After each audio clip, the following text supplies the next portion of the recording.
Hi, I'm Walter Sennett Armstrong from Duke University. And I'm Ram Netta from the University of North Carolina at Chapel Hill. 3 years ago, Ram and I constructed a Coursera course called Think Again. It taught students how to analyze and evaluate arguments. It taught them how to tell the difference between good reasoning and bad reasoning. Over the last 3 years, we've had a wonderful time teaching Think Again, and we've really enjoyed interacting in the discussion forums with students from all over the world. We were extremely pleased with the reaction to our course. Over the past 3 years, over 750,000 students enrolled in that course. But we realized that we could teach the course even more effectively if we made a few small changes. First, it wasn't easy to cover all the material that we wanted to cover in the 12 weeks of our course. Each week contained hours of lecture, exercises, and quizzes. And doing all those hours of work every week for 12 weeks was a tall order. In the third week of each section of that old course, we asked you to learn new material and then also take a quiz. Well, that's just too much. So for these reasons, we decided that the best way for students to learn all of the material that we wanted to teach them was to divide up our original course into 4 much shorter courses. That way, you can take one of the courses, take off a month or 2, take another course, maybe skip a course, we hope you won't, but do it at your own pace in the way that fits your lifestyle best. And that way, you're most likely to end up learning all of the material that we want you to learn. Maybe not this year, but eventually. And the material really does fit together. So even though we've split up the course into 4 separate courses, it's very worthwhile for you to take all the different courses if you possibly can. The lectures in the mini course that you're about to take now were all part of our original 12-week course. And so frequently, you're going to find that we make references in those lectures to other features of that original 12-week course. For example, very early on, I say that arguments have a form or a structure, and that we'll study that form or structure in future weeks in the course. Well, now that's in the second course, the course on deductive logic. And I begin the course in deductive logic by saying, "Welcome to Unit 2 of our course." Well, I was referring to Unit 2 of our original 12-week course. But now, deductive logic is its own course. And when I talk about weeks 4 and 5, I'm referring to weeks 4 and 5 of our original 12-week course. But now, they're weeks 1 and 2 of the deductive logic course. We hope this is not too confusing, but the basic message is really simple. Just ignore all of those cross-references to other parts of courses or other courses, just the same way that you ignore the wrinkles on an old road map. Hey, I like to use wrinkled road maps. Well, it's fine to use wrinkled road maps as long as you know the wrinkles aren't extra roads, because then you're going to drive off onto them. So you're saying that the students can learn all the material that we want to teach them, even if they ignore all of our references to the old 12-week course? Exactly. Sounds like a plan to me. We hope that you enjoy taking this mini course just as much as we enjoyed making it. And we hope that it encourages you to take the other courses in our Think Again sequence. And also to encourage your friends and family to take this series of courses as well, because it's a lot more fun to take these courses together with other people so that you can talk to them about the arguments you'll be studying. Thank you for listening.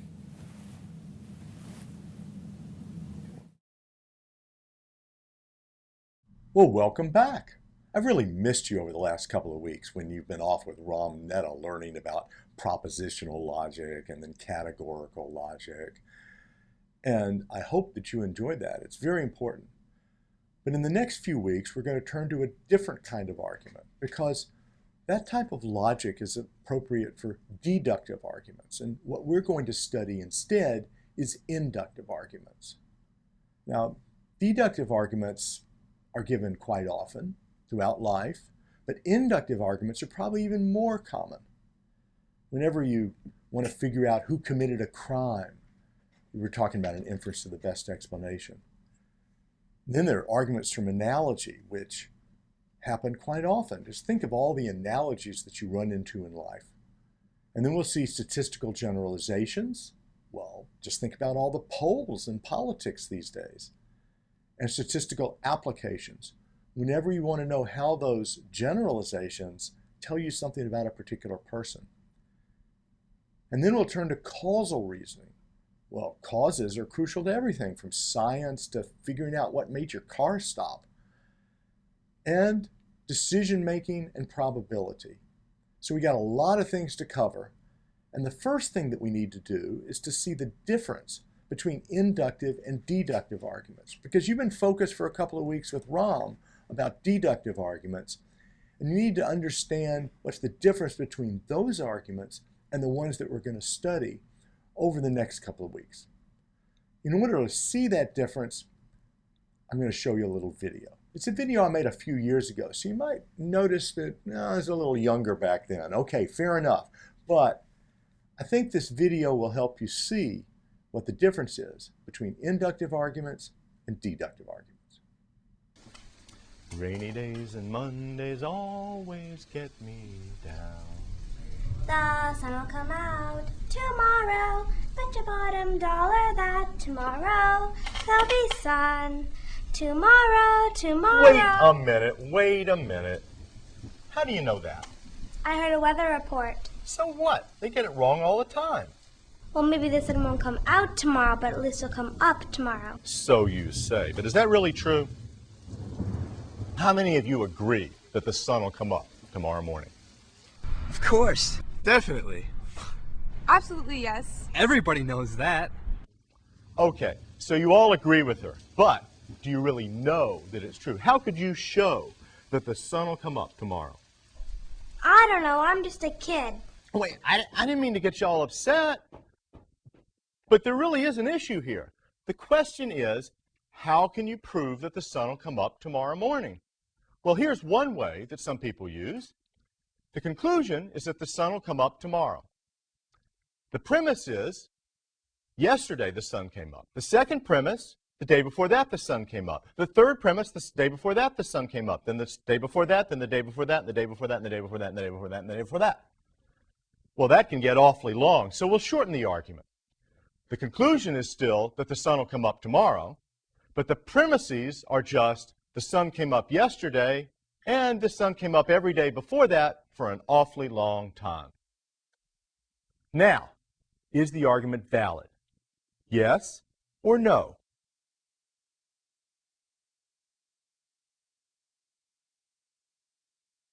Right, it's not valid.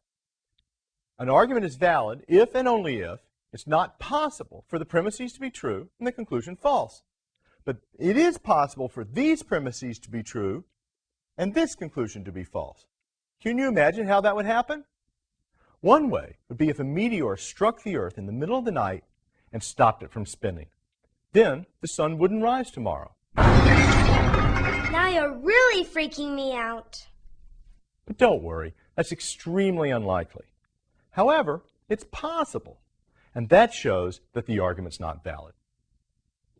The next question is this argument any good? An argument's good if it serves its purpose. The purpose of this argument, and many other arguments, is to provide reasons for its conclusion. So, do the premises in this argument provide reasons for its conclusion? Yes. Some philosophers deny this, but most people think that these premises provide good reasons for its conclusion. So let's assume that for now. What does that show? That shows that some arguments can be good even if they're not valid. But don't generalize too quickly. There are other arguments that are no good because they're invalid. Take bug, for example. Is it true that every sophomore is a student? Yeah. Are you a sophomore? No. So you're not a student, right? Wrong. I am a student. Well, then what's wrong with the argument? Every sophomore is a student. You're not a sophomore, so you're not a student. Well, both the premises are true, but the conclusion's false, so the argument must be invalid. So you're telling me that what makes that argument bad is that it's invalid. Yep. Good job. Now we've got a puzzle. Some arguments are bad because they're invalid, whereas other arguments are good even though they're invalid. How can that be? Simple. There are two kinds of arguments, deductive and inductive. Deductive arguments are bad when they're invalid. Inductive arguments can be good even though they're invalid. Why? Because deductive arguments are intended to be valid, whereas inductive arguments are not intended to be valid. The crucial point is that there are different kinds of standards for evaluating arguments. Deductive standards ask whether an argument is valid or invalid. Inductive standards ask whether an argument is strong or weak. There are several important differences between these standards. First, deductive validity is all or nothing. An argument is either valid or not. It can't be partly valid or a little valid any more than a woman can be a little pregnant. Inductive strength, in contrast, comes in degrees. An argument is stronger when it gives more and better reasons for its conclusion. So an argument can be very weak when the reasons it gives for its conclusion are very weak, or it can be moderately strong when it gives moderately strong reasons for its conclusion, or it can be very strong when it gives very strong reasons for its conclusion. Since inductive strength comes in degrees, we can't simply ask whether an argument is strong. We need to ask whether it's strong enough. That depends on the context and the values at stake. Psyched about your cooking lesson? Yeah! One of the most important things in cooking is to make sure that whatever it is you're cooking is done. When people cook cakes, the way they normally test it for being done is they take a straw or a piece of bamboo and they stick it in the middle of the cake. If it comes up with raw dough, it's not done. But if it comes up clean, like this, that means it's done. Well, at least in that spot. But if you want to make sure that it's done throughout the whole cake, then you have to test other spots as well.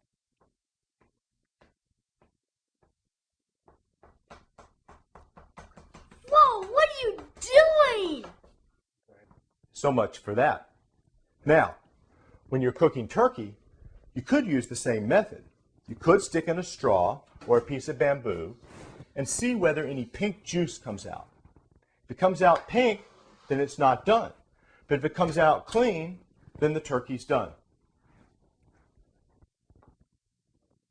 See any pink juice? Nope. Then it must be done. Let's try a piece. There.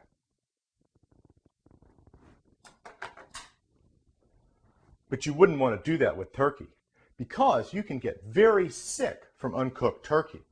That's why most of the time they build a pop-up meat thermometer right into the turkey to make sure that nobody eats uncooked turkey. But this is not a cooking class. The point here is simply that whether an argument is strong enough depends on what's at stake. When there's a lot to lose, we demand better reasons and stronger arguments. Context is also important in another way. Additional information from the context can weaken an inductive argument. That is, it can change it from strong to weak. In technical language, the inductive standard of strength is called defeasible or non-monotonic.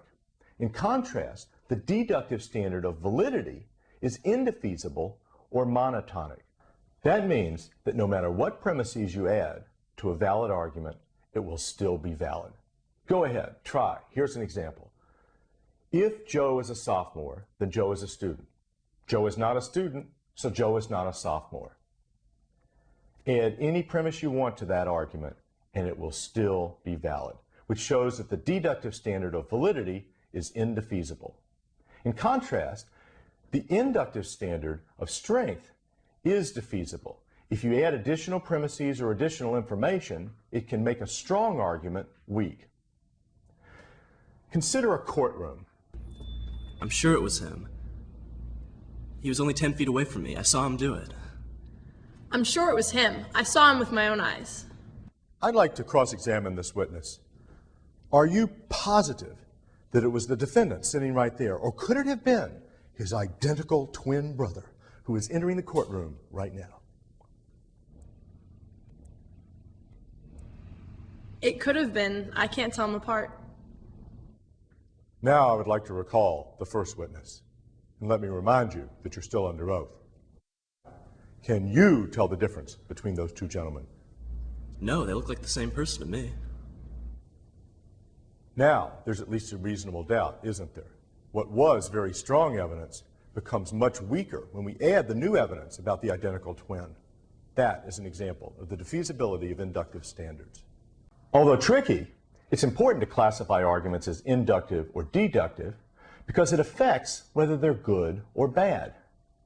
An inductive argument might not be valid, but it can still be good. For example, the sun came up yesterday, it came up every day for thousands of years, therefore it will come up tomorrow.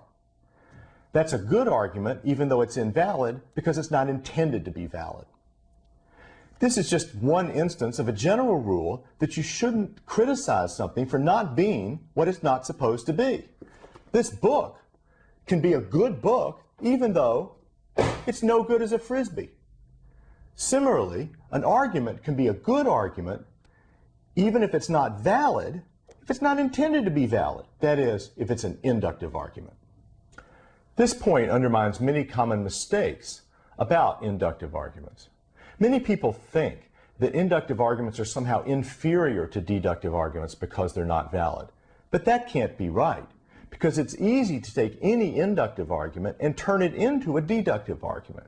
For example, most of Joe's friends are seniors, so Joe must be a senior too. Well, we can make that argument valid simply by adding a conditional premise. If most of Joe's friends are seniors, then Joe is a senior too. But that just shifts all the doubts about the inductive argument into doubts about the conditional premise. So it hasn't really made us more sure of whether Joe is a senior. Our definition of induction also undermines a second common mistake. Many people believe that induction always takes us from the particular to the general. But no matter how many people say that, it's just plain wrong. Inductive generalization is one kind of inductive argument, but it's not the only kind. In fact, we are going to study 5 different types of inductive arguments. To see the differences between these arguments, let's do a simple experiment.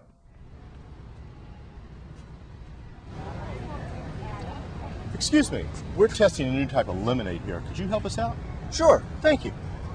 First, could you try one from that cup? That's pretty good. Great, glad to hear it. Now, could you try the second cup, please? Oh, that's terrible. Your reaction suggests that you don't like that. Well, obviously, you put dishwashing liquid in there. How do you know that? Well, it tastes like soap. Is that why you spit it out? Well, I didn't spit out the first one, did I? You might be interested to know that you agree with over 90% of the people we've tested so far. They all like our lemonade better than dishwashing liquid. That's great. And if you take it back to your dorm and try this test on your friends, I bet they'll like our lemonade too. Well, of course they would. Listen, this is stupid. I'm out of here. This experiment would be stupid if it were intended to show something about lemonade. But all it's supposed to show is the differences among the different kinds of inductive arguments. Our next step will be to look at each of these kinds of induction in more detail. Now that we've seen which features distinguish inductive arguments from deductive arguments, we want to look at the different kinds of inductive arguments one by one. And the first two we're going to look at are moving up from a sample to a generalization, and then moving back down from the generalization to some kind of prediction in a particular case. Generalizations are all around us. Almost all movies have credits. Most popular bands have drummers. Many restaurants are closed on Mondays. 3/4 of police officers are very nice people. 2/3 of books have chapters in them. Half of the people I know like to play sports. And my favorite of all, 87.2% of statistics are made up on the spot.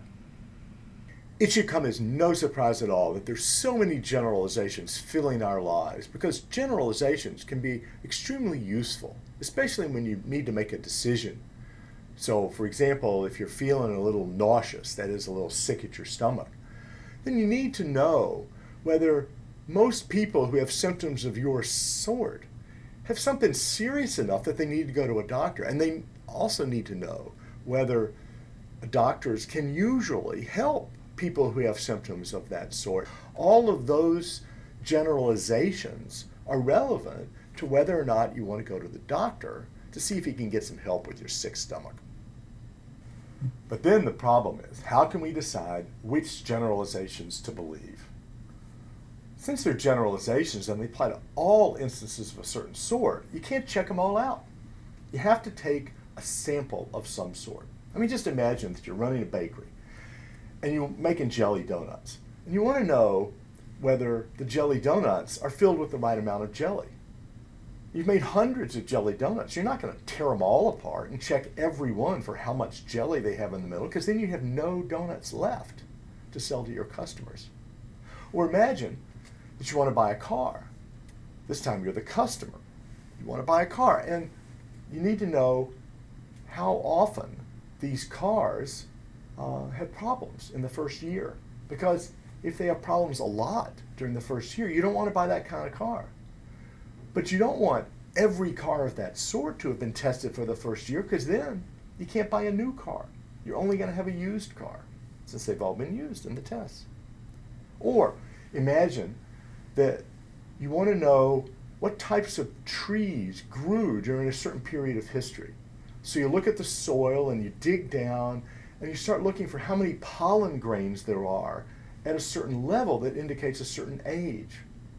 Well, you can't check every spot in the field, because if you did that, you'd just be destroying the entire field. So in these cases and many other cases, you just have to take samples. You can't test the whole class, and then you have to generalize from the sample to the larger class. All of these generalizations from samples share a certain form. First, we look at one instance of the sample. We say that first F is G. That is, the thing fits in the class F and has the property G. Then we check another. The second F is also G, and the third F is also G. And all the rest of the Fs in the sample are G. So we conclude that all Fs are G. Now notice that all in the conclusion means everything in the class of Fs. It doesn't only mean the ones in our sample. So we've started from premises that are only about the sample, which is only a part of the general class, and we've reached a conclusion about the whole class when we say that all Fs are G. Now, other arguments of the same general type are a little bit different, because you don't always get complete uniformity. You don't always get all Fs are G. Sometimes you get the first F is G, and the second F is G, but the third F is not G. And the fourth F is G, and the fifth F is G, but the sixth F is not G. So you get like 2/3 of the Fs are G. And then you reach the conclusion that 2/3 of all Fs are G. Again, though, you've only looked at the Fs in the sample. You've only observed a small part of that total class of all Fs. And you draw a conclusion that 2/3 of the overall class, the whole class of Fs, has that property G. So that's why you have that's why it's called a generalization. You start from a smaller sample and reach a conclusion about a much larger class. You generalize to the whole class. The fact that the argument moves from a small part of the class to the whole class shows that it's inductive. And what does that mean? Well, first, is the argument valid? Think back to one of the examples. Almost all bands that I know of have drummers. Therefore, almost all bands have drummers. Well, is it possible that the premises are true and the conclusion false? Of course it is, because maybe I only listen to bands that have drummers, but there are a lot of bands out there that don't have drummers, and I just didn't happen to listen to them. That is, they weren't part of my sample. Okay? And is the argument defeasible? That means that you can add further information to the premises, and it'll make the argument much less strong. It might even undermine the argument totally. And of course it could, because you could give me all kinds of examples of bands that don't have drummers, and then I would have to change my conclusion that almost all bands have drummers. So this argument is defeasible. Does that mean that it can't be strong? No, it could still be strong. It can come in different types of strength. How would you get a stronger argument or a weaker argument in this case? Well, you could have a larger or a smaller sample. If I take a very large sample, the argument's going to be stronger. If I take a very small sample, the argument's going to be weaker. So it's not like validity, which is on or off. It's either valid or not. Instead, the strength of the argument comes in degrees depending on how big the sample is.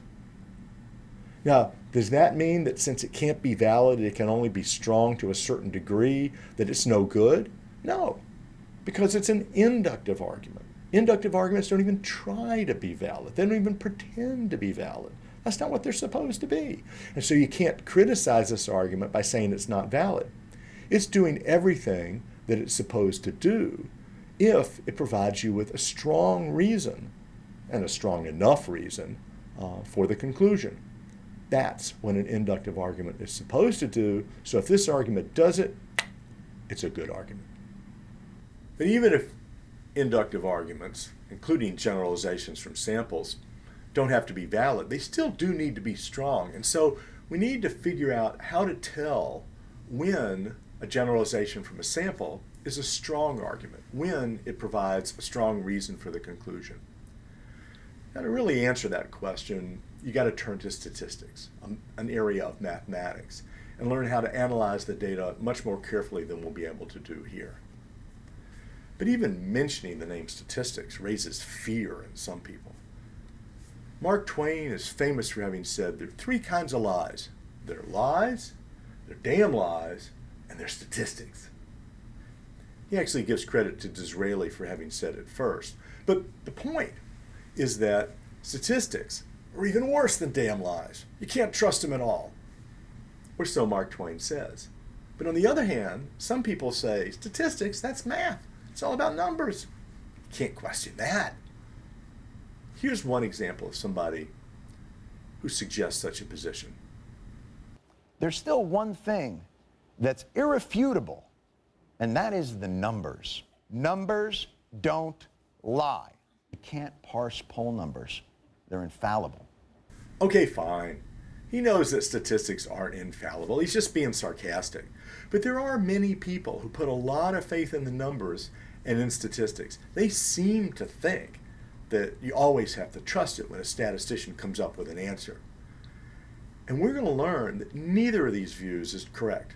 It's not true that statistics are always worse than damn lies, and it's also not true that the numbers are irrefutable.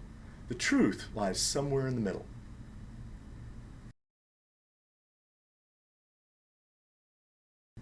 So now we really got to face that crucial question. How can we tell when a generalization from a sample is a good argument? We're not going to be able to do a lot of mathematical statistics here. That would take a whole course. And you ought to take one. It's useful, it's important, it's interesting. Definitely worth taking a course on statistics.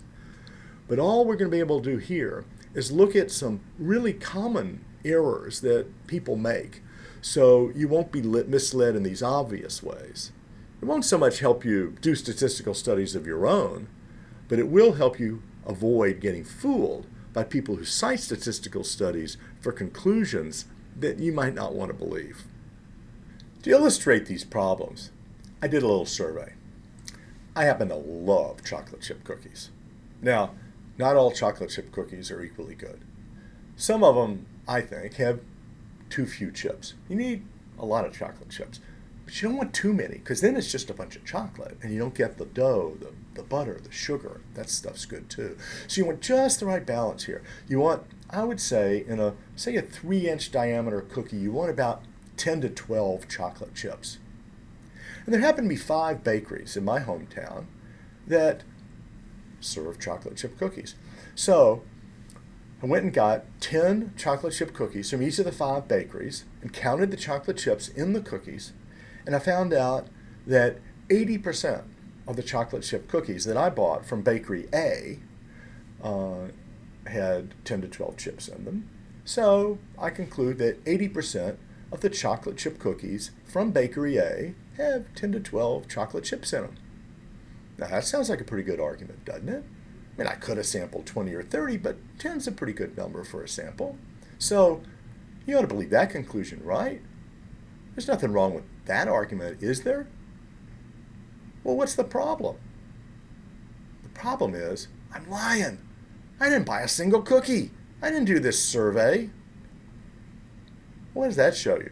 That shows you that one problem for statistical generalizations from samples is that the premises have to be true. Kind of obvious. And what it shows is that just like a valid argument's no good unless it's also sound, when it's a deductive argument, similarly, what would be a strong argument if the premises were true is no good if the premises aren't true. But also like deductive arguments, it's not enough for the premises to be true. What if I counted, I really did buy the cookies, and I really did count, but I missed a bunch of them because I was going so fast. Or I couldn't count the chocolate chips very well because they were all melted together. Or maybe I got the cookies from Bakery A mixed up with the cookies from Bakery B or Bakery C or Bakery D. Then I just made a mistake when I was counting the cookies. Then it turns out the premises of the argument, of the generalization from the sample, those premises are false, but not because I'm lying.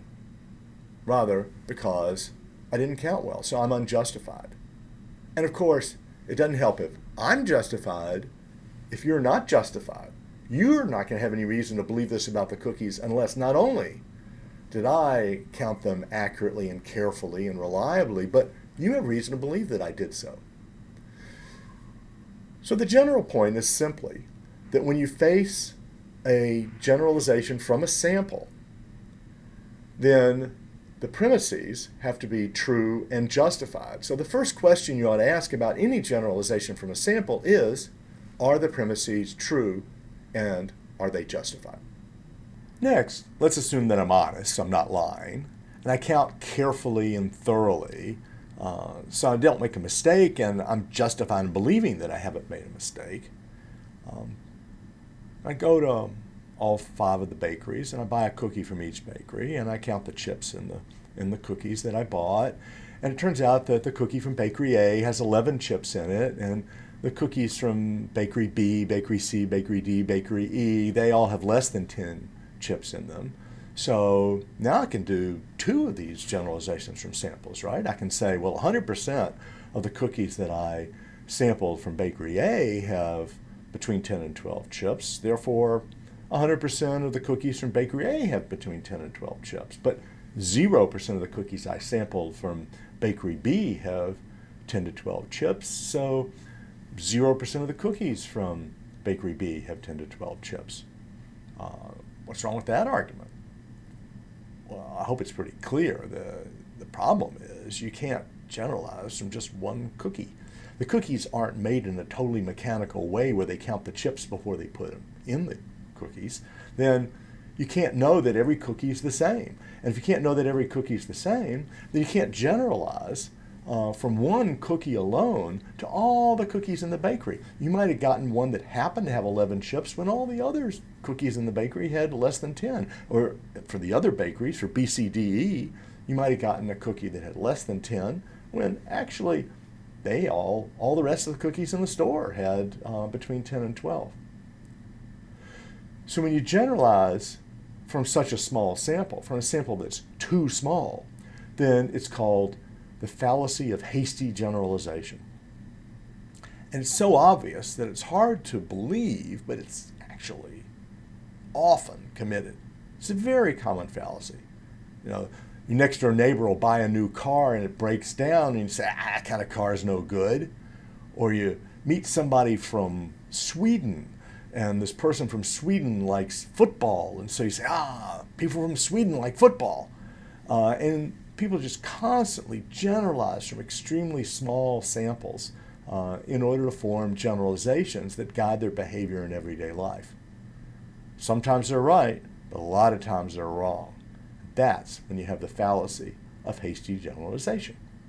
To avoid that fallacy, we need to ask a second question about generalizations from samples. Namely, we have to ask, is the sample large enough? Now notice the samples come in varying sizes, from just one item to almost the whole set. And so the question that we have to ask first is it large? But it's not clear what that means. What we really want to know is it large enough? Because sometimes a very small sample can be plenty big. Just imagine that you come across an apple tree and you want to find out whether the apples off that tree float in the water. So you bring in a tub of water, you pull off an apple off the tree and you put it in the tub and it floats. Now you can generalize that all the apples, or maybe almost all the apples, off that tree will float in water. One is a big enough sample in that case. Now why is that? It's because you have background information from biology that the apples on that tree are going to be very similar to each other because of how they arose. And so sometimes a single instance is going to be enough, even if it's not enough when we're counting chips in chocolate chip cookies. The other point about the sample being large enough that you need to keep in mind is that whether it's large enough depends on what the stakes are.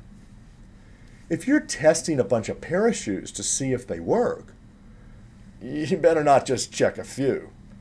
Even 10 is not enough like we use for the chocolate chip cookies. You want to check every parachute to make sure that it's packed properly and is going to work, or you're going to have disaster when they fail. But what about chocolate chip cookies?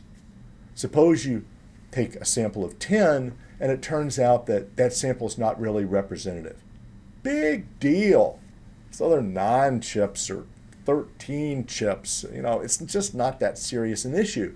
So a sample can be large enough for something that doesn't matter, like chocolate chip cookies, without being large enough for something that really does matter, like whether parachutes are packed properly. So whether the sample is large enough depends on the background information, that's what the apple case showed us, and also on what's at stake. That's what the parachute case showed us.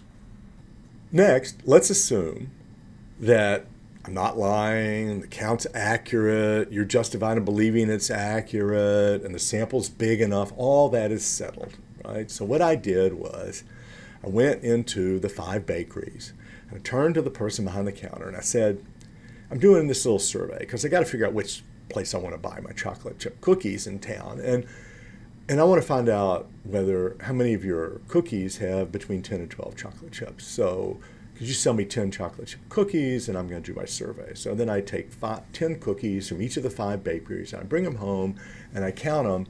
And sure enough, from Bakery A, we found that 80% of the cookies that I bought from Bakery A have 10 to 12 chips. And so I conclude that 80% of the cookies that are made in Bakery A have 10 to 12 chips. And that seems like a pretty good argument, doesn't it? It's got a big enough sample. And if you don't believe that, let's say it's 20 cookies. But there's still something wrong.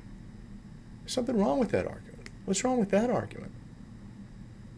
Well, I told the guy behind the counter that I was doing this survey to figure out where I was going to buy my chocolate chip cookies. So if he wants me to buy chocolate chip cookies from his cookie shop, from his bakery, then he's going to look in the counter for the 10 cookies that look like they have about 10 to 12 chips in them. So it might be no surprise that 80% of the cookies that I sampled have 10 to 12 chips because he picked out the ones that did. This is called the problem of biased sampling. Sometimes the sample that you take is not representative of the whole because it's biased in a certain way. In this case, it was biased by the person behind the counter and what he knew about what I was doing and what his motives were in trying to get me to buy from his shop. But the fallacy of biased sampling is something we have to watch out for. And what we need to do then to avoid this fallacy is to ask a third question about all generalizations from samples.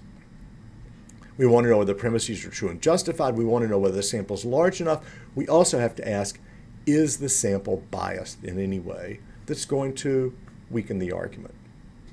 It might seem that the fallacy of biased sampling is so obvious that nobody who was careful and any good at what they were doing would ever commit that mistake. But actually, people do it all the time. Some of the top pollsters in history have done it. The most famous example was Franklin Delano Roosevelt, who was running for president in 1936 against Alf Landon. And the Literary Digest did a poll that took just tons of data. I can't remember how many tens of thousands of letters they sent out in this poll. And they reached the conclusion from their poll that Alf Landon was going to win 56-44. But that's not the way it turned out. It turned out that Roosevelt won 62-38. They were way off. They weren't even close. So what was going on with that? Well, they needed to get addresses of people to send the survey to. And what did they use for that? They used a phone book. But back then, remember this was 1936, a lot of people didn't have phones. And in particular, poor people didn't have phones, and people who lived in rural areas didn't have phones. And it was those poor people and people who lived in rural areas that loved Franklin Roosevelt because of the New Deal and all the policies that he had put in that helped them out. So they voted for him, and he won by a landslide when the prediction had gone the other way. And it's all because of bias sampling. And the same problem continues today. Many pollsters, especially when they want to do a really quick poll, will call up people on their phones. But there are lots of restrictions and lots of problems with that. For one thing, you're not supposed to do polls on cell phones. But a lot of young people only have cell phones and don't have landlines. So that means that young people are going to be underrepresented in the sample. And even if they have a landline, well, they often have caller ID, and they know it's a pollster, so they don't answer. So you get very low response rates. And some studies have found that women tend to answer the phone more than men, so you get samples skewed in that direction. So what do you do when you get a biased sample like this? Well, if you know it's been biased in these ways, then you try to correct for that. But that's where the pollsters don't all agree. They correct in different ways. Because think about it. Suppose at this time you got a lot more people from the Liberal Party than you did last time. That might mean that your sample is skewed, but it might mean that there are just more people that have moved over to the Liberal Party or to the Conservative Party, either way. How do you know the proper way to correct so as to get an accurate answer? And different polling organizations use different techniques, and that explains why very often the polls reach quite different results about who's ahead in an election. Another reason why polls often reach different results is that some pollsters are dishonest. I know it comes as a shock, but it's true. And pollsters can sometimes reach the conclusions that they want to reach by slanting their questions. So the fourth question that we want to ask about any generalization from samples is, was the question slanted in some way? Which means it was phrased in a way that made it more likely to reach one result rather than a conflicting result. So how does this happen? Well, a simple way to do it is to word the question in such a way that people are going to feel bad about giving a certain answer. So for example, if you want to find out how many people in a certain society think that it's wrong to experiment in scientific experiments on animals, then you can always ask one question if you want one answer and another question if you want another answer. So what about this one? Suppose they say, is it okay to kill a mouse in order to save a human? Well, I think most people are going to say yes.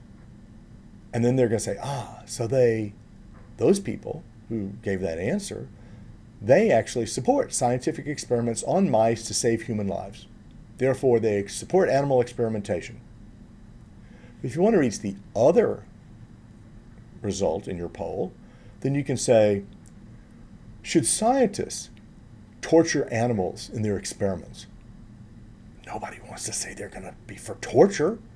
So they're going to say, no, scientists shouldn't do that. And then you can conclude, so most people are against animal experimentation because animal experimentation is torturing animals.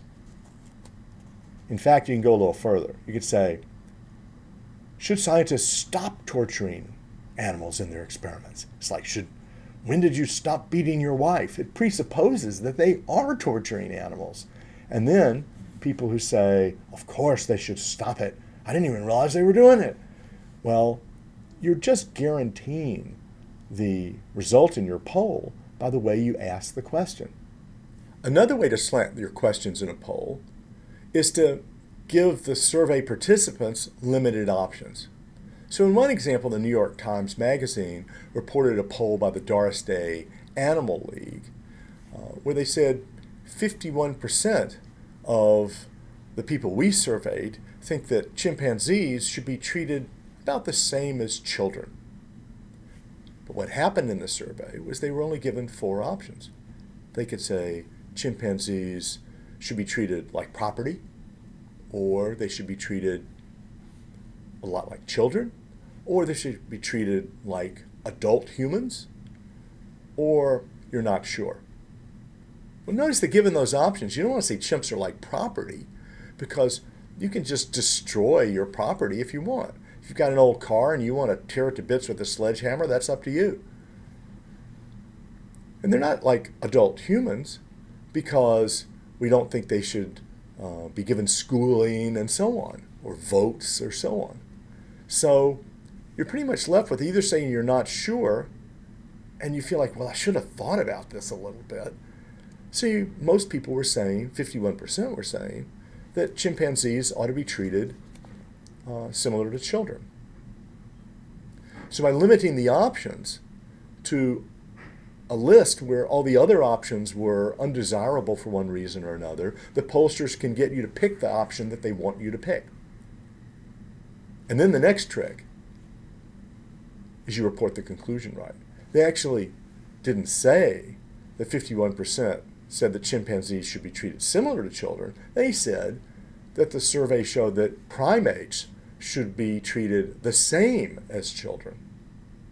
They changed chimpanzees to primates, which includes a lot of very small primates that aren't nearly as intelligent and close to us as chimps are. And they also said it's not similar to children, the same as children. So you can also slant the poll, not by playing around with the question, but by playing around with the way you report the conclusion of the survey. So those are some of the tricks that people use in order to reach a predetermined result and to fool you into believing that their poll results are reliable. And we saw other mistakes that people make even when they're not trying to fool you. So what you need to do is to keep your eye on all those. You need to ask these questions that I've emphasized throughout this lecture. Namely, you got to see, are the premises true and justified? Is the sample large enough? Is the sample biased in some way? And have the questions or the conclusion been reported in a slanted way? Now, there's a lot more to learn about statistics. And again, I want to emphasize, it'd be useful to take a statistics course. People ought to know more about statistics. But we can't go into all of those details here. Still, if you can just avoid these few simple mistakes that I've been talking about, then you can avoid being misled in a number of situations in everyday life.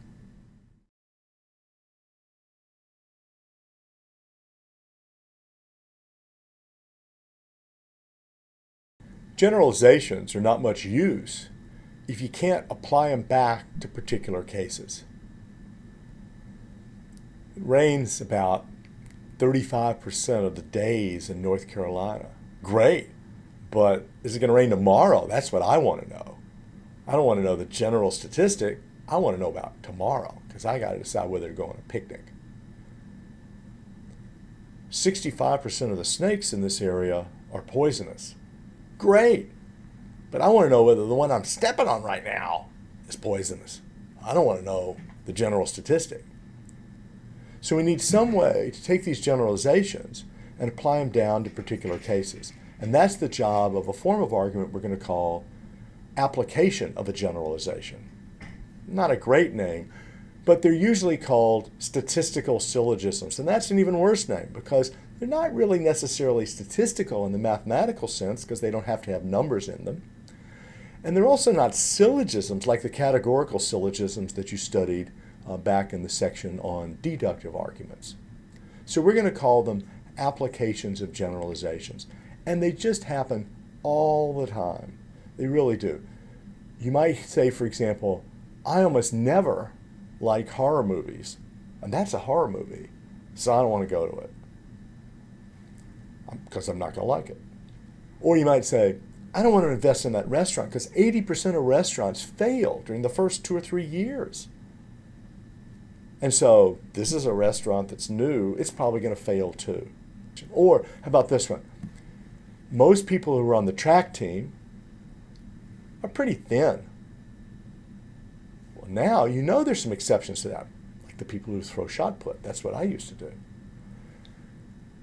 But still, it's true that most of them do. And so if you know that Sally is on the track team, and that's all you know about her, then you got some reason to believe that Sally's probably thin. She might throw the shot put, but there are many more people on the track team who run and jump, and they're going to be thin if they're any good at it. So although it might be wrong, it's a pretty good bet that Sally's thin if she's on the track team. And that's the kind of argument that we're going to call an application of a generalization. Here's my favorite. Am I wearing shoes right now? Can't see, can you? Maybe I am, maybe I'm not. But most professors wear shoes when they're teaching a class. Walter is a professor who's teaching a class, so Walter is probably wearing shoes right now. That's an application of a generalization. And it has the same form as the other examples that we saw before. To see that form, we can substitute variables for the terms in the English argument. So we can substitute the letter F for the reference class, which is the set of professors who are teaching. Then we can substitute the letter G for what's called the attribute class, which is the people who are wearing shoes. Then we can substitute the letter A, usually in lowercase, for the individual that we're talking about. In this case, that individual is me, Walter. And we can substitute X% for the quantifier. If it's most or almost all or something like that, then X% takes its place. And then the form of the argument that I just gave about wearing shoes is simply that X% of F are G, A is F, therefore A is probably G. Notice that this application of a generalization moves in the opposite direction from the generalization from a sample. We might start off saying, well, X% of the F's in the sample are G, so X% of F's are G. And that's generalization from a sample. But then we take the generalization in that conclusion and use it as a premise in an application. So we say X% of F's are G, A is F, therefore A is probably G. And that's why I said that we're going to study up to generalizations and then down from generalizations in this part of the course. And when they work together, we can use information about the sample to reach a conclusion about the individual, which is pretty useful. Notice also that these applications of generalizations are inductive. They share all the features of inductive arguments. First of all, they're invalid because it's possible for the premises to be true and the conclusion false.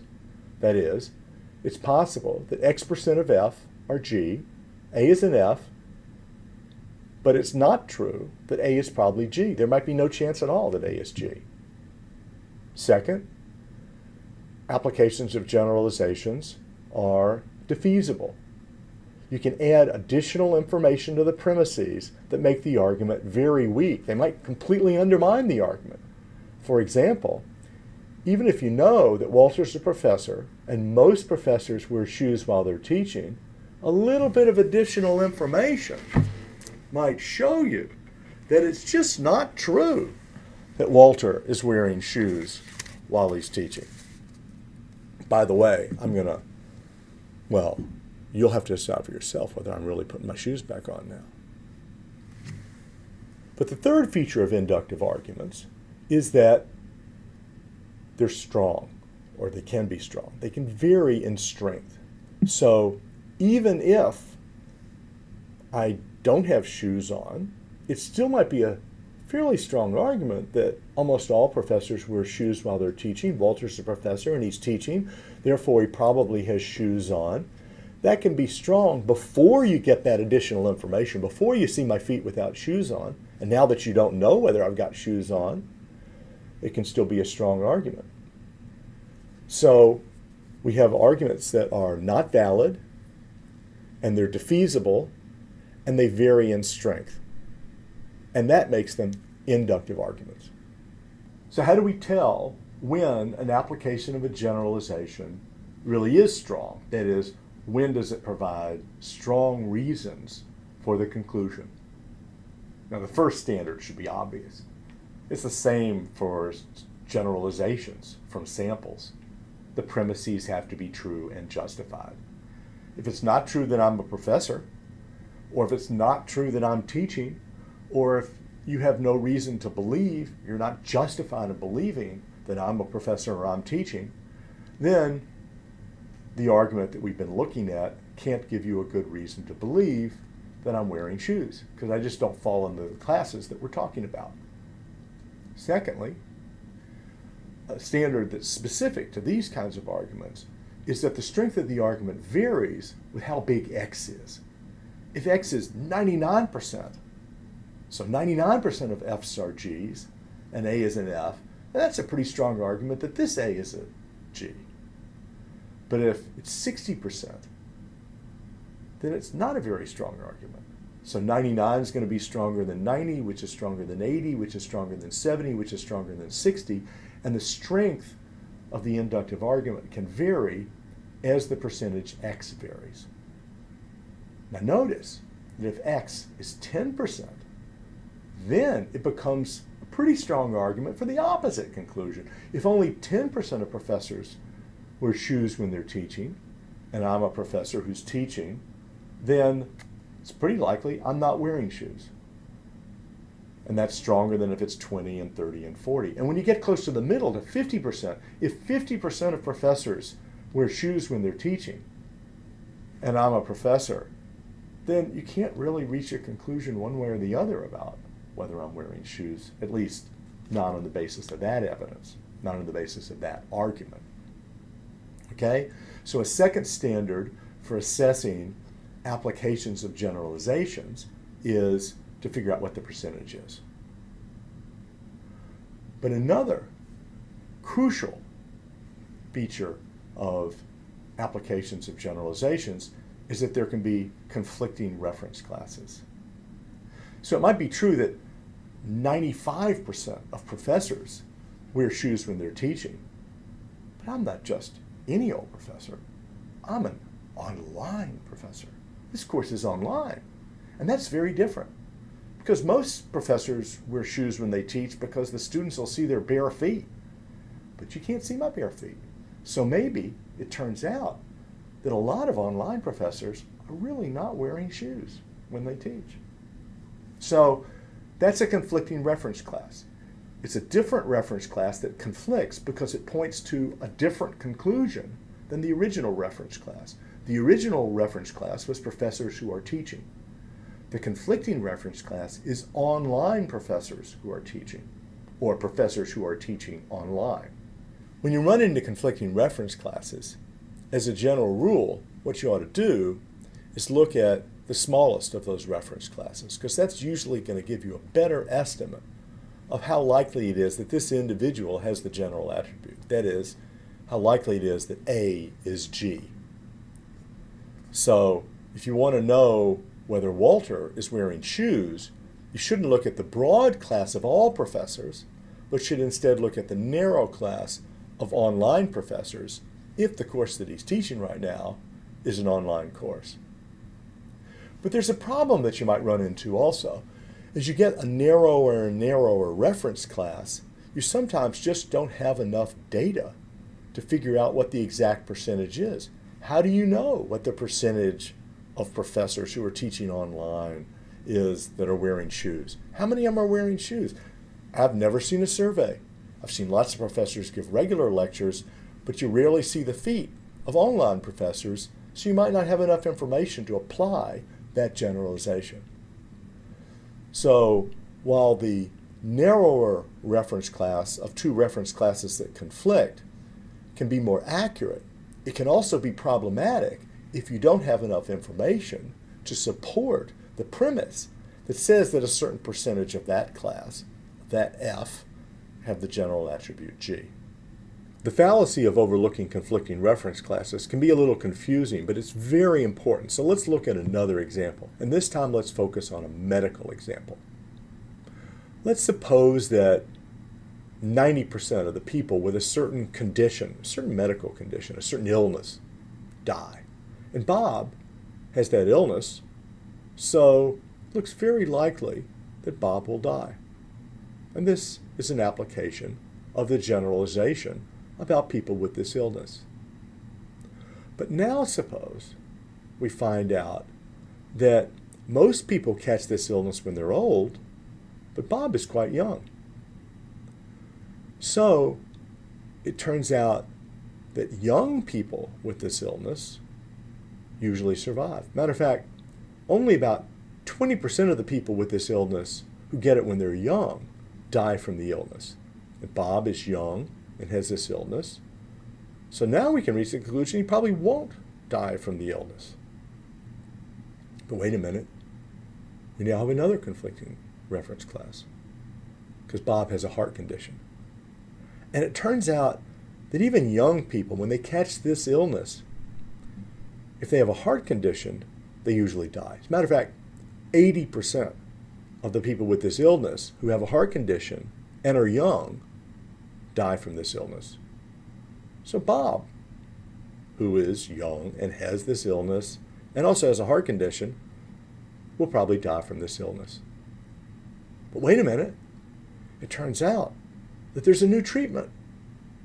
And of the people who are given this treatment, only about 30% of them die, even if they're young, with this illness, with a heart condition, and Bob lives in an area where he can get the treatment. So now it looks like there's only a 30% chance that Bob will die from this illness. So what's happening here is as we get more and more information, the likelihood of Bob dying from this illness starts out really high, and then it goes low, and then it goes high again, and then it goes low again. And it goes back and forth as we get more information. And then the question arises, which of these different generalizations should we use to figure out how likely it is that Bob will die from the illness? The answer here, as with most cases of conflicting reference classes, is that we ought to look at the narrowest class that we can. Because if we know there's a treatment, and Bob is young, and he has a heart condition, and he also has this illness, then we put all of that together and compare him to other people who are young with this illness and a heart condition who can get the treatment, and look at how many of them have died in order to form an estimate of how likely it is that Bob will die from this illness. So we always want to look at the narrowest reference class that we can in order to get the best estimate of the probability in the conclusion. But then there's a problem. There might not be very many people. Remember, it's a new treatment. So there are not very many people who are young who have this illness to begin with. Remember, most of the people with the illness are old. And the treatment's new, So it hasn't been tried on very many young people. And, of course, young people don't often have heart conditions. So it might be very difficult to find enough people who are like Bob in all the essential respects in order to determine whether or not Bob will probably die from this illness. So there's a kind of a tension here. More information gives us more accuracy, but only if we have enough information to be justified in trusting the premises of the application that we're looking at. And that's one of the tricks in figuring out how to estimate whether or not Bob is likely to die from the illness. The same points apply to all kinds of examples. Now, if you want to know the climate in the area, that's going to be a generalization about days around here in this time of year. But if you want to know the weather tomorrow, you need to apply it. And then you're going to need to look at specifically what the weather was yesterday, specifically what the humidity is. The more information you can build in, the better estimate of what the weather is going to be tomorrow. Or if you want to bet on a sports team, and you say, well, they're a very good team, they've won most of their games in the last 5 years, but wait a minute, maybe all their players left, and now it's not likely that they're going to win. But wait a minute, they got new players that are even better. That makes it more likely they're going to win. And again, the information can make the probability go low and then high and then low and then high, and you have to get the most specific information you can to get the most accurate estimate of how likely it is that this team will win. But you might not have enough information about this team with these players under these circumstances because there just haven't been enough cases for you to observe. So, as with the medical example, it's going to be a tension between wanting the most precise, the most smallest reference class among the different conflicting reference classes, and yet you need premises that you have enough information that you can justify them. And if you can reach that perfect point where you've got enough information to justify the premises, but that premise is specific enough so that it has all the relevant information about the case, that's when we're going to have the best outcome for our applications of generalizations.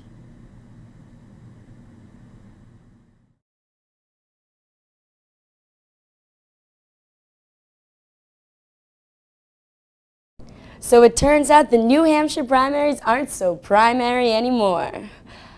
On a somber note, local graveskeeper John Brown is dead.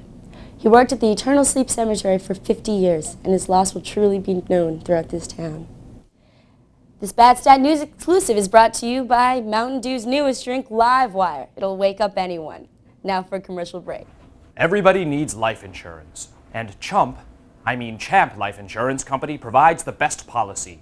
Our double policy pays double if you die twice, and costs only...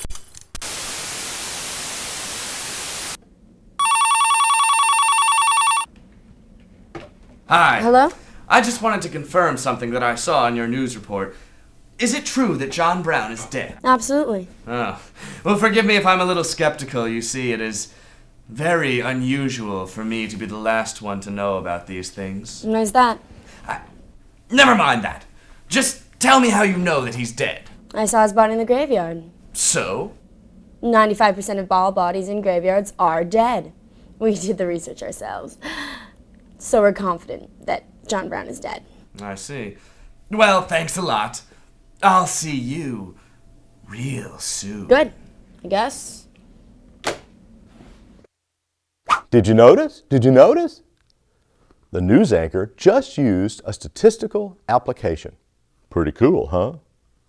Here it is in standard form. Over 95% of bodies in graveyards are dead. John Brown's body is in a graveyard, so probably John Brown is dead. The premises are true and justified. The percentage is high, so this statistical application looks pretty good so far. Beatrice, get me Bernie, my soul accountant. Howdy, Grimmeister. That was quick, Bernie. Oh, I could never make you wait, sir. Emily Dickinson notwithstanding. Tell me, Bernie, What do I pay you for? Why, for the best accountancy since Enron, sir. That's right. And you've done a fine job of it ever since I transferred you to the Mortality and Afterlife division of Death.com. But answer me this. How can we maintain our position in the M&A industry if we don't have accurate information? Sir. My spreadsheet shows John Brown is alive, but the news just reported that he is very much dead. I just called them up, and they seem to have a good basis for their report. What's that? John Brown is in a graveyard, and over 95% of the bodies in a graveyard are dead. Well, that's true, sir, but there's more to the story. He is still above ground. I put a GPS locator in his clothes, and it clearly indicates that he's above ground. So? So, over 95% of bodies above ground are alive. So, John Brown is most likely alive. Well, I'm not convinced. I'm confused. Now we're in a dilemma. We seem to have two equally strong statistical applications for conclusions that cannot both be true. Here's the news anchor's argument. Compare that with the sole accountant's argument. You can't believe both conclusions, but how can you tell which one to believe? Are you trying to trick me? You completely disregarded the news report. You only consider how many bodies above ground are alive. But we both know that John Brown is in a graveyard. Fine, you caught me. You're not about to send me to hell for a little mistake, are you? Well, besides, my point still holds. We just need to include all the relevant information. Over 90% of bodies above ground in graveyards are alive. So John Brown is probably still alive too. I bet he's just enjoying the beautiful weather or doing his job as a groundskeeper. What did Bernie just do? He resolved the dilemma by combining the two reference classes. The news anchor talked about bodies in graveyards. Bernie talked about bodies above ground. Now Bernie combines the two reference classes and talks about bodies that have both features, bodies that are above ground and in graveyards. Notice that the percentage went down from 95 to 90. The percentage often goes down when you combine conflicting reference classes. But the argument is still stronger because it incorporates all of the relevant information that we know so far. We have made progress. Well, that makes sense. I guess the news was wrong. Not the first time. You just can't count on them anymore. Well, now about that raise that I want. Not now. I have to get this John Brown story straightened out. I love redial.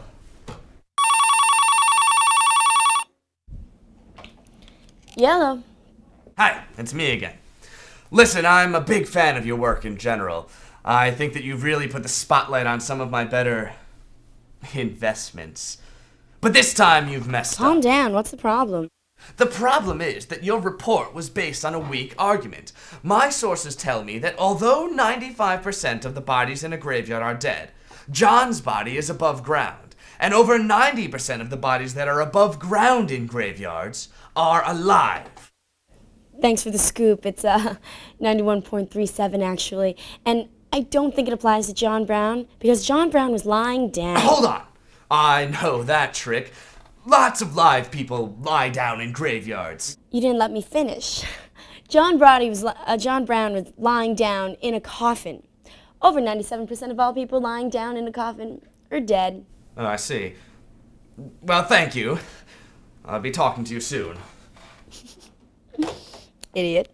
Now the news anchor has moved to an even smaller reference class that incorporates the information that John Brown is lying in a coffin.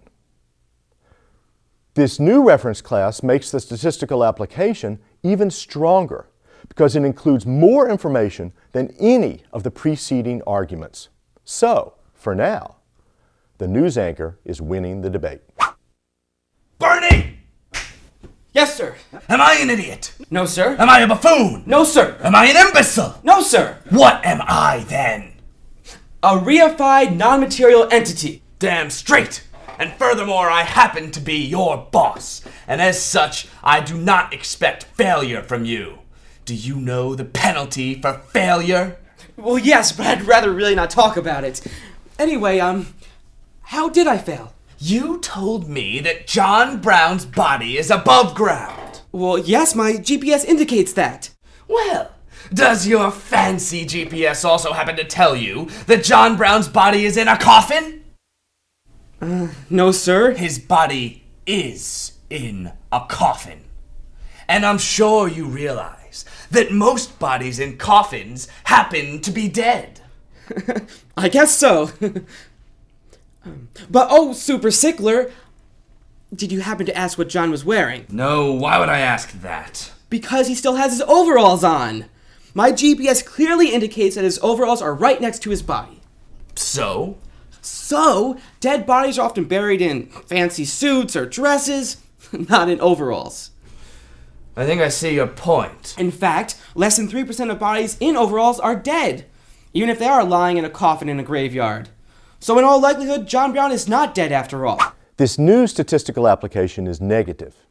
It draws a negative conclusion from a low percentage. But the fact that its form is negative doesn't change its force. This statistical application still conflicts with the news anchor's report. So, we have a new dilemma. Well, now I'm confused again. Why would he be in a coffin if he's wearing overalls? Well, I don't know. I'm gonna check it out for you, oh Mondo Mortifier.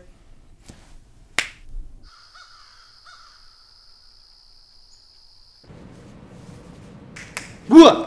Calm down. Who are you? I wouldn't worry about it. We're in the same line of work, you and I. Only you're an export and I'm an import. If we're in the same business, I suppose you know the motto? Yes. Buy low and sell lower. What can I do for you? Well, I hear that John Brown works here. He does, but he's on a break right now. He needs a little rest on account of the heat. Really? I heard he was in a coffin. Well, yes, that's probably true. Since the budget cuts, we don't have much money for sofas or couches. Besides, you wouldn't want to sleep on the rocky ground, would you? So he takes a body out of the coffin and takes a nap on the silky smooth interior that we guarantee for all of our customers here. Well, I'm very happy to hear that. You don't understand. But isn't it a little strange? Strange? Strange? Who among us hasn't slept in a coffin? Well, that's really swell, but unfortunately I have to get going now, so thanks. Oh, look, where'd you go? I'm back, GR, and I've got the real scoop this time. John Brown is taking a nap in a coffin. Are you sure? I'm sick of embarrassing myself with that news anchor. Idiot. Idiot, idiot, idiot. Yes, I'm sure his boss told me. John Brown is taking a nap. And over 99% of people taking naps, in coffins or elsewhere, are alive. Maybe it's even 100%, but at least it's 99%. So he's alive. Well, that sounds conclusive to me. Good work. But I'd better give the news anchor one more try. Stay here while I call her.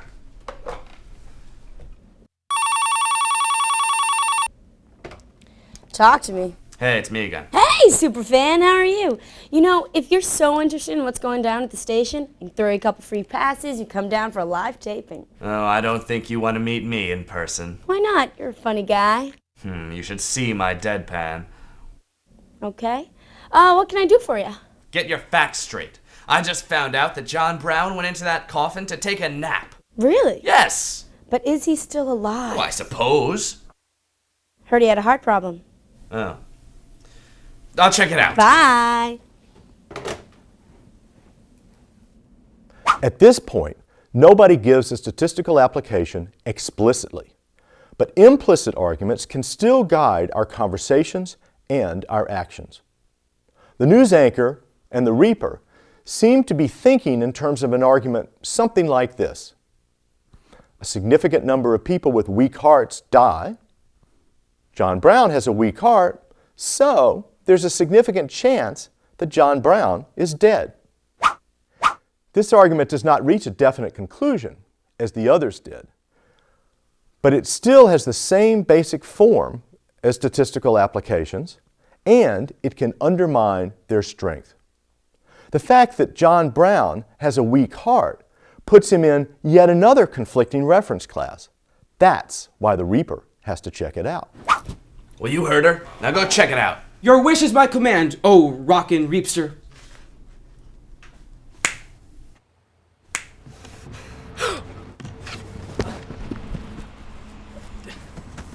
Come on, come on. Oh, fiddlesticks! What's your problem? I thought you were dead! I was. Dead tired. Feeling pretty refreshed now, though. Back to work.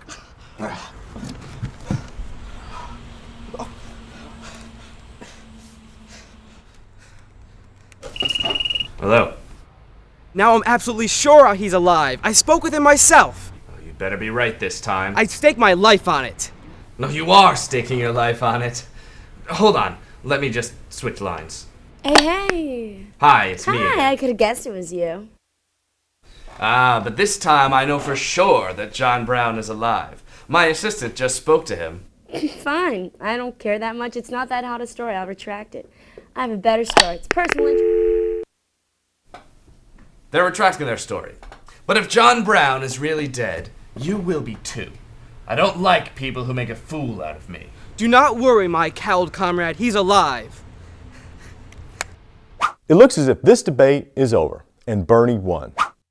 His final statistical application meets all of the standards for strength in statistical applications. However, even the strongest statistical application is inductive. It doesn't even pretend to meet the deductive standard of validity.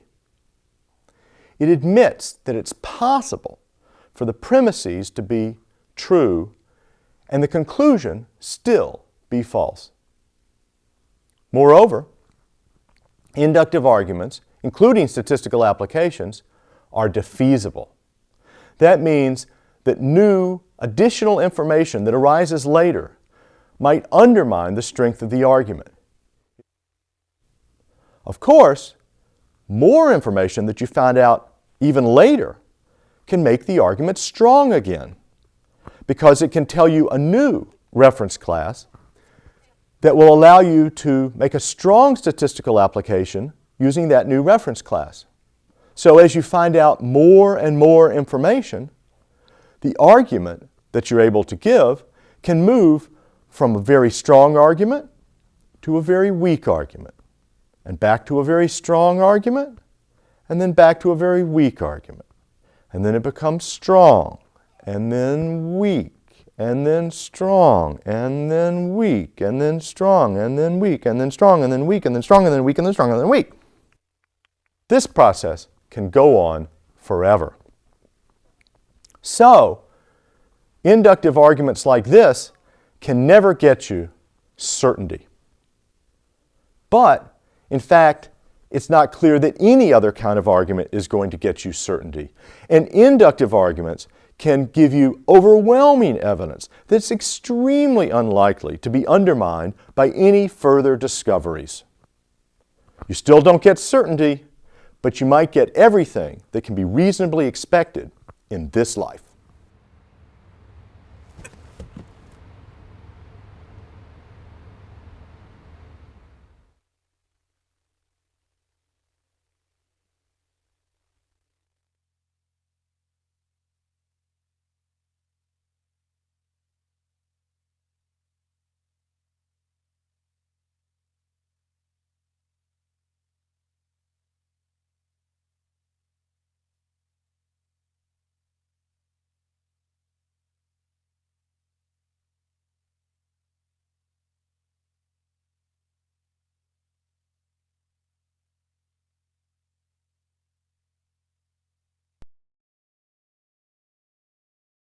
Perhaps the most common kind of inductive argument is called an inference to the best explanation. And to understand this kind of argument, we need to think way back to the first week when we discussed the difference between justification and explanation. If somebody uses an argument to justify a conclusion, then they're trying to give a reason to believe that the conclusion is true. And maybe you didn't believe that conclusion before you heard the argument. But if somebody gives an argument to explain the conclusion, then they're taking it for granted that the thing they're explaining is true, And they're trying to understand why it's true. And the argument is supposed to help us understand why it's true. Now, the weird thing about an inference to the best explanation is it really combines these two. It uses the argument to justify belief in the conclusion, that is, to give you a reason to believe that it's true, and yet a premise of the argument is that that conclusion explains a phenomenon that you took for granted. Inferences to the best explanation are extremely common. For example, almost every detective story uses an inference to the best explanation. Just imagine that there are 3 suspects, and you know that one of those 3 suspects must have done it because the door wasn't jimmied open, so whoever got into the room must have had a key, and there were only 3 people who had keys.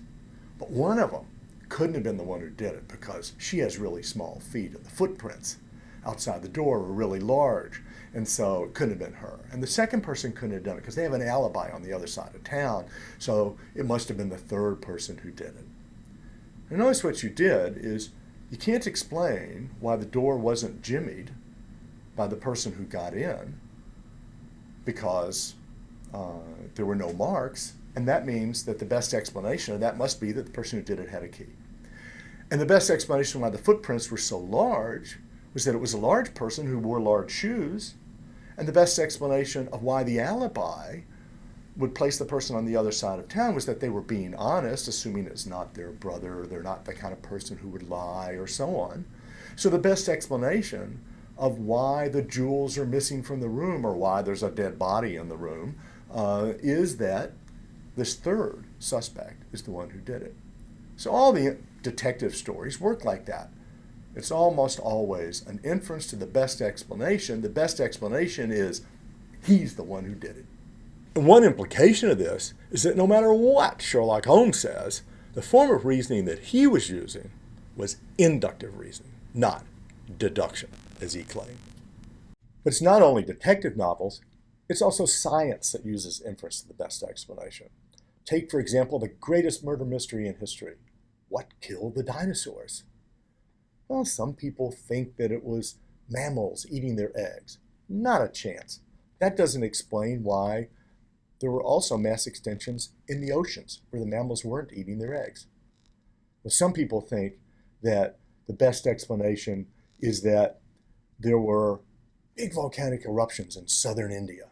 That seems pretty unlikely too, because the volcanoes that we know didn't put out enough material to kill things all the way around the world.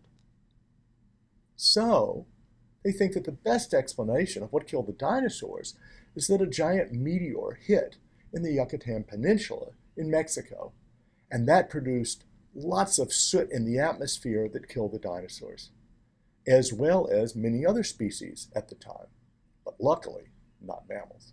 And so we now have a best explanation in science, and a lot of scientific theories work that way. As a matter of fact, the point of most scientific theories is to provide the best explanation of all the experimental data that has been observed by scientists throughout the world. And of course, we also use inference to the best explanation in our everyday lives to try to figure out what's going on around us. Here's an example. Whoa! What was that? A drop of water just hit my head. There must be a leak in the roof. Now that is an inference to the best explanation. It starts with an observation of the water hitting my head. Then I think about why the water would be coming down, and the best explanation I can come up with is that there's a leak in the roof. So I conclude that there is a leak in the roof. Notice that this argument uses an explanation, but it runs in the opposite direction from an ordinary explanation. In an explanation, the premises explain the conclusion, and the conclusion describes the phenomenon that was observed. When there is a leak in the roof, water drops through the roof. When water comes through the roof, it drops onto whatever is in its way. I am in its way. Therefore, water drops onto me. This explains that. In contrast, an inference to the best explanation works in the opposite direction. The conclusion is what does the explaining. The premises are what get explained. And the point is to justify belief in the conclusion, not to explain it. Water drops onto me. A leak in the roof would explain why water drops onto me. No better explanation is available. Therefore, there must be a leak in the roof. Notice that the conclusion of the left argument is a premise of the right argument. And the conclusion of the right argument is part of a premise of the left argument. So, the form is different. The function is different as well. In the explanation on the left, we start out already knowing that the conclusion is true. In the inference to the best explanation, on the right, we argue that the conclusion is probably true because it is the best explanation of the observation in the first premise. That's why we call it an inference to the best explanation. Is this argument valid? Yes or no? Right, it's not valid because it's possible for the premises to be true and the conclusion false. Now, does its invalidity make the argument bad? Yes or no? Right, it does not make it bad because an inductive argument can be good even if it's invalid. The next question's a bit trickier. Remember that an argument is defeasible if further information can make the argument weak. So, is this argument defeasible? Yes or no? Right, it is defeasible because further information could make this argument weak. So what? Does its defeasibility mean that this argument was weak even before we got that additional information? Yes or no? No, because inductive arguments can be strong even though they are defeasible. So now we know that this argument is invalid and it's defeasible, but it still might be strong and good. We've learned that inferences to the best explanation are inductive arguments. They're not valid, and they are defeasible, but still they might be strong and good arguments. They might give you good reasons to believe their conclusions. Great, they might be, sure, but how do you tell whether they really are strong arguments and good arguments? We need standards for determining when an inference to the best explanation is a good argument. And to understand those standards, we're going to view another skit made by my students a few years ago. It's time for class. So I was listening to Puff the Magic Dragon the other day. Do you know all those songs are about drugs? Was Peter Pan Manning drugs? Yeah, I know. Whoa, where is everybody? Beats me. It's Monday, isn't it? Yeah, first day of the week. Remember the weekend?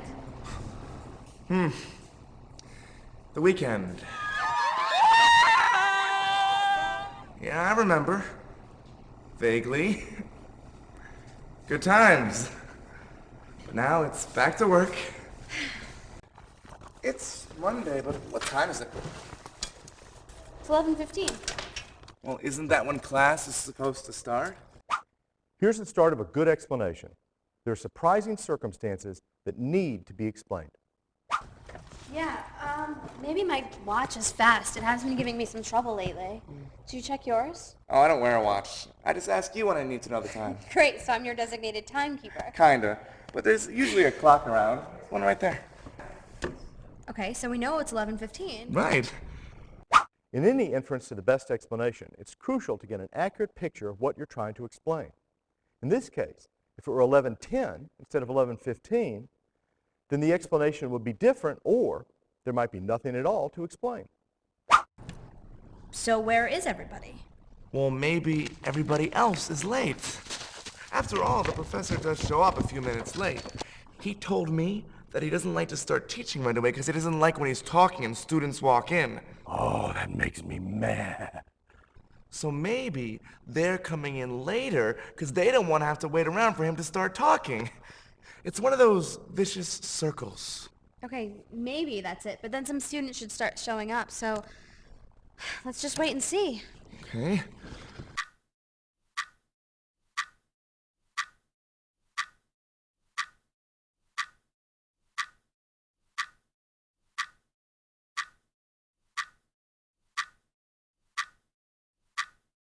Enough is enough!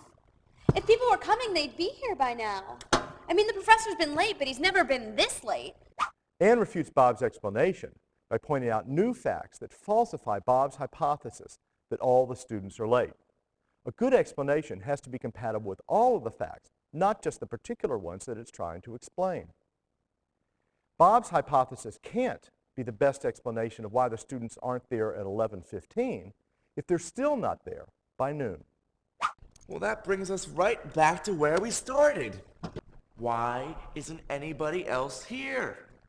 Your guess is as good as mine.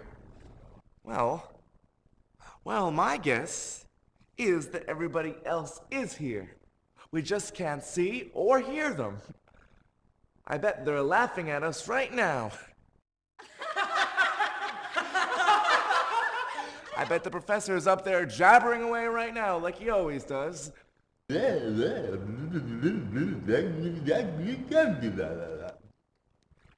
Oh, I hope this material's not on the test.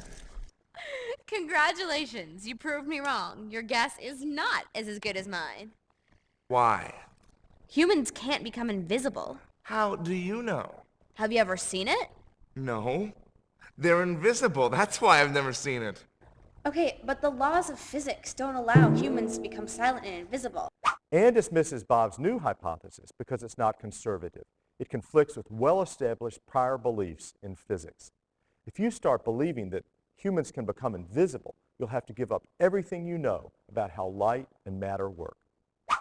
Besides, if they were here, the seats wouldn't be popped up like this. Nope. Because besides being invisible and silent, these students are also weightless. No smell either. Okay, so there is no way to tell whether or not there are students here. You're catching on.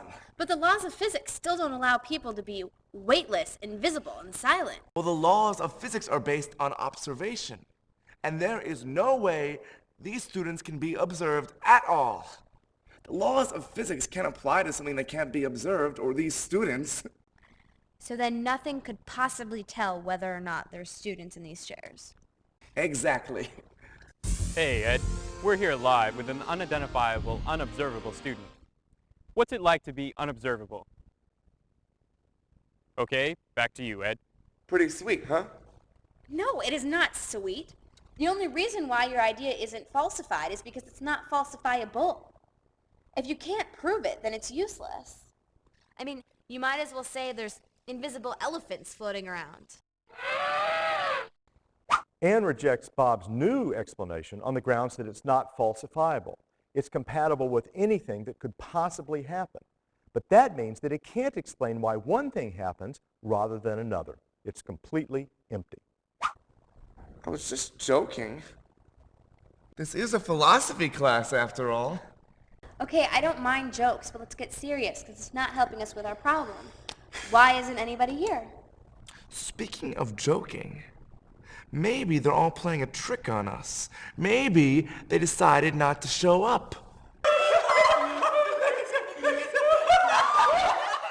Okay, but why would they do that?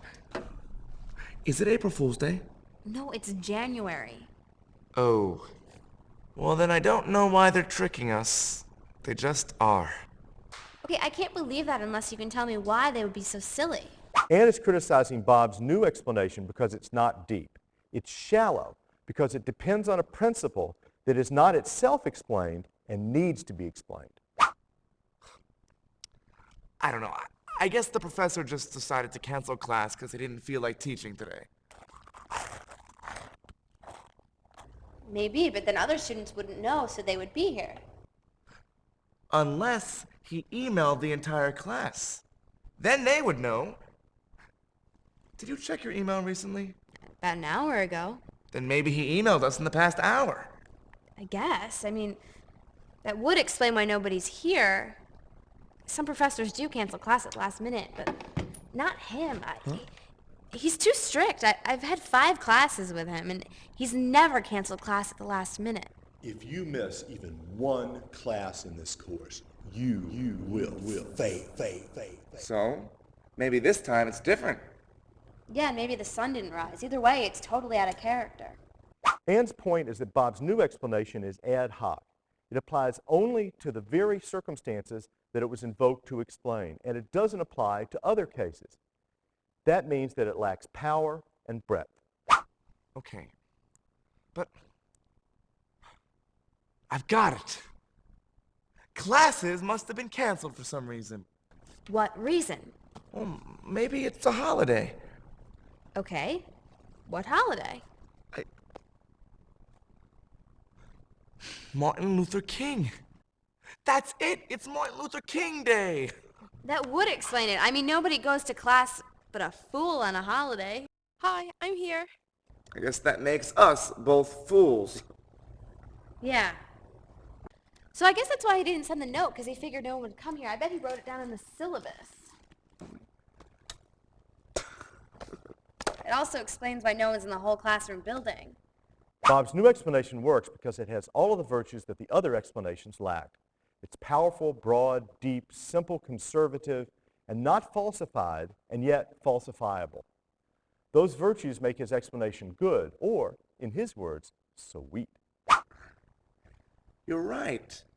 You know, I think there's some kind of ceremony today with the president of the college and some big hotshot from Washington for Martin Luther King Day.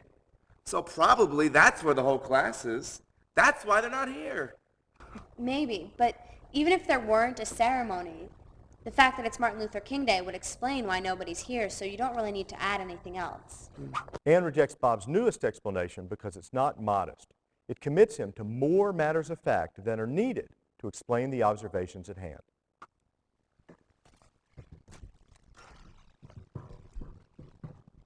So I guess the holiday explains it all. Oh, not really. We still don't know why that big head keeps popping in on the side. That's one that I can't figure out myself. No, it's so weird. That guy looks like this kid who used to babysit me when I was younger.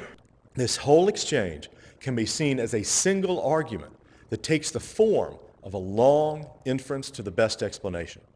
The first premise is an observation. Nobody else is in the room. The second premise is an explanation. The hypothesis that class was canceled because of the holiday, plus accepted facts and principles, gives a suitably strong explanation of the observation in premise 1, namely, the observation that nobody else is in the room. Premise 3 is a comparison. No other hypothesis provides an explanation nearly as good as the holiday hypothesis in premise 2. And the conclusion is that the holiday hypothesis in premise 2 is true. The most controversial premise is probably premise 3. It says that no other explanation provides nearly as good an explanation as the holiday hypothesis. To justify this premise, we need to compare other possible explanations. And that's exactly what the two students do throughout the skit. Their discussion can then be summarized in this background argument that supports premise 3. The hypothesis that the other students are late is falsified by the passing of time. The hypothesis that the other students are invisible is not conservative. The hypothesis that the other students are undetectable is not falsifiable. The hypothesis that the other students are playing a joke is not deep. The hypothesis that the professor skipped class is not powerful or broad. The hypothesis that the other students are at a ceremony is not modest. No other hypothesis seems plausible. Therefore, no other hypothesis provides an explanation nearly as good as the holiday hypothesis in premise 2. Even if the other explanations are inadequate, the inference to the best explanation fails unless the holiday hypothesis succeeds at explaining why there's nobody else in the room. Premise 2 claims that the holiday hypothesis does explain why there's nobody else in the room. So we need to analyze why it succeeds. And to do that, we can look at another background argument. The holiday hypothesis explains why nobody else is there. Because if classes were canceled because of the holiday, then nobody else would be there. That is, nobody else would be in the room at the usual time. The holiday hypothesis is also broad because it explains other actual observations, such as the observation that the whole building is empty. The holiday hypothesis is also powerful because it applies to many separate cases. For example, it explains why students won't be there on future holidays. The holiday hypothesis is also falsifiable because two students might find out that classes were not canceled for the holiday. The holiday hypothesis is not falsified because the two students do not actually find out that classes were not canceled for the holiday. And similarly for other ways to falsify the hypothesis. The holiday hypothesis is also conservative because it does not conflict with any prior well-established beliefs. The holiday hypothesis is also deep because it does not depend on any assumptions that need but lack independent explanation. So, the holiday hypothesis explains why nobody else is there, and it's broad, powerful, falsifiable but not falsified, conservative, deep.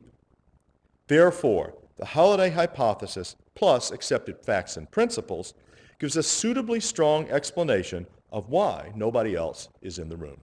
These two background arguments use a common list of virtues that are usually called explanatory virtues.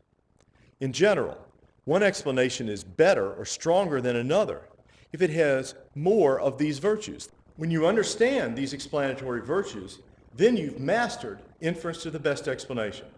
Right? Right. Now we can go on and look at other kinds of inductive argument.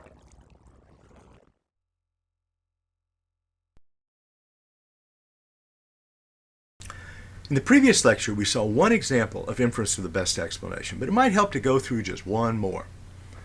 I told you that detectives often use inference to the best explanation to figure out who committed the crime. One really neat example of this kind of argument was provided by some students in the first offering of this course. Just check out the video that they made. I think I'm going to go for a run. Philippa and Mackenzie are sleeping. Work up an appetite. I might dig into some of those cookies later. That was a good run. I think I'm going to have some cookies. What? Oh, man. That was a brand new dish. The dish broke, and I was wondering if you heard anything or if you had anything to do with it. No, I just woke up. You didn't hear? Huh. I wonder how this could have happened. You didn't feel any earthquake, did you, or something? Late. Well, I suggest that perhaps it was Timmy. Timmy. You know, come to think of it, I'm looking at this counter, and I'm seeing that dumb cat's hair. I think we found our answer. Mm-hmm. Timmy did it. Philippa? Timmy. Timmy, what do you have to say for yourself? Meow. Love that video, didn't you? Great production values. He's ready for Hollywood. The actors, Emmys. Oh man, I wonder if he hired professionals. And the argument was good too. First of all, it was really clear. I mean, you know exactly why they think Timmy did it. Its structure was really good. You start with a phenomenon that needs to be explained, namely the dish was broken on the floor. And you look for alternative explanations, and you compare those different explanations, and the best explanation is that Timmy did it. Okay, so what are the competing explanations? Well, Mackenzie might have done it, but she denied it. She wouldn't lie to her parents. She looked so innocent, at least I thought so. We'll see whether other people agree. And the other possibility is an earthquake, but nobody felt an earthquake, and they probably would have felt an earthquake, so that's no good. Maybe Philippa did it. Wait a minute. I don't know if you noticed in that little box, Philippa sleeps like a log. And he got back at 7:45. That's when the dish was broken. She didn't come down till 9:45, and if she's sleeping like a log, how could she have done it?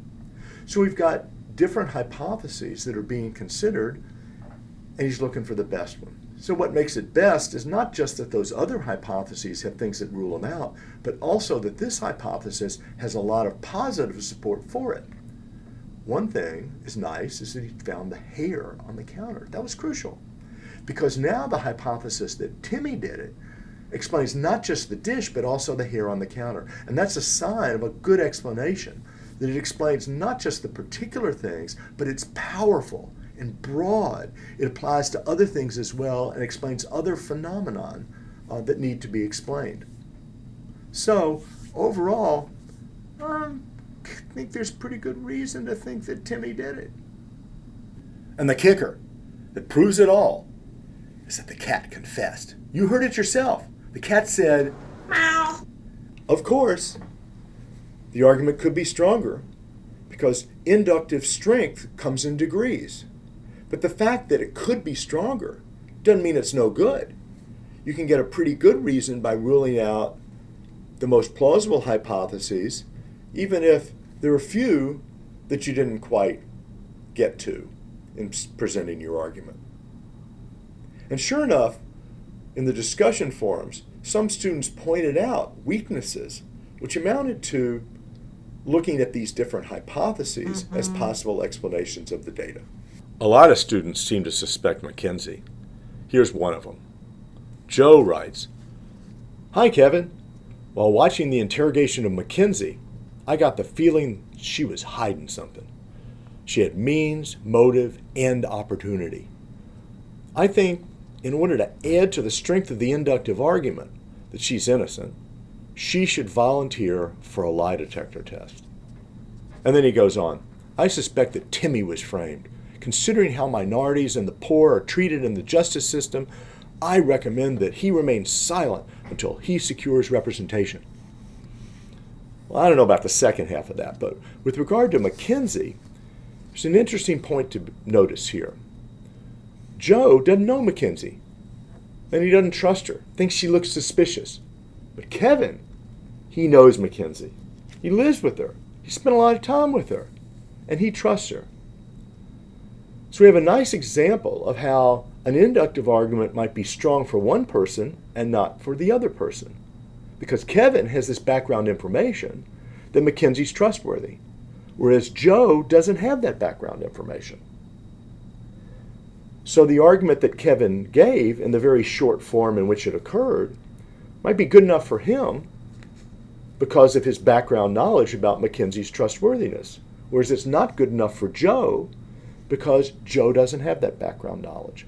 And that's just a fact about inductive arguments in general, that they might be strong for some people and not so strong for other people.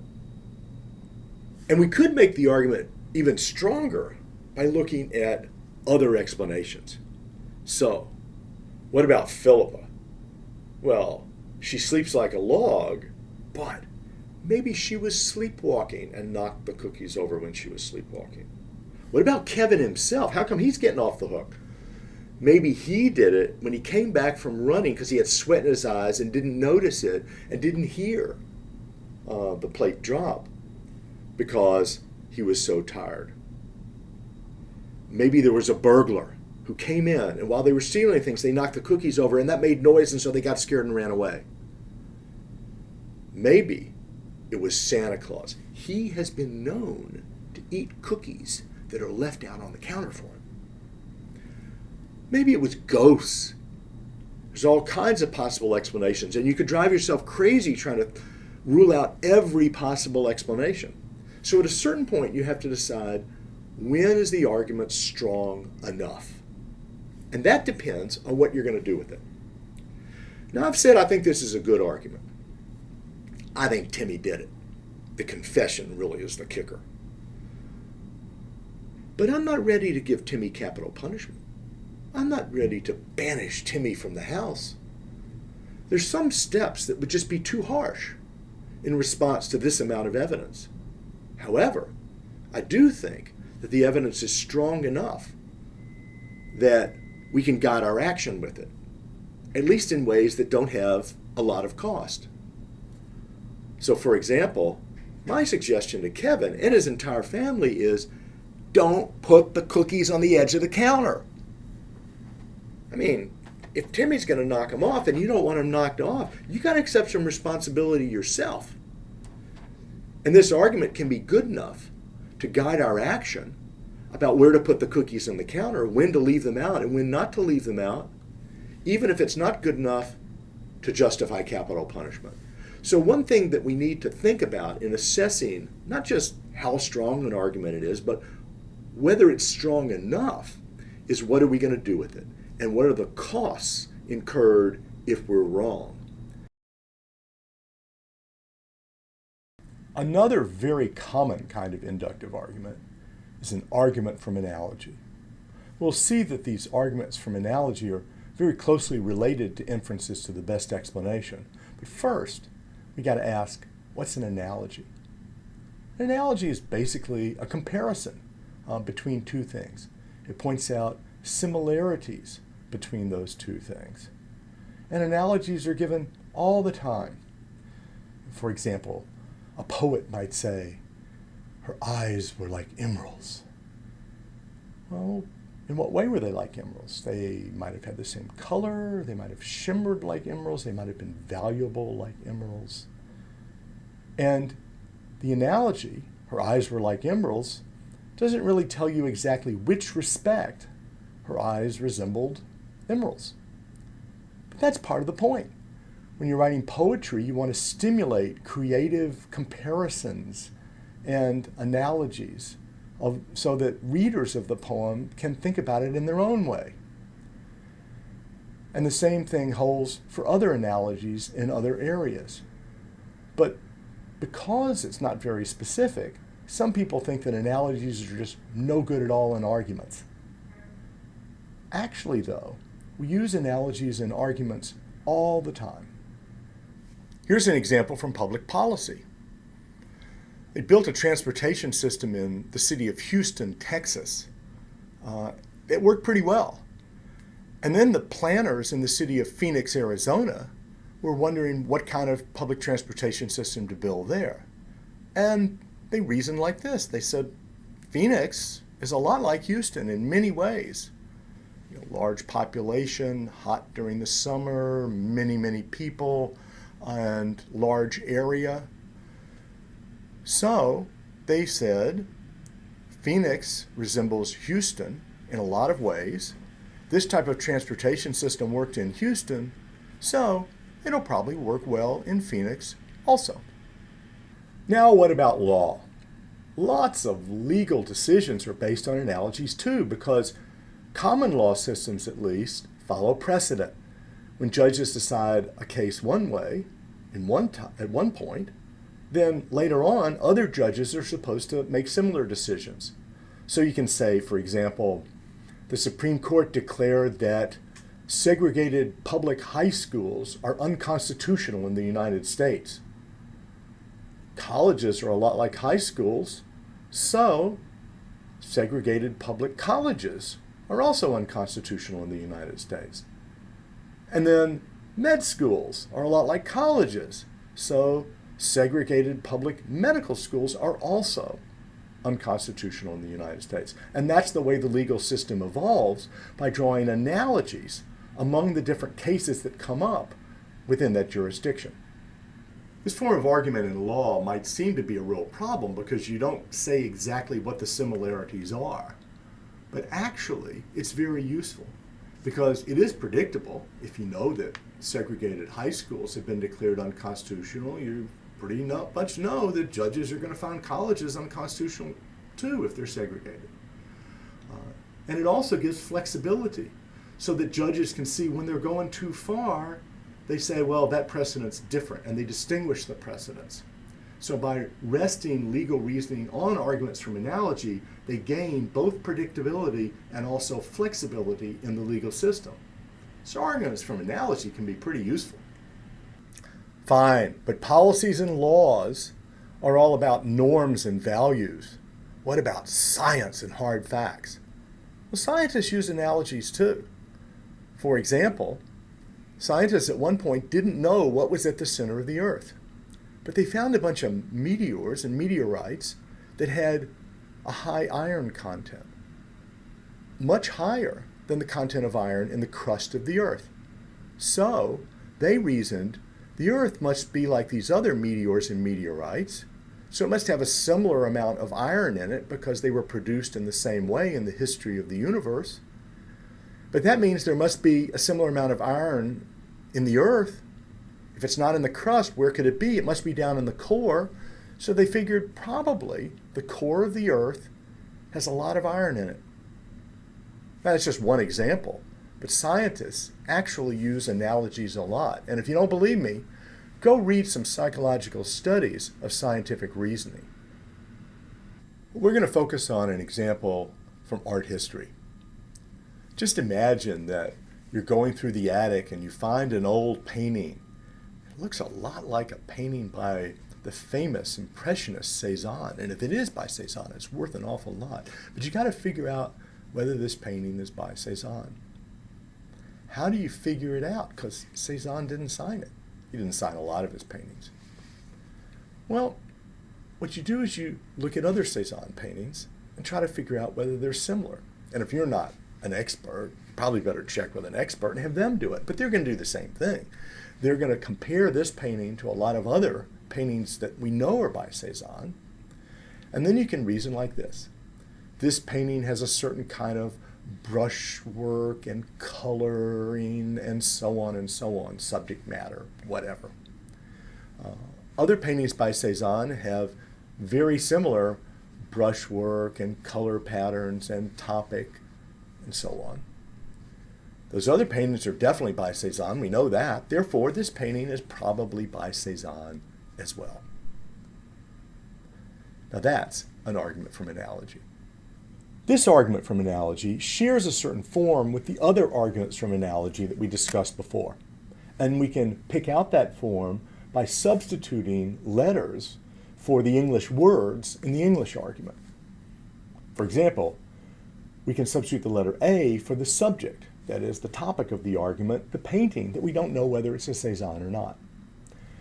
And we can substitute the letters B, C, and D for the similar objects that are also Cézanne paintings. And we can substitute the letters P, Q, and R for the similarities between the paintings that we know are by Cézanne and the one that we're not sure of. And then we can substitute the letter X for that particular property of being by Cézanne. And when you substitute all those letters for the English words, then the argument simply says that object A has properties P, Q, and R, and objects B, C, and D also have those properties P, Q, and R. And B, C, and D also have the property X, so the subject, object A, probably also has the property X. Namely, this painting is by Cézanne. Probably. Of course, since this argument only tries to show that the conclusion is probably true, it's an inductive argument. It's not valid. It's possible for the premises to be true and the conclusion false. Namely, this painting might resemble all those other paintings in those respects, and yet it's not by Cézanne. Secondly, the argument's defeasible. You can get some additional information that makes it really look like a bad argument. For example, you could turn the painting over and on the back you find the signature of a different artist, like Seurat. And then you realize this isn't by Cézanne at all. But nonetheless, the argument can be strong. It can always be stronger because there can be more similarities and more important similarities, but it can be a strong argument and a good argument because it's inductive, so it doesn't even try or pretend to be valid. How can we tell when an argument for analogy really does give us a strong reason to believe the conclusion? What are the standards by which we measure how strong the argument is and how strong the reasons are? Well, one of them should be obvious. I mean, of course, the premises have to be true and justified, like in any argument. A standard that's relevant here is that when there are more important analogies, then it provides a stronger reason. Because some analogies are just totally unimportant. The painting is square. Other paintings by Cezanne are square. Therefore, this is by Cezanne. Well, that's ridiculous, right? Because lots of painters use square canvases. But something that's important, that's going to be specific to Cezanne and very, very idiosyncratic, is going to be more important for this type of argument. Secondly, when there are more analogies, because we don't know exactly which one is the one that's important. That's the point of an argument from analogy. You draw the analogy without knowing exactly which respect is the crucial one. So the more analogies that you have, the more likely you're going to hit on the ones that are crucial. So if it's not just brushwork, it's also the type of paint that was used. It's also the color scheme that was used. It's also the geometric shapes. It's also the subject matter. It's a particular mountain that's close by where Cezanne lived, and he painted a lot of that mountain. And on and on and on. The more analogies, the more likely that some of them are going to be the crucial ones, and therefore the stronger the argument is, and the stronger reason it gives you to believe that this particular painting is by Cezanne. But of course, there are always going to be some disanalogies as well, because Cezanne didn't paint the same thing over and over again exactly the way he did the first time. The fewer disanalogies, the stronger the argument. There'll always be some, or there wouldn't be much of an argument there. It would be exactly the same painting. But the fewer disanalogies, and the less important those disanalogies are, then the stronger the argument is going to be. Next, the objects that you're comparing, because they're similar in various respects. That is, the other paintings that we know are by Cezanne.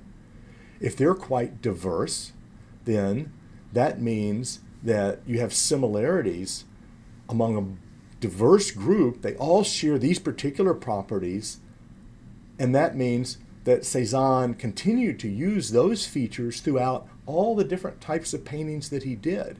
And that means that it's going to be a stronger reason to believe that this painting is by Cezanne. Finally, the conclusion is weaker. You could say, therefore, this painting is definitely by Cezanne. It couldn't be anybody else. Well, that's kind of crazy, right?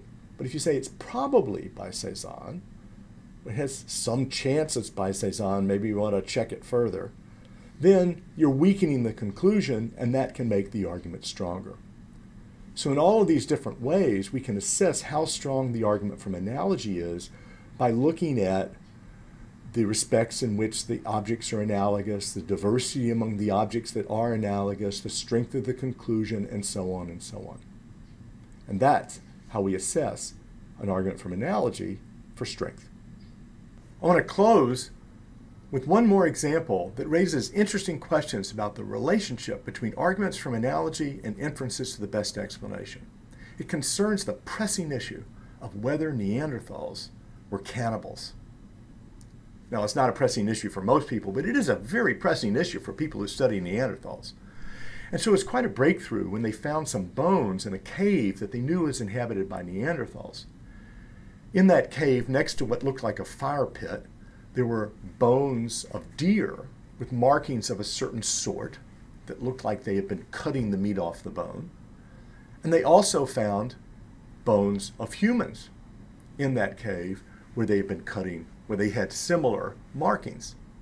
And they argued, since the bones have similar markings, and these bones, the bones of the deer, were probably cut up for food, well, the human bones were probably also cut up for food. So they reached the conclusion that at least sometimes Neanderthals ate humans. What's interesting is that there are two ways to reconstruct this argument.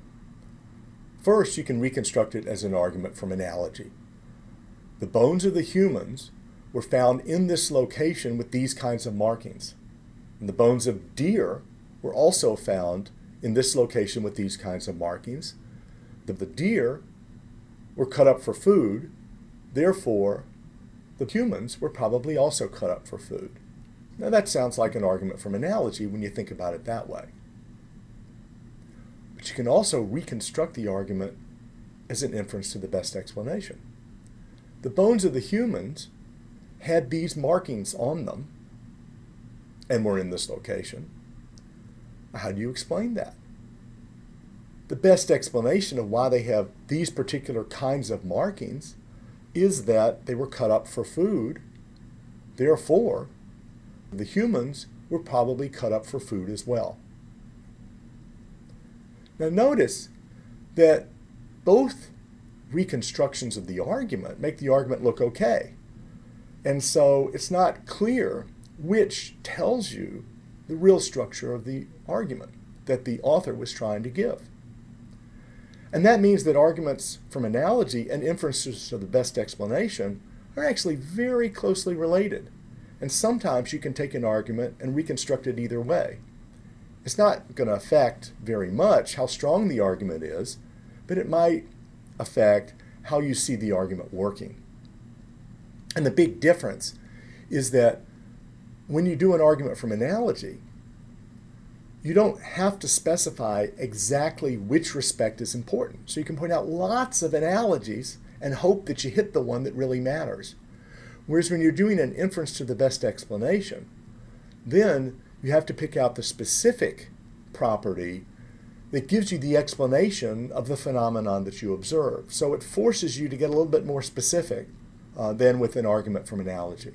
But otherwise, these two arguments are clearly very closely related, and they're basically two different ways to argue for similar conclusions. For example, in this case, with the argument from analogy, you don't know whether it's the location next to the fire or the types of markings, or maybe there's several different types of markings and they're all the same, but you don't know which ones are the ones that indicate how it was killed and which markings indicate how it was cut up to be eaten. And an argument from analogy can leave all that vague and just think that probably one of those similarities justifies the conclusion that the humans were cut up to be eaten. But if you're going to give an inference to the best explanation, then you're saying that these markings, for example, diagonal markings on leg bones, might suggest that they cut that up in a certain way because that's how they prepared the deer meat, and they were used to preparing deer meat that way. So they used similar cutting techniques when they were preparing human meat. And you've got an explanatory story that's much more specific than a mere analogy, but it also commits you to a lot, so it might be questionable in various ways. So when you look at an argument like this, you've got to decide which way to reconstruct the argument, as an argument from analogy or as an inference to the best explanation. And the general rule is one that we saw long ago in the early weeks of this course. If you really want to understand an argument, you want to understand your opponents, or you want to have a better argument for yourself, then you try to make the argument look as good as possible. So when you face a particular example like the Neanderthal example, you have to decide, is this argument going to be better if I reconstruct it as an argument from analogy, or is it going to be better if I reconstruct it as an inference to the best explanation? And the best reconstruction is going to be the one that makes the argument look best.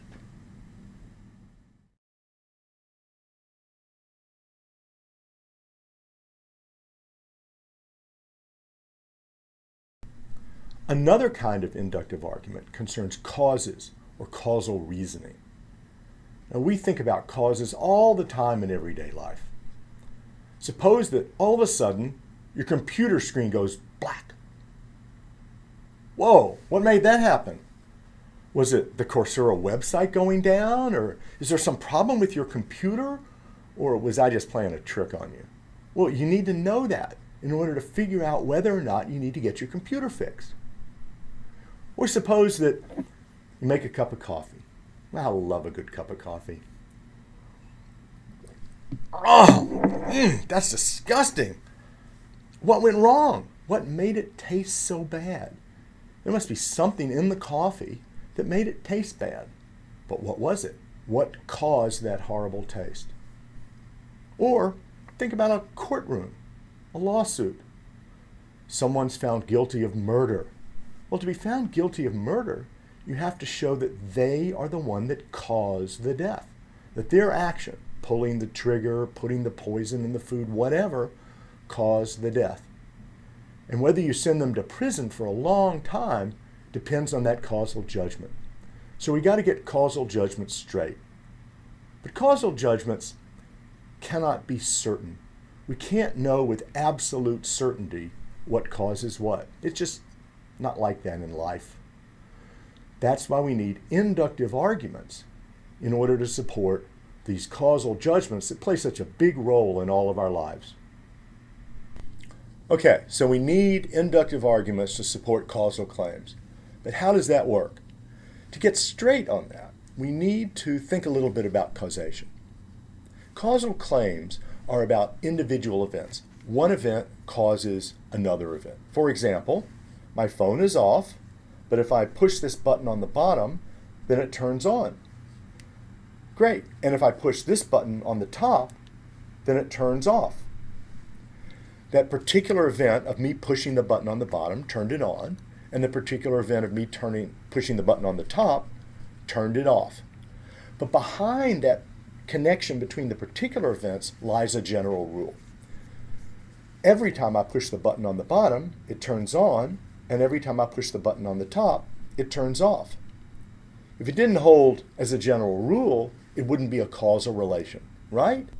So how can we test general principles? That's going to be the topic for this whole week. The big question is going to be, which cases in the data do we need to look at? And how do we know when we have enough data to really believe in a general principle? But the first thing we need to do is to draw an important distinction between two different types of general principles. Sometimes we say that one thing is a sufficient condition for another thing. And that means basically that whenever you have the first thing, you're also going to have the second thing. But sometimes we're going to claim that something is a necessary condition for the second thing. And basically, again, that means that if you don't have the first thing, you're not going to have the second thing. And it's going to be crucial to distinguish sufficient conditions from necessary conditions, because people confuse them all the time, and we need to get them straight. So let's start with a very simple example. First, being a whale is sufficient for being a mammal. Well, that's because every whale is a mammal, so if you've got something that's a whale, you know you've got something that's a mammal. Okay? But being a whale is necessary for being a sperm whale. If you're not a whale, you're not a sperm whale. You can't be a sperm whale without being a whale. So being a whale is necessary for being a sperm whale, and being a whale is sufficient for being a mammal. One way to illustrate this is to draw them into circles. So if you know that there's a large group of mammals, it's a big circle, but within that is the set of whales, which is smaller than the mammals, but even within the whale circle, there's a set of sperm whales. Then you know that being a whale is sufficient for being a mammal because everything in the whale circle is in the mammal circle, and being a whale is necessary for being a sperm whale because everything that's not in the whale circle is also not in the sperm whale circle, because the sperm whale circle is totally inside the whale circle. Okay? Now let's try to formulate a definition of necessary and sufficient conditions a little more precisely. The definition for sufficient conditions and necessary conditions is a little different with events than it is with features. So we're going to give you two different versions, and you can really use the one that applies to the case at hand. We can define a sufficient condition by saying that F is a sufficient condition for G if and only if, that is, just in case, whenever an event of type F happens, then an event of type G also happens. And to put it more appropriately for features, we can say that anything that has the feature F will also have the feature G. So in our whale example, anything that's a whale is also a mammal. Anything that has the feature of being a whale also has the feature of being a mammal. So being a whale is sufficient for being a mammal. And we can do the same thing with necessary conditions, but you got to put the negations in there. That's the only difference. F is a necessary condition for G, if and only if, that is, just in case, whenever an event of type F does not happen, then an event of type G also does not happen. By putting the negation on both sides, you turn it into a necessary condition. And for features, we can say anything that does not have the feature F does not have the feature G. So back to our whale example, anything that is not a whale is not a sperm whale. So being a whale is necessary for being a sperm whale. And that's how our definitions work. Now, since you took propositional logic a few weeks ago with Rom, it might help to think of this as equivalent to the propositional forms. So you can think of F is sufficient for G is like F, if F, then G, or F horseshoe G. It's not really quite the same. It's different because you need quantifiers, but if you think of it that way, it won't hurt. And then to say that F is necessary for G is kind of like saying, if not F, then not G. Or in symbols, not F, horseshoe, not G. And thinking of it along those lines is, as again, not quite right because there are no quantifiers, but it's close enough and it might help you understand the distinction between sufficient conditions and necessary conditions. The same concepts apply in causal examples, but they're a little bit trickier to apply. And the main reason is that word whenever, because it's a quantifier and it applies to a restricted domain of discourse. Now you don't know what that means because we haven't studied that yet, but the point is that it only holds whenever in a certain range of cases, not just any old case. So to get clear about that, let's look at an example. Striking this match right here, right, is sufficient for lighting it. So when I strike it, I light it, okay? And striking the match on a rough surface is necessary for lighting it, because if I strike it on a surface that's not rough, it doesn't light. So now we know that striking it is sufficient and striking it on a rough surface is necessary, but wait a minute, that can't be right. It can't be true that whenever you strike the match, it lights, because we know that when you strike it on a surface that's not rough, it doesn't light. So how do we get that striking it is sufficient for lighting it when we know that if you strike it on the wrong place, it's not going to light?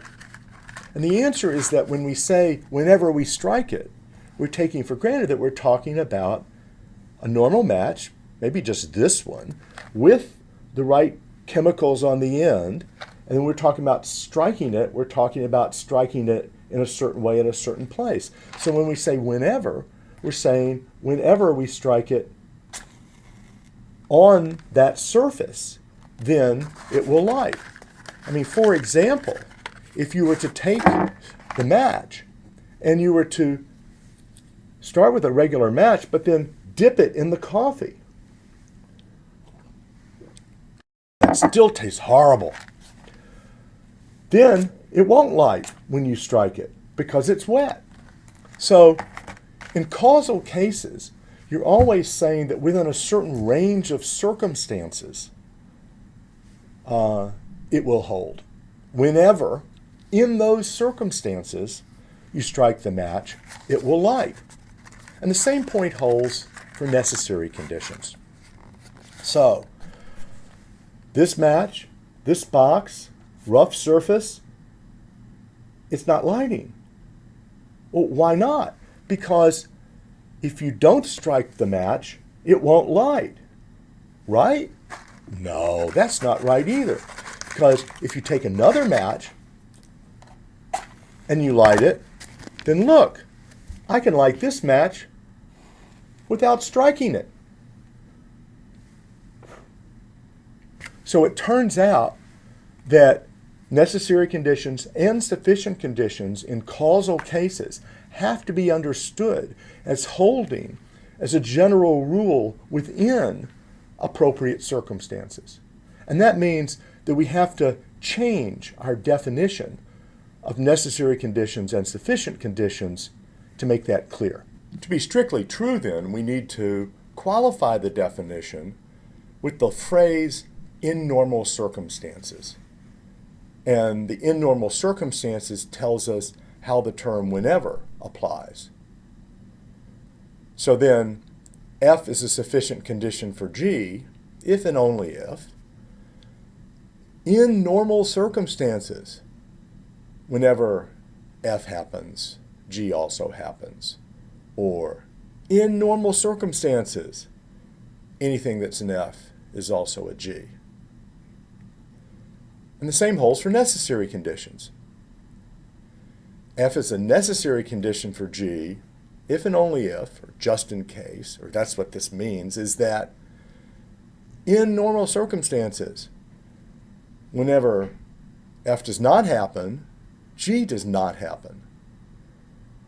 Or, for features, in normal circumstances, for normal cases, anything that's not an F is also not a G.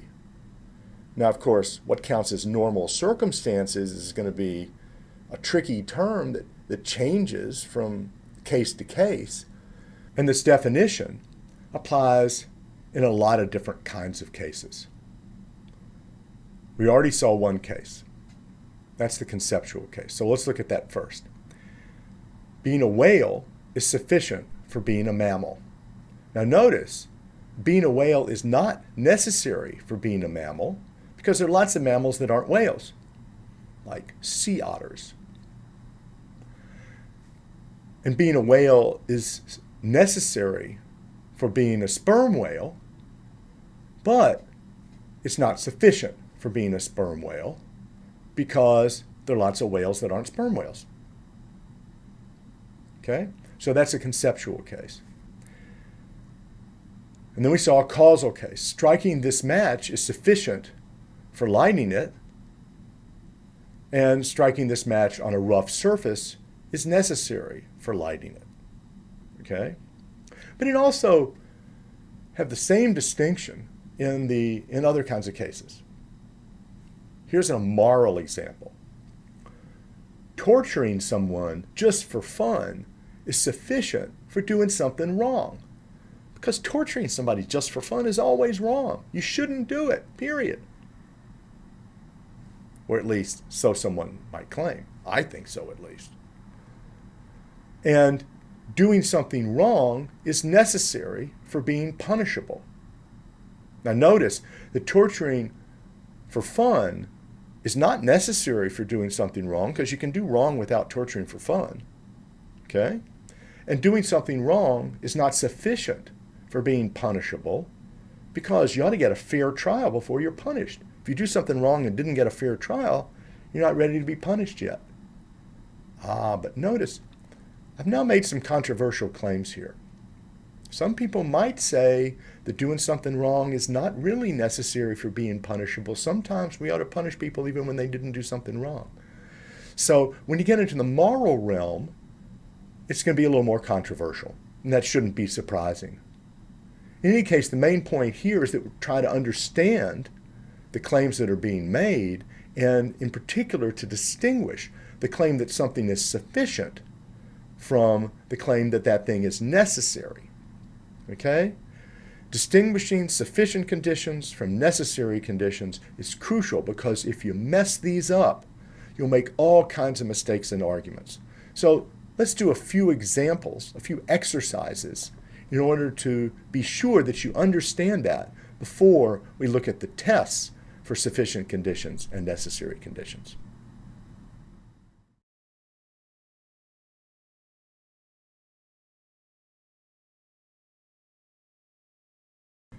Now that we understand the distinction between sufficient conditions and necessary conditions, we need to ask how we can tell which conditions are necessary and which conditions are sufficient.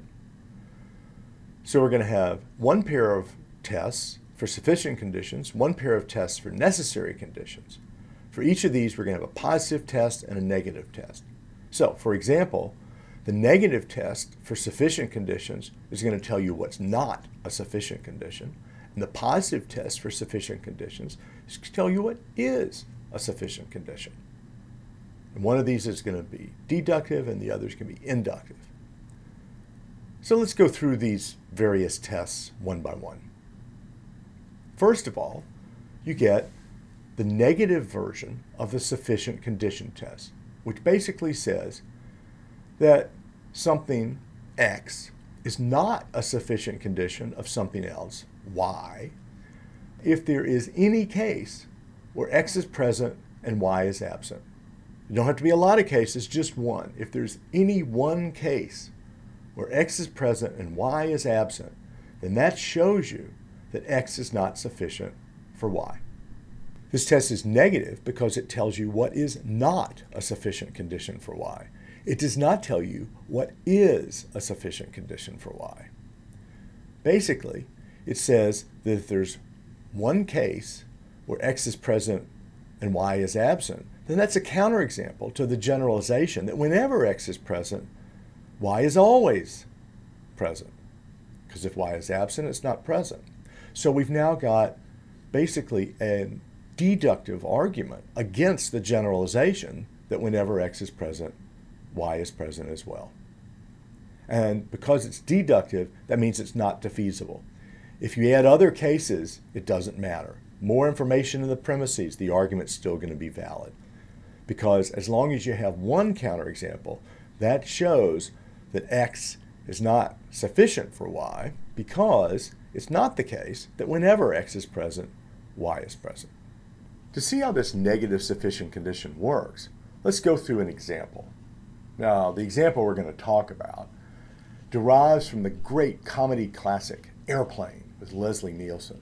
And so we've added a link that you can check out if you want. But I'll warn you, there's some offensive parts of this comedy, and you ought to be ready for that.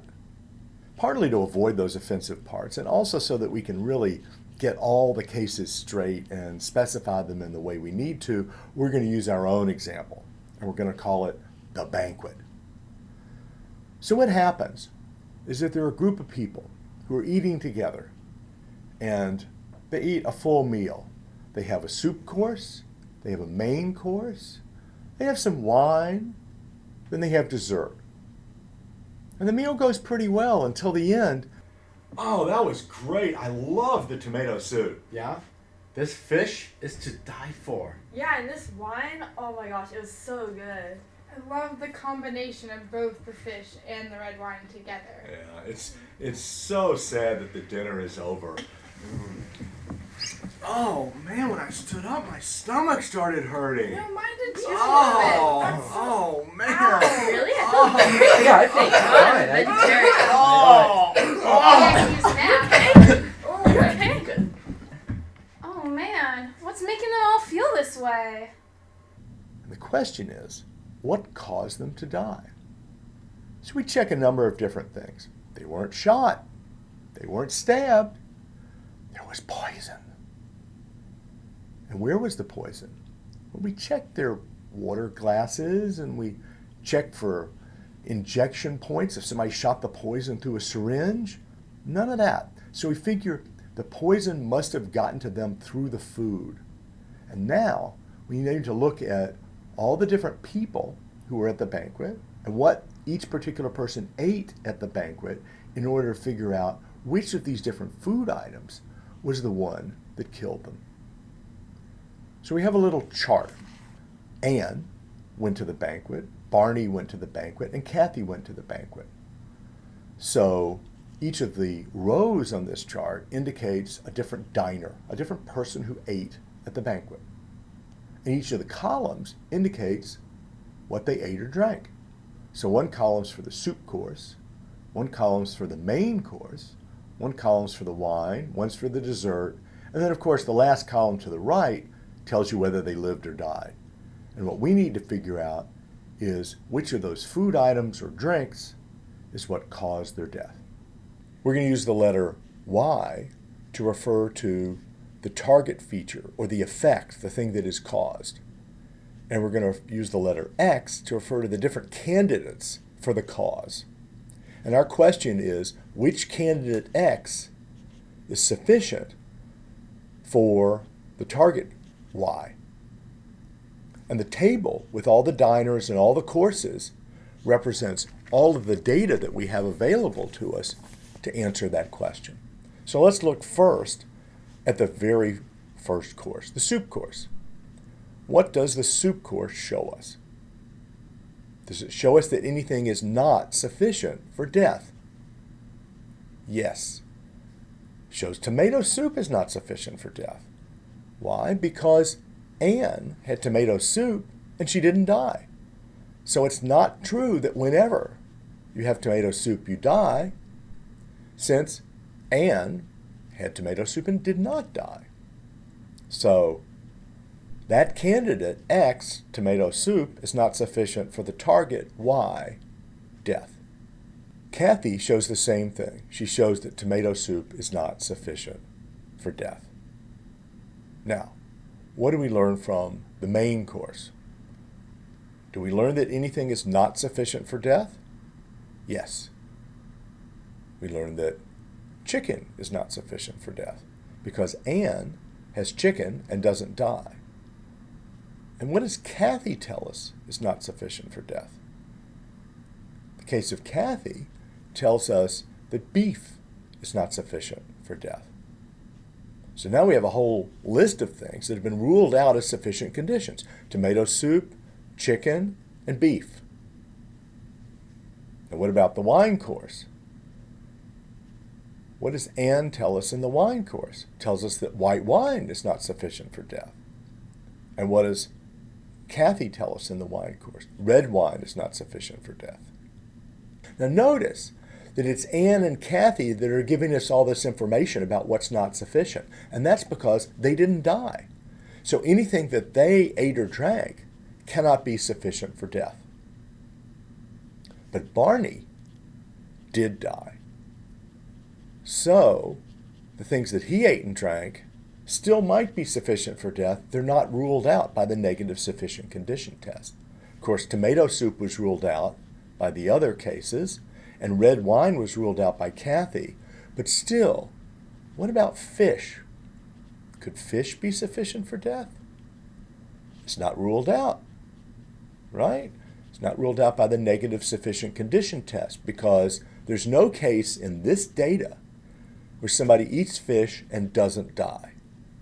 But does that mean that eating fish is sufficient for death? No, because this is just the negative sufficient condition test. It tells you what's not sufficient. It doesn't tell you what is sufficient. Okay? But still, we want to look at the rest of the chart and figure out, is there anything else that's not ruled out as a sufficient condition? Well, pie is ruled out as a sufficient condition because Anne had pie but is still alive. Kathy shows that ice cream is not a sufficient condition for death, but cake still might be a sufficient condition for death for all we've read. So now we've got two candidates. Fish and cake still might be sufficient conditions for death. They're not ruled out by the negative sufficient condition test, but that doesn't mean they are sufficient for death.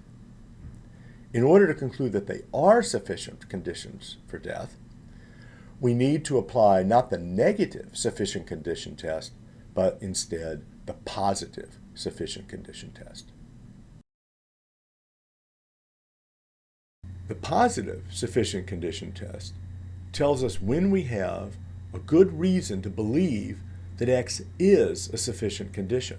What makes it positive is it tells you that you have a reason to believe that X positively is a sufficient condition, unlike the negative test.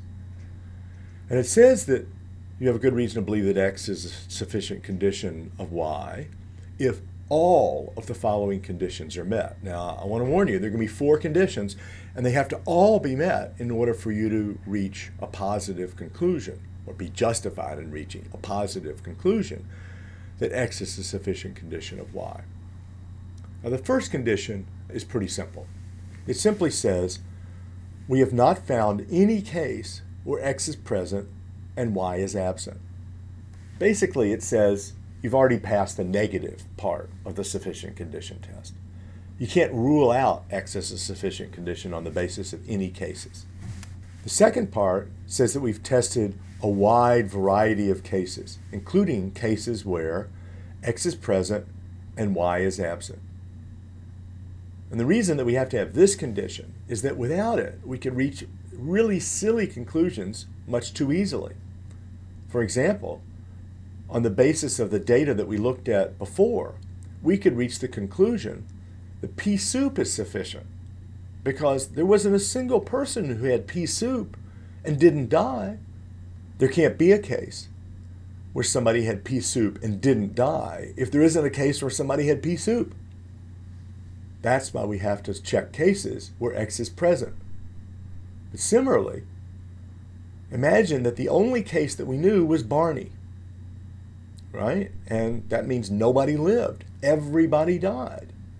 Well, if everybody dies, then we don't have any cases where somebody had tomato soup and didn't die, or where somebody had fish and didn't die, or where somebody had beef and didn't die, or where somebody had cake and didn't die. Whatever they had, they died because everybody died. So if everybody dies, it's really hard to tell which of the different candidates is the one that's really causing the death. So that's why we have to have some cases where X is present, that is, where the candidate that we're testing is present, and other cases where the target feature, Y, is absent. And that's what the second part of the positive sufficient condition test tells you that you need. Now, those 2 clauses are pretty trivial, but the next one's more important, and it's also a little bit trickier. What it says is that if there are any other features that are never present where Y is absent, then we've tested cases where those other features are absent, but X is present. Now, this can be confusing, but the basic idea is that if there are 2 competing hypotheses, 2 competing candidates for a sufficient condition, and neither one is ruled out by the negative sufficient condition test, then we need to look at cases that would decide between those hypotheses. Now, in our example, we saw that neither fish nor cake is ruled out as a sufficient condition. And if we want to decide whether it's fish or cake that really is a sufficient condition, then what we need to look at is a case where fish is present but cake is not, and a case where cake is present but fish is not. We can't be sure from the first 3 cases because we don't have that combination of fish and cake, so we have to do a little more research. And luckily for us, not for them, of course, because one of them dies, but luckily for us, Doug and Emily were also at the banquet.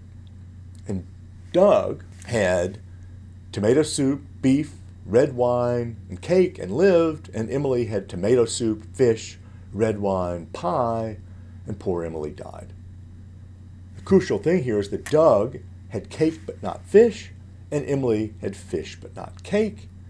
Now, do these cases help us determine whether cake is sufficient for death? Yes, because one of these new cases rules out cake as a sufficient condition of death. Which one does that?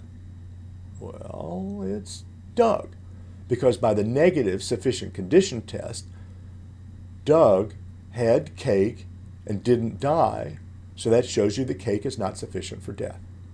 Now, does Emily rule out anything as a sufficient condition for death?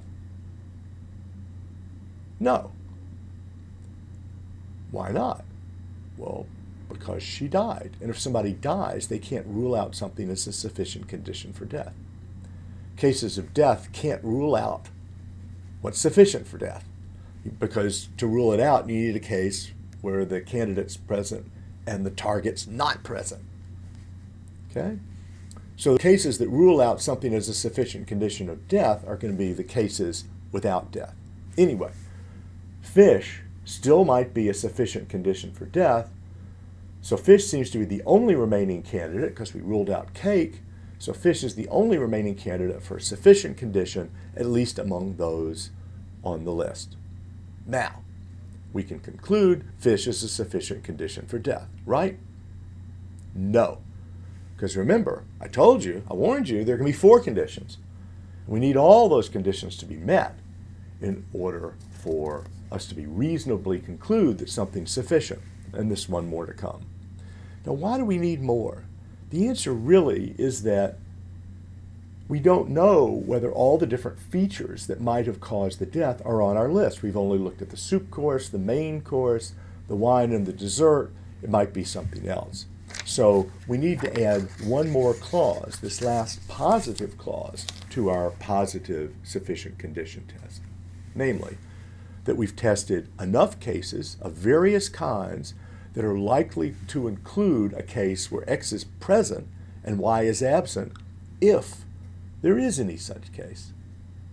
So this clause is obviously going to be hard to apply, right? It's not mechanical. How do we know whether we've tested enough cases of various kinds? We have to know what kinds of things can cause death and which kinds of things can't cause death.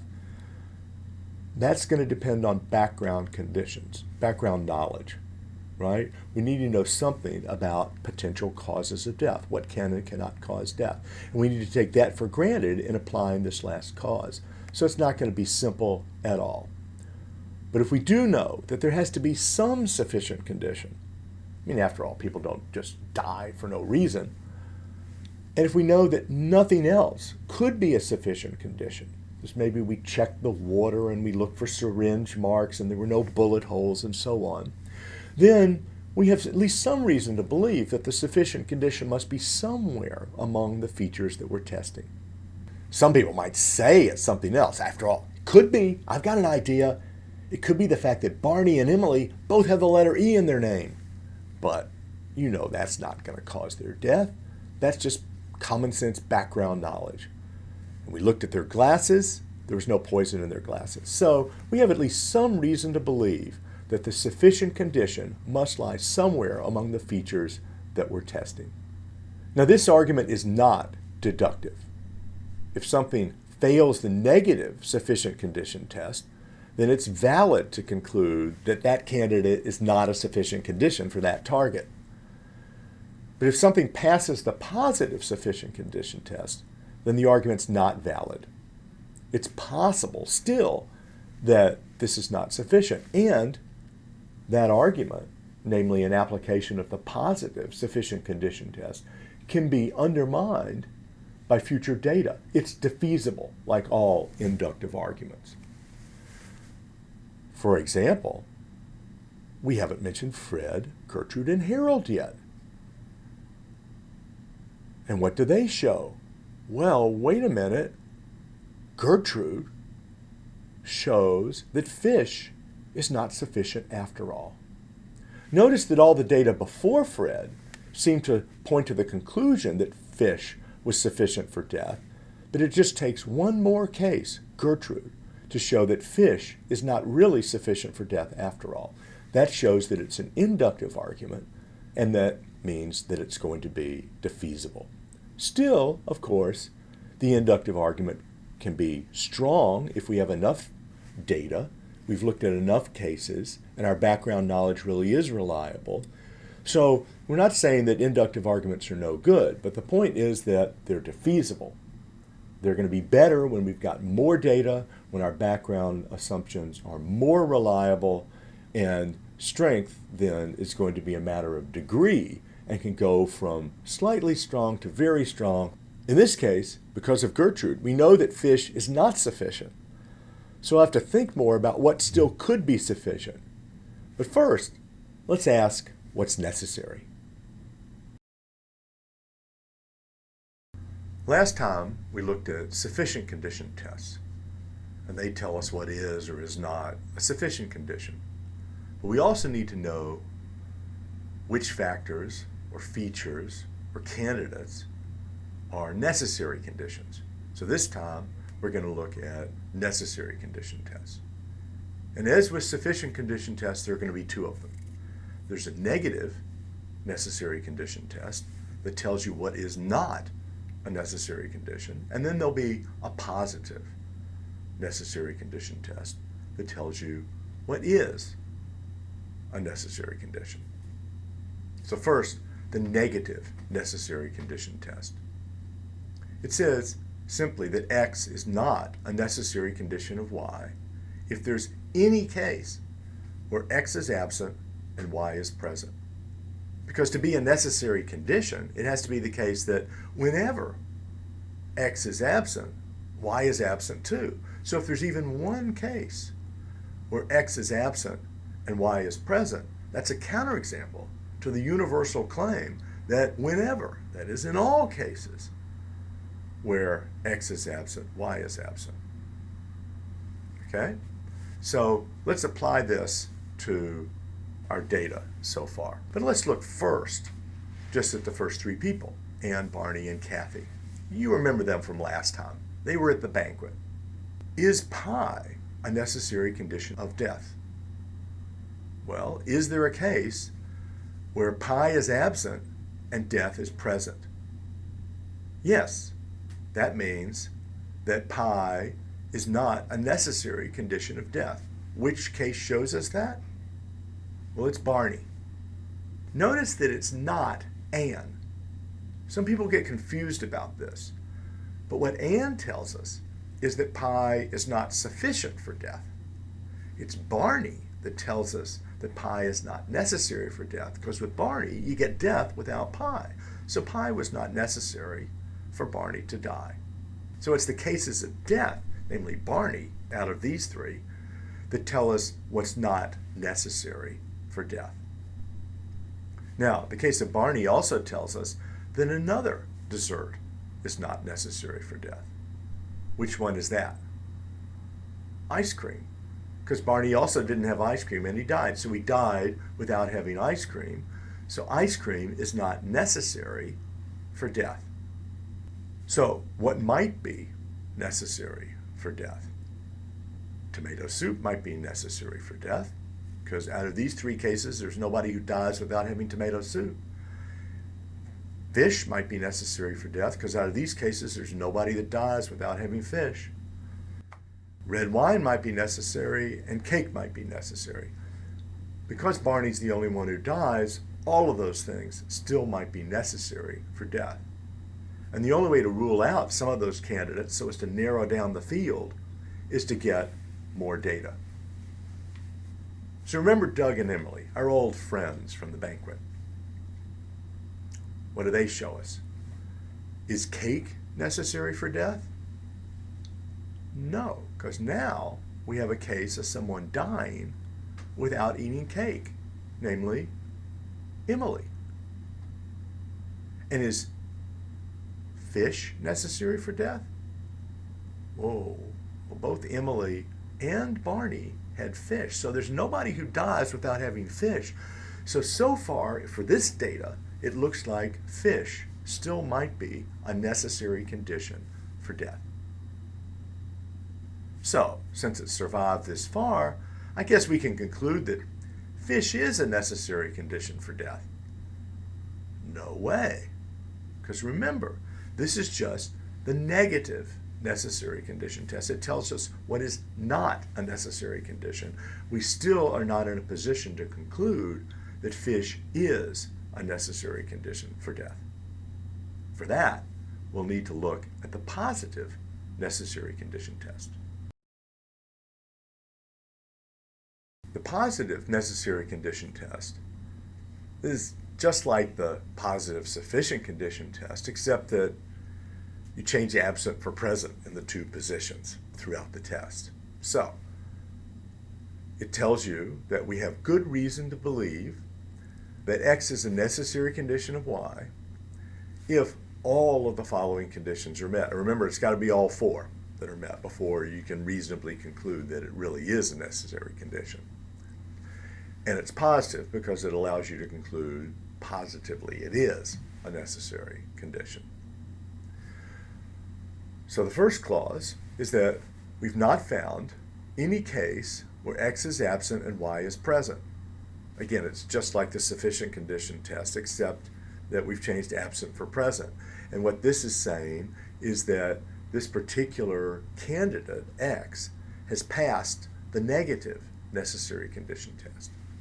And you got to do that because if you're ruled out as a necessary condition, there can't be adequate reason to conclude that you are a necessary condition because you've been ruled out. Second, we've tested a wide variety of cases, including cases where X is absent and cases where Y is present. I mean, after all, if nobody dies, you can't test to see what's necessary for death. You're not going to be able to have enough data. You're going to reach silly conclusions. So we need to make sure that we have a bunch of cases where X is absent and a bunch of cases where Y is present, or we're not going to have any reason at all. So remember our data. What about tomato soup? Is tomato soup necessary for death? Well, it might be because we didn't have any cases in the first 3 at least where nobody drank tomato soup. So that would be a silly conclusion to reach. We need to look at cases where people didn't have tomato soup in order to determine whether the tomato soup really was necessary to cause death in that case. Now, the third condition says that if there are any other features that are never absent where Y is present, then we've tested cases where those other features are present, but X is absent. And the idea here is that you've got competing hypotheses. Some people might think that one candidate is a necessary condition for death, and other people might think that another candidate is a necessary condition for death, and some people might say, well, I don't know which one, because neither one's ruled out. Well, if neither one's ruled out by the necessary test, then we need to have cases that decide between the competing candidates, the competing hypotheses, to determine what really is necessary for death. So that means that in our example, at least for the first 3 cases, Anne, Barney, and Kathy, fish and red wine and tomato soup all still might be necessary conditions of death. And to figure out which one really is, we want to look at a case of somebody who has fish and red wine, but not tomato soup. Somebody who has fish and tomato soup, but not red wine. And somebody who has tomato soup and red wine, but not fish. So we need to do more research. Now, luckily, again, lucky for us, but not for them, we have additional people who came to the banquet and had just those combinations, namely Fred, Gertrude, and Harold. Fred had fish and red wine, but not tomato soup. Gertrude had fish and tomato soup, but not red wine. And Harold had tomato soup and red wine, but not fish. So, what does Fred tell us? What does this case rule out as a necessary condition? It tells us that tomato soup is not a necessary condition for death because Fred died without having tomato soup. He had leek soup instead, and no tomato soup. What does Gertrude tell us? What does this case rule out as a necessary condition? Nothing. Why? Because Gertrude didn't die. And it's only the cases where people die that can rule out necessary conditions. What about Harold? What does Harold tell us? Same thing. Harold didn't die, so he doesn't rule out anything as a necessary condition. Okay. Gertrude might show us that fish is not a sufficient condition for death. We already talked about that in the last lecture. But since Gertrude and Harold are alive and don't die, they can't rule out candidates as necessary conditions. So far, it looks like fish might be necessary, but not sufficient for death, given this set of data with Anne through Harold. It also looks like red wine still might be necessary, but not sufficient for death. So, is it reasonable to conclude that both of these features, both of these candidates, are necessary and not sufficient for death? No, not yet. Because remember, there's a fourth condition. And the fourth condition says that we've tested enough cases of various kinds that are likely to include a case where X is absent and Y is present if there is any such case. And as with the positive sufficient condition test, this is going to require background knowledge about what kinds of things might or might not be causally relevant, might or might not be necessary and sufficient conditions for death. It's going to be defeasible. It's not going to be valid because it's an inductive argument. But still, we can get pretty good reason to believe that something's a necessary condition for death if we have enough cases with enough variety. And that's what this positive necessary condition test is telling you. What kinds of cases you need, what kind of variety you need. Of course, the more cases and the more variety, the stronger the reason, because inductive arguments come in degrees, but we've got at least some good reason when these conditions are met. But if we've got both fish and red wine as being necessary but not sufficient for death, well, what is sufficient for death? That's what we'll have to talk about in the next lecture. Last time we ended with a bit of a mystery. We concluded that fish still might be necessary and not sufficient for death, and red wine might be necessary, but it's definitely not sufficient for death. And the question is, well, if neither of those is sufficient, what is sufficient? And to answer that question, we've got to look at complex conditions. Now, complex conditions are just conditions or features or candidates that are combinations of other candidates or features or conditions. They might be a negation, not having fish. They might be a disjunction, having either fish or beef. But we're going to look at conjunctions. That is, having some combination of two or more of the food and drink at the banquet. And we're going to understand these in exactly the same way we understand the simple or atomic conditions or features or candidates. So, for example, we're going to use the same definition of a sufficient condition. F is a sufficient condition for G. Well, what that means is that whenever F is present, so is G. And then we're going to have a negative test for a sufficient condition. This is just reminding you of a couple of lectures ago, that X is not a sufficient condition of Y, that is, of a certain target like death, if there's any case where X is present and Y is absent. Now notice, since we used X and Y as variables, you can stick anything in for them. So to get a conjunctive condition, we're going to simply substitute in the conjunction W and X.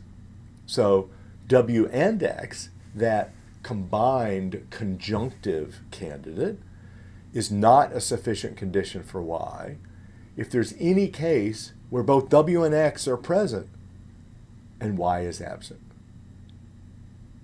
Just like in the other cases, but we're just using a conjunction to replace one of the variables. And we can look at our data from before to determine which conjunctions are and are not sufficient conditions for death. So, are there any conjunctions that still might be sufficient conditions for death? What about tomato soup and chicken? Maybe when you have tomato soup and chicken together, that'll kill you. Nope, that can't be. Why not? Which case rules out the conjunction of tomato soup and chicken as a sufficient condition of death? Anne does. Because Anne had tomato soup and chicken, but she didn't die. What about red wine and cake? Is red wine and cake together as a combination, as a conjunction, is that sufficient for causing death? Well, it caused death, or it was related to death in the case of Barney, but is there another case where you have red wine and cake without death? Look down the list and you'll see it's Doug. Doug shows us that red wine and cake are not sufficient for death. Now, which conjunctions are not ruled out as sufficient conditions for death? Well, what about fish and red wine? Could that be sufficient? Well, Barney has fish and red wine, and he dies. And Emily has fish and red wine, and she dies. And Fred has fish and red wine, and he dies. And there's nobody else that has fish and red wine who doesn't die, because there's nobody else who has fish and red wine other than those three. So it looks like fish and red wine might be a sufficient condition for death. Okay, what about fish and cake? Could that be sufficient? Yeah, so far that could be sufficient as well. Fish and cake, Barney has them and dies. Fish and cake, Fred has them and dies. So fish and cake might be a sufficient condition of death, according to the data that we have so far. So let's look next at what's necessary, because the same points are going to apply.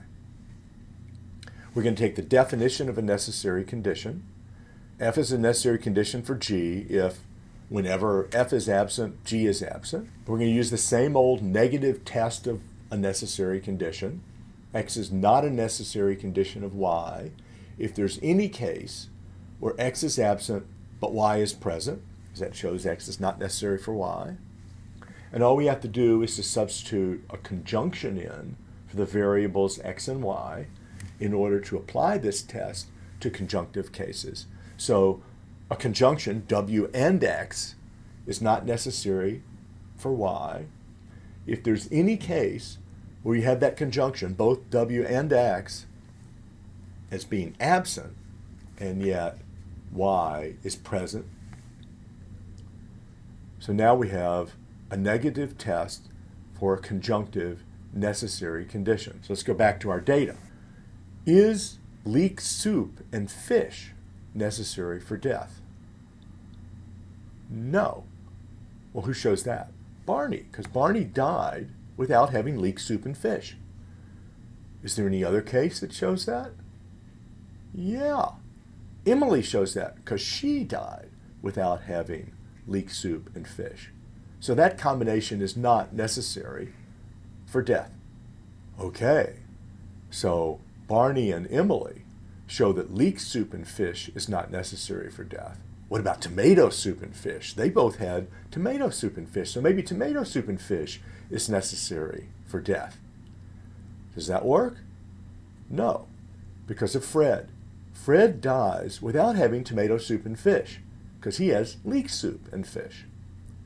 So Fred shows us that the combination tomato soup and fish is not necessary for death because you can die without that combination if you have leek soup and fish instead.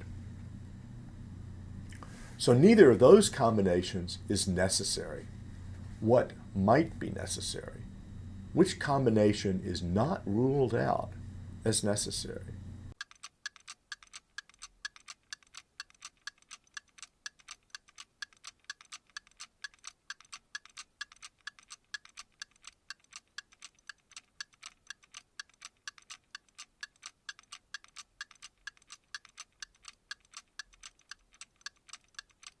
Well, here's one. Fish and red wine. Fish and red wine might be necessary for death because everybody who died at this banquet had fish and red wine. There was nobody who died without having fish and red wine. So fish and red wine is not ruled out as a necessary condition of death. But wait a minute. Fish and red wine was also not ruled out as a sufficient condition for death because everybody who had fish and red wine together died. That means that this particular combination, fish and red wine, is both necessary and also sufficient for death, at least given the data that we have so far. I won't go through developing the positive test for conjunctions because it's going to be just like the positive necessary condition test and the positive sufficient condition test that we went through in previous lectures. You just substitute conjunctions for the variables and you get those tests. But it looks like for the data so far, we've got at least some reason to believe that fish and red wine is necessary for death and also sufficient for death. Great. Now we know which combination meets those tests, but what does that tell us? We don't know any mechanism, right? Why would fish and red wine cause death? Well, obviously, these people died of bad taste. The chef, who'd worked all afternoon on the fish, can't stand the fact that people might eat his beautiful fish and have red wine, which is going to destroy the taste of the dish. So anybody who ordered red wine with the fish, he poisoned them. That would be the mechanism for why everybody who had fish with red wine died. You know, there might be some other story about how some chemical in the fish interacted with the red wine, but if you can rule that out from background knowledge, then we've got a pretty good reason to believe that somebody back there in the kitchen, probably the chef, is the one who was mad at them and poisoned them. They died of bad taste. Now, we need more research to be sure. We need lots more candidates. We need to test various combinations. But that's just an inductive argument. Inductive arguments never make you absolutely certain that the conclusion is true. They're defeasible. They're not valid. We know all that. But at least we have some evidence to believe that fish and red wine is necessary and sufficient for the death. That's what caused these people to die, and it's the chef who ought to go to jail. We've gone through one example in some detail, but like many other things in this course, the best way to learn this material is to practice, practice, practice. So let me give you a little hint. You can create all the exercises you would ever want just by taking the chart that we've looked at in the last couple of lectures that goes from Anne through Harold and change what each of them had in the soup course, or what each of them had in the main course, or what each of them had in the wine course, or what each of them had in the dessert course, or change which ones lived and which ones died. And you can create more examples to practice the necessary condition test and the sufficient condition test. And if you want to know whether you got it right, bring your chart and your answer to the discussion forums. And the other students in the course can help you out by telling you whether they agree about what's necessary and sufficient in the setup that you created. So if all you students out there in Coursera land practice, practice, practice by changing the banquet to meet your own specifications, then you'll all learn better how to distinguish necessary and sufficient conditions and how to test for necessary and sufficient conditions. So go off and have some fun with it.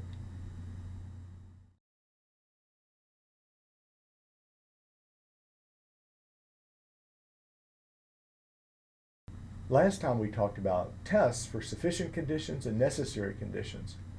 And those tests will work fine in a lot of cases, but they're not going to work in all cases. Because remember, we were looking at what caused death. Death, well, you're either dead or you're not dead. And we talked about whether the person had fish or not. We didn't look at cases where people ate just a little bit of fish. They either ate fish or they didn't eat fish. But there are a lot of causal relations that hold not between absolute or dichotomous properties, you're either dead or not dead, you ate fish or you didn't eat fish. Instead, some causal relations hold between properties that come in degrees. For example, carbon dioxide and global warming. Well, there's always carbon dioxide. The atmosphere always has some of it. So you can't say that carbon dioxide is sufficient for causing heating in the world, since sometimes the world cools down and there's still some carbon dioxide then. So what we need to think about is the degree of carbon dioxide. And sure enough, that's what the Intergovernmental Panel on Climate Change, the IPCC, used to reach its conclusion that increasing levels of carbon dioxide were causing increasing global temperatures. And we can't use the sufficient condition test or the necessary condition test, but we can still reach a conclusion about causation, and we can even know the mechanism for the causation. The carbon dioxide reflects the heat from the sun back to the earth and traps it in like a greenhouse effect, as it's called. So the question for this lecture is, how are we going to use arguments to justify those kinds of causal claims? So let's look at another example. Suppose a runner runs a mile and it takes them 10 minutes. Why were they so slow? Well, maybe because they were really heavy. Now, weight can't be sufficient for running slow because everybody's got a certain weight. So it's not an on-off property. It's a property that comes in degrees. And again, the heavier, the harder it's going to be to run. We know the mechanism because it takes more energy to move a heavy body. So we've got a pretty good causal story and a pretty good causal hypothesis, but you can't use the necessary and sufficient condition test because we're dealing with properties that come in degrees. A third example, suppose the wages go down. Well, that's because the unemployment was high. There's always some unemployment. Wages are never as high as you'd like them to be. So how do you get a causal claim? Well, it's because the more unemployment there is, the lower the wages are, because if a lot of people are unemployed, they're willing to take jobs for a lot less wage. So we've got a causal story, we've got a causal claim. They seem to be justified, but you can't use the necessary and sufficient condition test. You need a different test. And the test you need has to deal with properties that come in degrees. And the test that does that is called the method of concomitant variation. It was developed by John Stuart Mill in the 19th century, a brilliant philosopher. He also developed tests that basically what we've been calling the necessary condition test and the sufficient condition test parallel. He gave them different names, but it's the same basic idea. This lecture's on the method of concomitant or concomitant variation, also developed by John Stuart Mill in the 19th century. Now, in order to apply the method of concomitant or concomitant variation, the first thing we got to get straight is the idea of what a concomitant or concomitant variation is. Well, to avoid that word, people these days call them correlations. And the first kind of correlation we got to understand is a positive correlation. X and Y are positively correlated when an increase in X is associated with an increase in Y, and a decrease in X is associated with a decrease in Y. That's what a positive correlation is. In contrast, a negative correlation is when an increase in X is associated with a decrease in Y, and a decrease in X is associated with an increase in Y. That's why they're negatively correlated, because increase is associated with decrease. Whereas they're positively correlated when increase and increase are associated and decrease are associated. So let's look at some examples. First of all, calorie intake is associated with weight. The more calories you take in, the more weight you're going to gain. So they're positively correlated. Whereas weight and exercise are negatively correlated. The more exercise, the less weight, because it burns off those calories you took in. So you get a negative correlation between weight and exercise and a positive correlation between weight and calorie intake. Another example, height and age are positively correlated before the age of 20 because people tend to get taller as they grow older. But height and age are negatively correlated after the age of 60 because the space between people's vertebrae tend to decrease after a certain age. So this shows that two things can be positively correlated in some circumstances and negatively correlated in others. Which correlation holds is going to depend on the circumstances, that is, how old the person is. And now the next question is, how can we get from these correlations to causal relations? When two features are correlated, positively or negatively, then there are four possible causal relations between them. First, A might cause B. Sometimes when A and B are correlated, that means that A is causing some kind of change in B. Second possibility is that B causes A, because the correlation is symmetrical. If A is correlated with B, B is correlated with A. And then we don't know whether A causes B or B causes A. But those are two different possibilities, and we'll have to see how to distinguish them in a minute. But the third possibility is that some third thing, C, causes both A and B. If C causes B and C also causes A, then A and B are going to be correlated. Because whenever C is there, you get both of them, and when C is not there, unless something else causes them, then they're not going to be there. So A and B will be correlated simply because a third thing, C, is causing them both. And the fourth possibility is that the correlation is purely accidental. A and B just happen to change together. Okay? So here are some examples. First of all, let's do an example of A causing B. Okay? The speed of driving is positively correlated with automobile accidents and deaths from automobile accidents, because when you're going very quickly in your car and have an accident, you're more likely to die. Okay, which causes which? It's the speed that causes the accidents and the deaths. The death didn't cause you to drive faster before you died. That seems pretty clear. Okay? Now what about the second possibility? B causes A. Well, it's just the reverse. You can use the same examples. You can say automobile accidents and deaths are correlated with fast driving, with speed. And in that case, it's not that the thing we mentioned first causes the thing we mentioned second. It's the other way around. Because as we said before, it's the speed that causes the automobile accidents and the deaths, not the deaths and the accidents that cause the speed. Okay? What about the third possibility? That some third thing causes them both. Well, here's an example. Having yellowed teeth is correlated with having lung cancer. Well, why is that?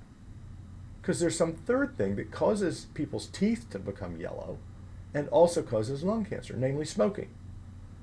So people who smoke tend to have yellower teeth, and they also tend to have more lung cancer.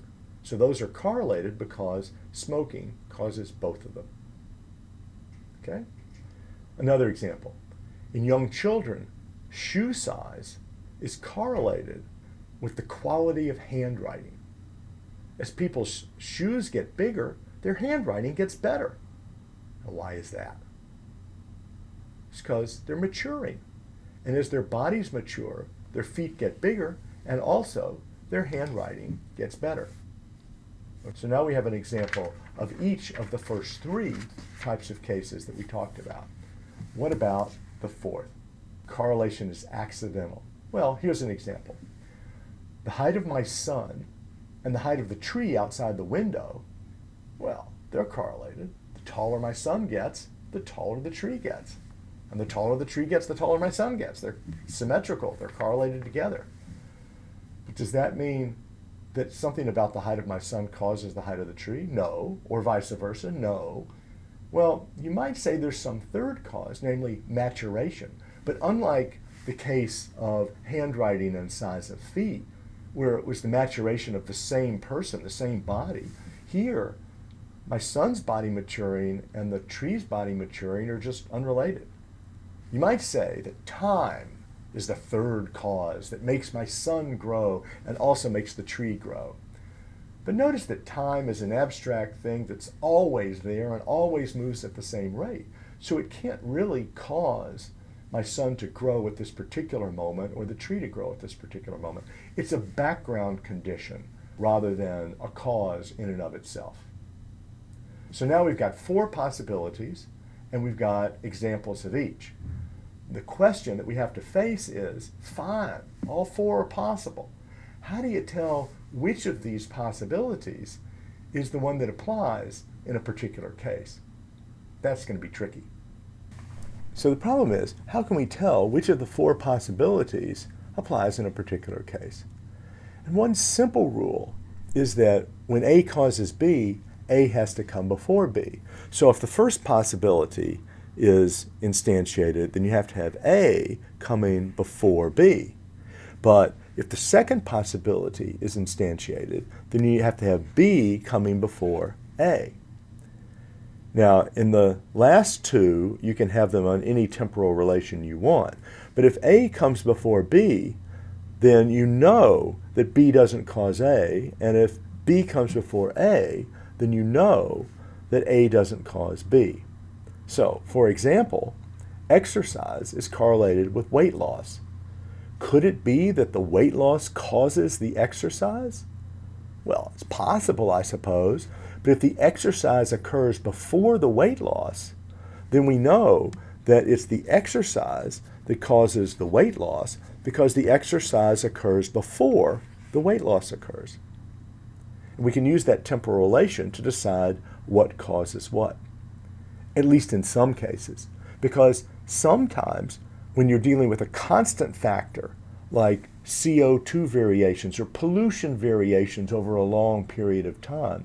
And if pollution causes acid rain, you don't know exactly which part of the pollution is causing which part of the acid rain, and the parts are curving over a long period of time. So you can't tell which comes first. But at least in cases where you can, like the exercise and the weight loss, then you can say which causes which.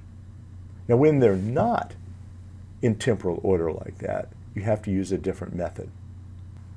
The second method of determining what causes what is manipulation. This method is used in a lot of scientific experiments where they manipulate one factor to see whether that factor causes something else. When you do those types of experiments, you have to make a lot of assumptions or test a lot of background conditions to make sure that there's no independent factor that's causing the effect. But in the right circumstances, it can work.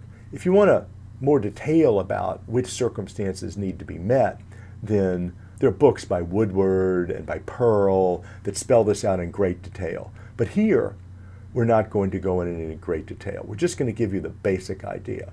And the basic idea is that you manipulate A and then look to see whether B changes according to the change in A.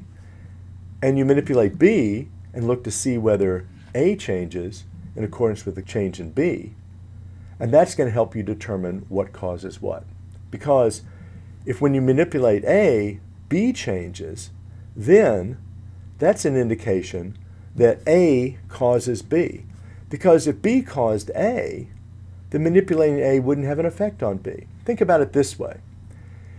You put the wood into the engine of a steam train, and the wood affects the motion of the train because it affects the way the engine works. And then the train produces steam.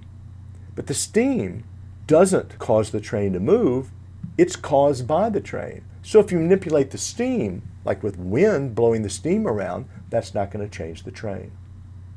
So, similarly, if you change A and B changes, but you change B and A doesn't change, then that's a pretty good indication that A causes B. And that's going to rule out the second one, right? That can't be true if A causes B. The third one, that says that C causes them both, so it's going to rule that out. And the fourth one, it's not just an accidental correlation if A causes B. So if you do that manipulation, you can find out that it really is the first case that holds, at least if all the other conditions are met. Now, you can also do it the other way around. If you manipulate B and A changes, but you manipulate A and B doesn't change, then you know that B causes A. But you also know that A does not cause B, because if it did, then when you manipulated A, B would change. And you know that it's not just some third cause, and you know that it's not just accidental. So now you've isolated the second condition as the one that holds if when you manipulate B, A changes, but when you manipulate A, B doesn't change. Again, this only holds when certain circumstances are in place. And I'm not going to go into detail and spell out what those are, but this is the basic idea behind a lot of experiments in science. Here's an example. Long time ago, they discovered that smoking correlated with lung cancer. And that led a lot of people to say that smoking causes lung cancer. But just imagine that you're a manufacturer of cigarettes. What are you going to do? Well, they were pretty inventive. They said, it's not the smoking that causes the lung cancer. It's the lung cancer that causes the smoking. Because when people have certain types of incipient lung cancer, that is lung cancer that's about to develop into full-blown lung cancer, it makes them want to smoke. It creates a discomfort in their lungs that's relieved by the smoking. And that explains why people who smoke more have more lung cancer. So we think that A causes B, the smoking causes the lung cancer. They're claiming that B causes A, the lung cancer causes the smoking. How do you tell? Well, you can't look at the temporal relation because the smoking is going on at the same time when the lung cancer is developing. So you got to do a manipulation. You set it up in a lab. You take a bunch of animals, in this case it was monkeys, who don't have lung cancer. You check them first, and then you force them to smoke. You put a cigarette in their mouth so that when they're breathing, they're smoking. And sure enough, they developed a lot of lung cancer. No surprise there. Poor animals.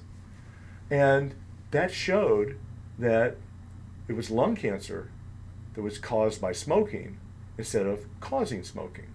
Why? Because we didn't manipulate the lung cancer. It didn't affect the smoking, but we manipulated the smoking, and that affected the lung cancer, and that shows that it was the smoking that caused the lung cancer. Here's another example, which was kind of a mystery for a while. An economist friend of mine told me about this. Turns out that back in the 1960s, there was a positive correlation between having a television in the home and performance in school. Students were more successful in school if they had a television in their house. Some people actually claimed that television was making them better students. But in the 90s, it was the other way around. In the 90s, kids who had televisions in their home did not do as well on average as kids who had no televisions in their home. So there was a negative correlation. So how could there be a positive correlation between television and school success in the 1960s, but a negative correlation between television and school success in the 1990s? In order to decide between those hypotheses, you can't manipulate it. You can't go back and change the rate at which they're watching television and change their school performance and so on. You need to have some background information about the societies of the time and the kind of people who had televisions.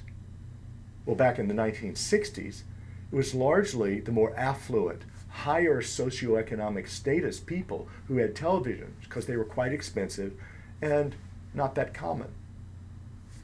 And those people typically are correlated with high school success anyway. High socioeconomic status and high school success have been correlated. And so it's that correlation that's explaining why in the 1960s, the students who had televisions in their homes did better in school.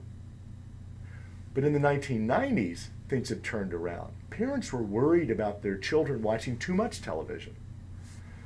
And some parents actually kept televisions out of the home so that their kids would read more. They had more books and less television.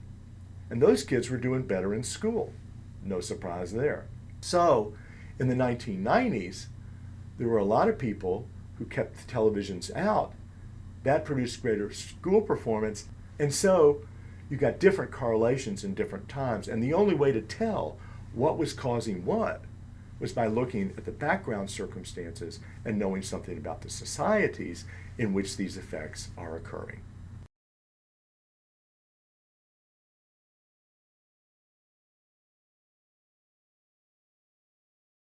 There's a lot more to say about causation, and we can't say it all here. You really ought to take a whole course about causation in its many different forms. But we can help you avoid some of the most common fallacies. Here we'll look at two common fallacies. The first one is simply confusing an accidental correlation with a causal relation. Sometimes this is called post hoc ergo propter hoc, or some people pronounce it post hoc ergo propter hoc. And what it means in Latin is after this, therefore because of this. And the idea is that they're correlated, one occurs after the other, and you conclude the second one must occur because of the first one. It's really just an accidental correlation, and it's a fallacy to conclude that it's a causal relation. And of course, the classic example occurred one time in a hotel with my son. We got onto the elevator, and I reached for the button. I wanted to push the button for the floor that we wanted to go to. But my son said, "No, Daddy, no, don't do it." I said, "Okay." And then he reached up and pushed the button. And just as he pushed the button, the fire alarm went off. And he started crying because he had made the fire alarm go off. But of course, he was just committing the fallacy of post hoc ergo propter hoc. The fire alarm didn't go off because he pushed the elevator button. It just happened to go off after he pushed the elevator button. Now that might seem like a silly mistake that only a child would make, but you'll be surprised how many times you can find this mistake being made in serious discussions in newspapers. Just take a look for yourself.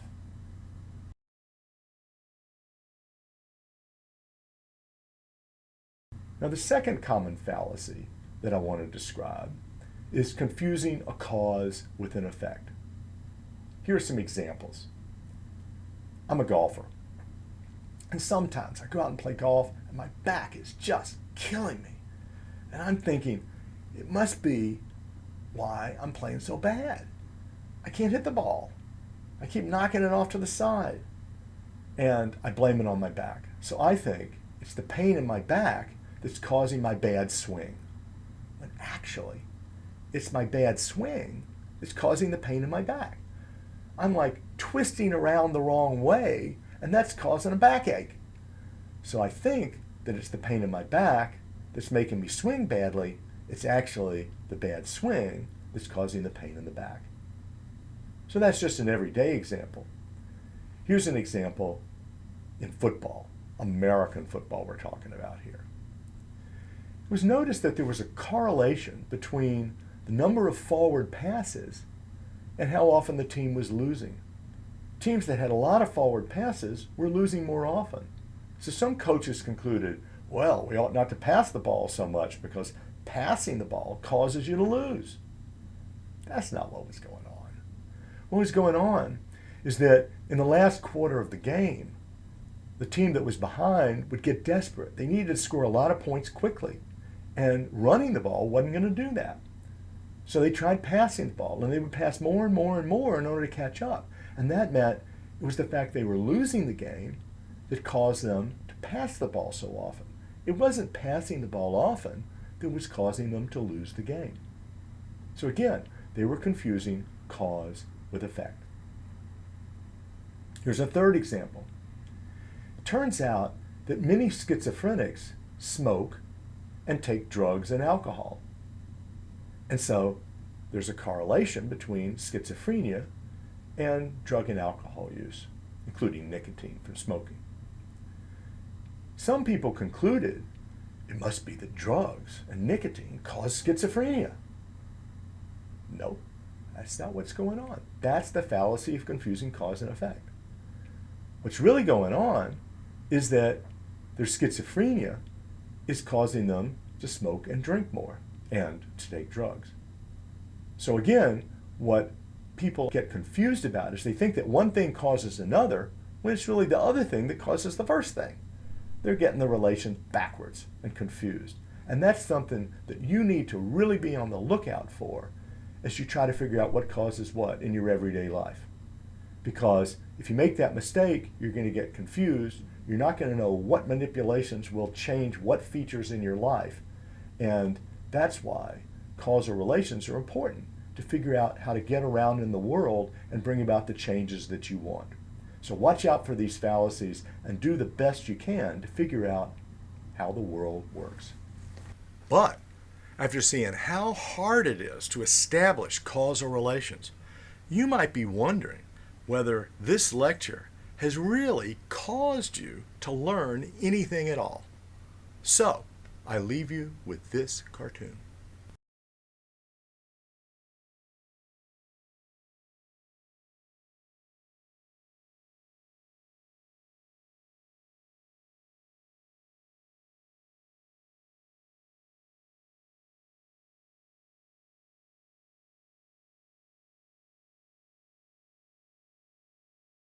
We received a wonderful example of 4 of the kinds of arguments we studied in the weeks on inductive reasoning.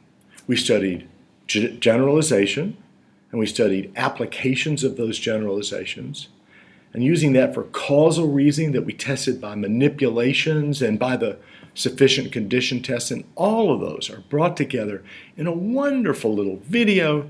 So take a look. Hello. My name's Katrina and I live in Sweden. I've spent many years eating a little bit of chocolate every day, and I've always strongly believed that eating chocolate makes you happier. In other words, most people will be in a better mood after they've eaten chocolate than before. And I'll give you 4 pieces of evidence in support of my conclusion. Evidence 1. I've met a lot of people over the years, and when I give them some of my chocolate, they always seem happy about it. I can't think of a single case of someone eating chocolate who hasn't looked satisfied afterwards. Evidence 2. It could be that eating chocolate isn't really causing their happiness. They're just happy people eating chocolate. So I asked unhappy people whether they ever eat chocolate, and they confirmed that they do, precisely because it cheers them up.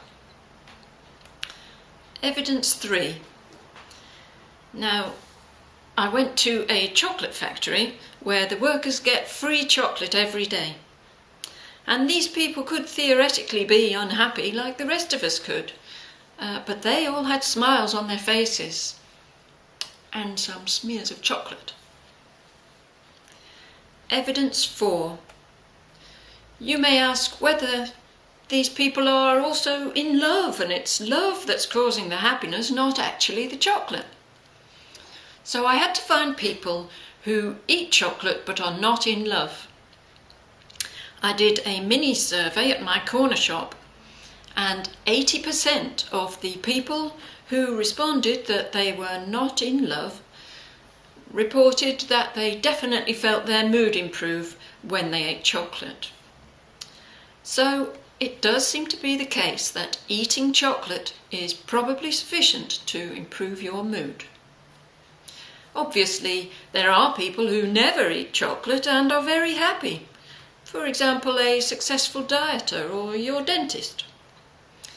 You can find happiness by falling in love, or getting promoted, or finally reaching the top of Mount Everest, whatever's your biggest dream. But for an instant helping of happiness, chocolate will cheer you up.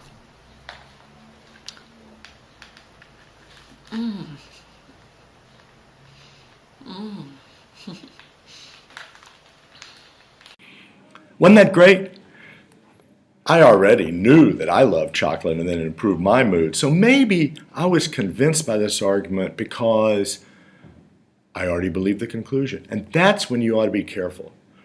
When you look at an argument and it's for a conclusion you already believed, then there's going to be a tendency to think it's a great argument. So if you really want to know whether it is or is not a good argument, you got to look carefully at the ones that are trying to convince you of things that you already had a tendency to believe in the first place. So let's look carefully at her conclusion. Catriana's conclusion was very carefully qualified. On the one hand, she said that chocolate is one of the things that makes you happy. She doesn't claim that it's the only thing that makes you happy. You know, love might make you happy, climbing Mount Everest might make you happy, all kinds of things can make you happy. She's only claiming that chocolate's one of them. Another qualification is that she says chocolate will probably improve your mood. Doesn't say it's definitely, doesn't say it works always or for all people, but it'll probably improve your mood. So it's an inductive argument, and she doesn't have to prove it beyond a shadow of a doubt. That's a good move in an argument because it's very hard to prove things beyond a shadow of a doubt. But there is one part of her conclusion that makes the argument difficult, and that's that she says chocolate improves your mood. Now that's a causal claim. That's not just that you eat chocolate and you also happen to be happy. That's that eating chocolate causes you to be happier than you were before. That is, to be in a better mood than you were before. So let's see if the different bits of evidence that she presents really do support that conclusion. So the first bit of evidence that Catriana provides is this. Now I've met a lot of people over the years, and whenever I give them some of my chocolate, they're clearly happy about it. What kind of argument's that? That is a statistical generalization from a sample, because she hadn't met everybody in the world. She's only met some people. But the sample that she's been able to check, they've all liked chocolate. She adds one more claim. I can't think of a single case of someone eating chocolate and not looking satisfied afterwards. Now notice it's kind of repetitious because she says she can't think of a case. She just told you that whenever she gives them chocolate, then they're happy, and if they're happy, they're satisfied, and so maybe that doesn't add too much. It's still a generalization. What are we going to think about this generalization? Well, let's assume that she's got a lot of friends, and so she's checked a lot of people, she's given a lot of people chocolate, and they're all happy. Well, is the premise true? Well, do we believe that every single person that she gave chocolate to was satisfied and happy? I kind of tend to doubt that, Catriona. Sorry, but it's just, such uniformity is unusual among human beings. And so my bet is that a couple of them didn't. But notice she doesn't really need that because she's only arguing that giving chocolate will probably improve your mood. Not that it always will for everybody. So she doesn't need that strong claim about everybody. So she's still on pretty firm ground with regard to claiming that almost everybody, or most of the people, have improved their mood when she gave them chocolate. We still might worry about a biased sample. There might be some cultures out there or some types of people out there that don't like chocolate. Maybe they're allergic to chocolate or something like that. That would be really sad. I'm sorry to even think about that. It makes me sad. But there probably are. And there are people that don't like chocolate. And so it's not going to work for them. So maybe she wants to qualify her conclusion a little bit. You know, among the groups that I've met, different cultures might be different biological conditions might make people allergic to chocolate. But with regard to most of the people she's met, chocolate seems to work pretty well. So we've got now a statistical generalization. Most people, if you give them chocolate, it improves their mood. Great. What does that show you about you? Because remember, her conclusion is that if you have chocolate, then that chocolate will probably improve your mood. So now she needs to take that generalization and apply it back down to you as an individual to make a prediction about what will happen to you if you eat some chocolate. So in this particular bit of evidence, she needs to generalize up to most people will have their mood improved if they eat chocolate, and then back down again to, since that's true of most people and you're not special in any particular way, or it would be a conflicting reference class fallacy. Since you're not special in any particular way, the chocolate will also improve your mood. That's the way this first bit of evidence seems to go. So now we're ready for her second bit of evidence. Let's get all adjusted here so that we can think about this new bit of evidence that Catriona provides. Okay, what she says is, it could be the chocolate isn't really causing the happiness. Maybe they were just happy before eating the chocolate. Now that's a problem. If you're going to say that it improves people's moods when they eat chocolate, it's not good enough that people are already happy and then that makes them want to eat chocolate, and so they eat chocolate to celebrate how happy they are. Well, you got to prove that it actually does cause the improvement in the mood. Okay? How are you going to do that? Well, we looked in the lectures on induction at causal reasoning. And what you need to do is manipulate.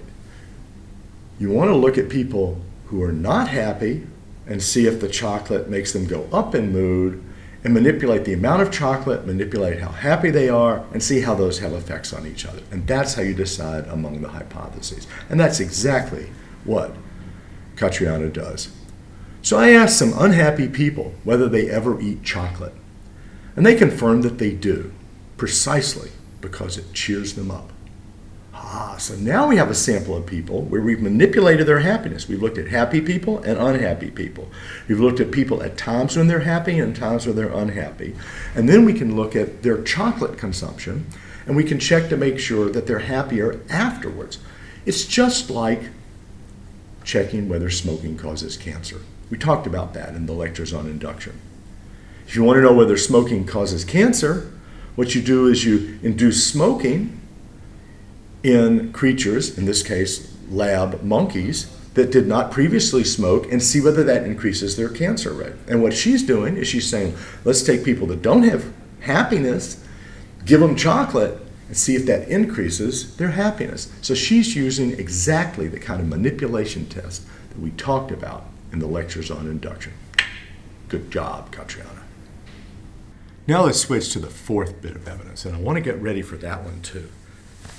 Now, what Catriona says for her fourth bit of evidence is, you may ask, what if all these people are also in love? And it's love that's making them happy, not really chocolate.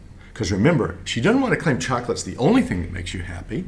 Love might be sufficient for happiness, just like chocolate also causes happiness. How are we going to tell which one it is? Well, in the lectures on causal reasoning, when we were looking at the tables and the diners who died from the poisoned food, one of the points that we made was that if you have two candidates for a sufficient condition, you've got to look at situations where one of them is present without the other and the other is present without the first one. And that's exactly what Catriona does. She says, I had to find people who eat chocolate but are not in love. Whoa. Well, that's what you're looking for, because if you have some people who eat chocolate but are not in love and some people who are not in love but eat chocolate, you can test it. And what did she find? Well, I did a mini survey outside my nearest corner shop, and 80% of the people who confessed that they were not in love said they definitely felt their mood improve when they ate chocolate. Notice she's not claiming it's a universal 100% anymore. She's down to 80%. Good move. But in addition, she's now ruled out that it's really the love that's the only sufficient condition. Even when the love's not present, you still get happiness with eating chocolate. So that's applying one of the tests that we talked about in the section on causal reasoning to test for sufficient conditions. Okay, we've done our bits of evidence 1 and 2 and 4. We skipped over number 3. So what's your third bit of evidence? Now we've got to look at that one. Okay, what Catriona says is, I went to a chocolate factory where all the workers eat chocolate every day. Not only that, it's free. Free chocolate! Yeah! Mmm! I love it. Like everyone else, these people could theoretically be unhappy, but they had smiles on their faces. Wouldn't you? Free chocolate all day long. But wait a minute. Is this a good argument? Like I said, it's a conclusion I like, but we still got to look at it critically. Sorry, Catriona. These people are happy. Now, how do you know that they're happy because of the chocolate? Right? They've got a job in the factory. It's good having a job. Chocolate's very popular, so maybe the factory's doing really well, which means they can pay them more money, better benefits, good job. Maybe that's what's making them happy. Sure, all these people in the factory are happy, but it might not be the chocolate. It might be the fact that they've got a good job. So I think this fourth bit of evidence is not really all that strong. Her number 3, by the way, the fourth one we considered. It's not all that strong. Now, what does that show you? You could say, wait a minute, she's got 4 arguments, one of them's no good, so it all is back to nothing. But of course, that's not the right way to think about it. She gave us 4 bits of evidence. If one of them doesn't work and we've only got 3 left, we still got 3 left. So if those first 3 bits of evidence are good, and if they show at least that it'll probably improve your mood, and they establish the causal conclusion that she claimed, then it seems to me she's given us pretty good evidence for the conclusion that she was claiming. And in doing so, she's exemplified a lot of the different forms of reasoning that we studied in the weeks on inductive reasoning. So thank you very much, Catriona, for submitting this wonderful video, this wonderful argument. We all learned from it, and we appreciate it. Hi. So far in this course, we've discussed a wide variety of inductive arguments. First of all, we looked at statistical generalization from a sample. Then we looked at application of the generalization down to a particular case. Then we looked at inference to the best explanation, an argument from analogy. Then last week, we turned to causal reasoning, which involved the positive, necessary, and sufficient condition tests. And in addition, at the very end, we looked at concomitant or concomitant variation, which involved a kind of manipulation in drawing conclusions about what causes what. So we've seen a lot of kinds of induction. And that's got to raise the question, what's in common to all the different types of induction that makes them induction? Well, we saw that inductive arguments, unlike deductive arguments, are defeasible, and they don't even aim at being valid. Instead, they just try to be strong. But strength comes in different degrees, and we haven't really learned anything yet about what exactly strength is. Well, it turns out that one way of understanding inductive strength is that an argument is strong in proportion to the probability that its conclusion is true given its premises. So inductive strength can be understood in terms of probability. And so for this week, we're going to turn to the notion of probability, which will help us understand inductive arguments. But probability is important in a lot of other ways too. I mean, just think about going on a picnic tomorrow. You want to know what the probability of it raining is, because if the probability of rain is very high, you might not want to go on your picnic. Instead, stay inside. Okay, so probability affects our beliefs and it affects our decisions. And that makes it important to understand probability and try to figure it out.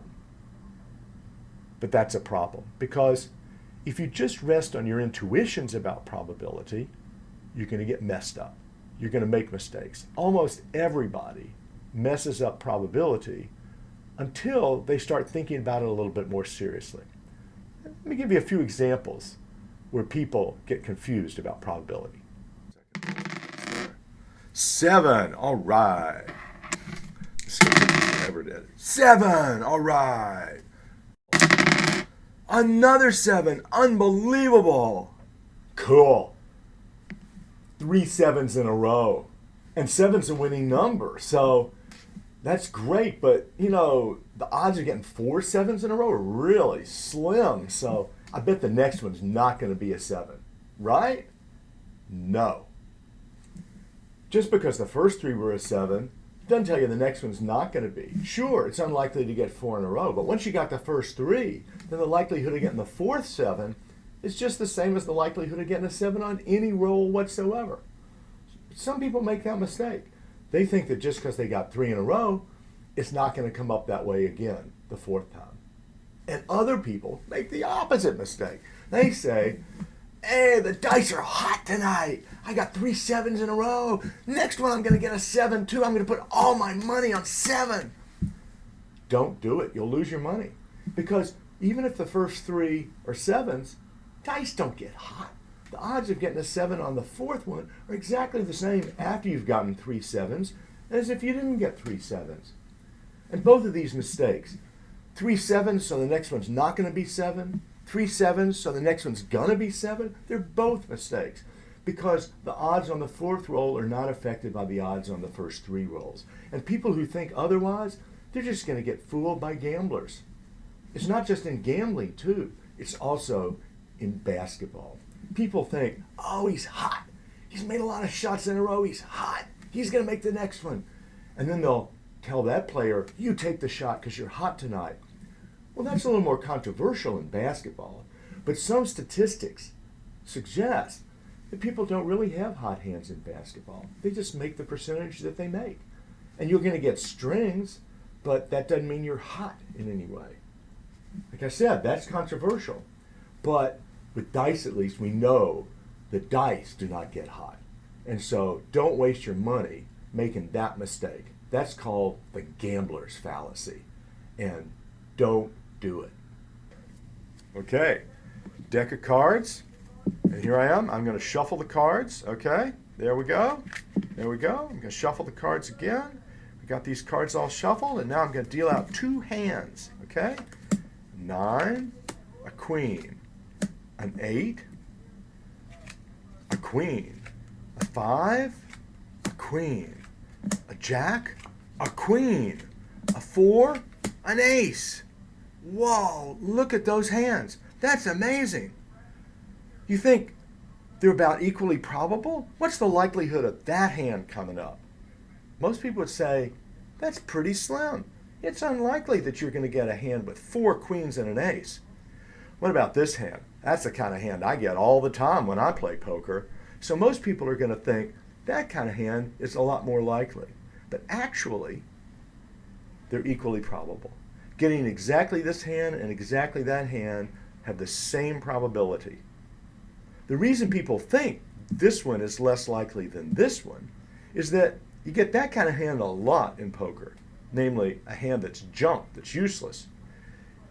You get a winning hand like this not very often in poker. And so people think that this one is less likely than this one because this hand is more representative of the type of hand that I get when I'm playing and that most people get when they're playing. But that's what's called the representativeness heuristic. You think it's more probable because it's more representative of the kind of thing that you encounter in experience. Another famous example of the representativeness heuristic comes from Kahneman and Tversky. It's about Linda the bank teller. They tested a large number of subjects. What they did is simply describe Linda. Linda is 31 years old, single, outspoken, and very bright. As a student, she majored in philosophy. She was deeply concerned with issues of discrimination and social justice, and she also participated in anti-nuclear demonstrations. They asked their subjects to rank the following statements with respect to probability. Which one is more probable than which of the others? Linda is a teacher in an elementary school. Linda works in a bookstore and takes yoga classes. Linda is active in the feminist movement. Linda is a psychiatric social worker. Linda is a bank teller. Linda is an insurance salesperson. And Linda is a bank teller and is active in the feminist movement. And when people ranked all of these, they tended to put Linda is a bank teller and is active in the feminist movement as more likely than Linda is a bank teller. But that can't be. Just think about it. It's got to be less likely that she's a bank teller and active in the feminist movement than simply that she's a bank teller. Because in every possible state of affairs where she's a bank teller and active in the feminist movement, she's also a bank teller. So there have to be some possibilities where she's a bank teller but not active in the feminist movement. So it has to be more likely that she's a bank teller than that she's both a bank teller and also active in the feminist movement. And why do people make this mistake so often? It's largely because when they trust their intuitions about probability, those intuitions are based on what they take to be representative. Someone with a background like Linda, who is deeply concerned with issues of discrimination and social justice, are likely to be active in the feminist movement. Whereas bank tellers are not typically known for being active in the feminist movement. So it would be more typical for her to be both than for her to just be a bank teller. And so they base their probability judgment on the representativeness heuristic, and that's what leads to the common mistake. One final common mistake about probability is illustrated by what has come to be known as the Monty Hall problem, or sometimes the three-door problem. Here's the setup, which comes from an old TV show called Let's Make a Deal. There are 3 doors on the stage. Let's call them door A, door B, and door C. And behind one of the doors is a car. And if you get the right door, you get to keep the car. But behind the other 2 doors is a goat. And if you get those doors, you go home with a goat. Now, we're assuming that you'd rather have a car than a goat. You might be one of those weird people, but let's assume you want a car and not a goat. Imagine that you pick door A, and then the host, Monty Hall, opens door C and reveals behind door C a goat. Now you know that there's door A and door B left. One of them has a car, one of them has a goat. And Monty Hall turns to you and he offers you the chance to switch from door A, the one you picked, to door B. And the question is, should you switch? And this has actually caused a lot of controversy. Some people think you should switch, some people think you shouldn't switch. I'm not going to tell you because that's going to be one of our exercises. And the point of this lecture is just to show you that you can't trust your intuitions because so many people will get it wrong in the Monty Hall case, in the representativeness heuristic, and so many people commit the gambler's fallacy that you need to take probability seriously. And in the next lecture, we'll start looking at some definitions of what it is, and the lectures after that will look at rules for probability, because you need that kind of thing if you can't trust your intuitions.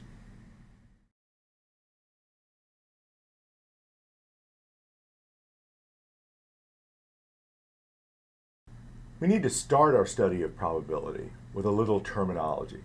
How do we talk about probability?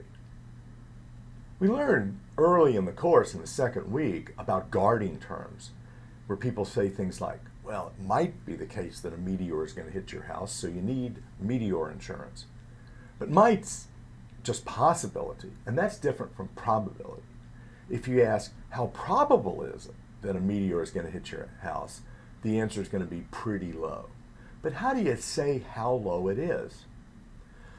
One way to talk about probability is to say the number of times that it might happen out of the number of times that occur. So you might say 3 times out of 10. This horse will win the race 3 times out of 10. In 10 races, it'll win 3 times. You can also do that in terms of 3 in 10, or simply there's a 30% chance. 3 times out of 10, 30% chance, same thing. But the way we're going to put it for the rest of these lectures is to talk about a probability of 0.3. Probabilities range from 0 to 1. 1 means it's absolutely certain that it's true. If you say the probability is 1, that means it's gonna happen. 0 means there's no chance it's gonna happen. It's certain that it won't happen, that it's not true. So every probability has to be between that. Between it's absolutely certain that it won't happen and it's absolutely certain that it will happen. When you're somewhere in the middle, you're between 0 and 1, you got different levels of probability. That's the way we talk about it. Now, probabilities come in many different kinds. The first kind of probability we're going to call a priori probability because you figure it out prior to experience, prior to any kind of experimentation. So take, for example, a coin. It's got tails, it's got heads. You flip it, and what do you get? Well, you can't see, but that time I actually got tails. What's the probability it'll come up tails? We tend to just assume that it's a fair coin, which means that the probability of coming up tails is equal to the probability of coming up heads. So if they're equal, when you add them together, you should get 1 because it's absolutely certain that you're going to get either heads or tails, one or the other. And that means that you assume the probability is 0.5. But all that's just assumption. You're just assuming that the outcomes are equally likely. Now let's turn from coins to dice. A little bit more complicated. 6 sides. You roll one of them, and if you get a 2, as I just did, then the odds of getting a 2 when there's 6 sides, if you assume they're all equally probable, is going to be 1 out of 6. What if you roll 2 of them, like we did when we were discussing the gambler's fallacy? Oh my gosh, I got 7 again. Pretty cool. And what's the likelihood of that? Well, how many ways are there to get 7 on a pair of dice? You can get 1 and 6, you can get 2 and 5, you can get 3 and 4, but you can also get 4 and 3, 5 and 2, 6 and 1. So there's 6 ways to get a 7 on 2 dice, and there are 36 possibilities, 6 times 6. So the probability of getting a 7 when you roll 2 die are 6 out of 36, or 1/6. But notice that we're just assuming that these dice are fair. It gets a little more complicated when you have to give up that assumption. So let's start with coins. No tricks up my sleeve. It's a normal coin. Heads, tails. What are the odds of getting heads? Well, 2 possibilities, heads or tails. If we assume they're equally probable, The odds of getting a heads are 1 in 2. We can figure out the probability just by assuming that heads and tails are equally likely, and that's a priori probability. But now, let's get violent. If you take the coin and you put it in your pliers like this, protect the desk, then you get your hammer and you start bending it. You bend the coin, okay? Good. See? Now it's bent. Okay, now let's check the probability again. Here's our bent coin. Now we flip it. What are the odds that it's going to come up heads? Heads. Heads. Heads. Pretty good. Heads. Well, I can't get it to do it, but sometimes it'll come up tails, and we don't know how often.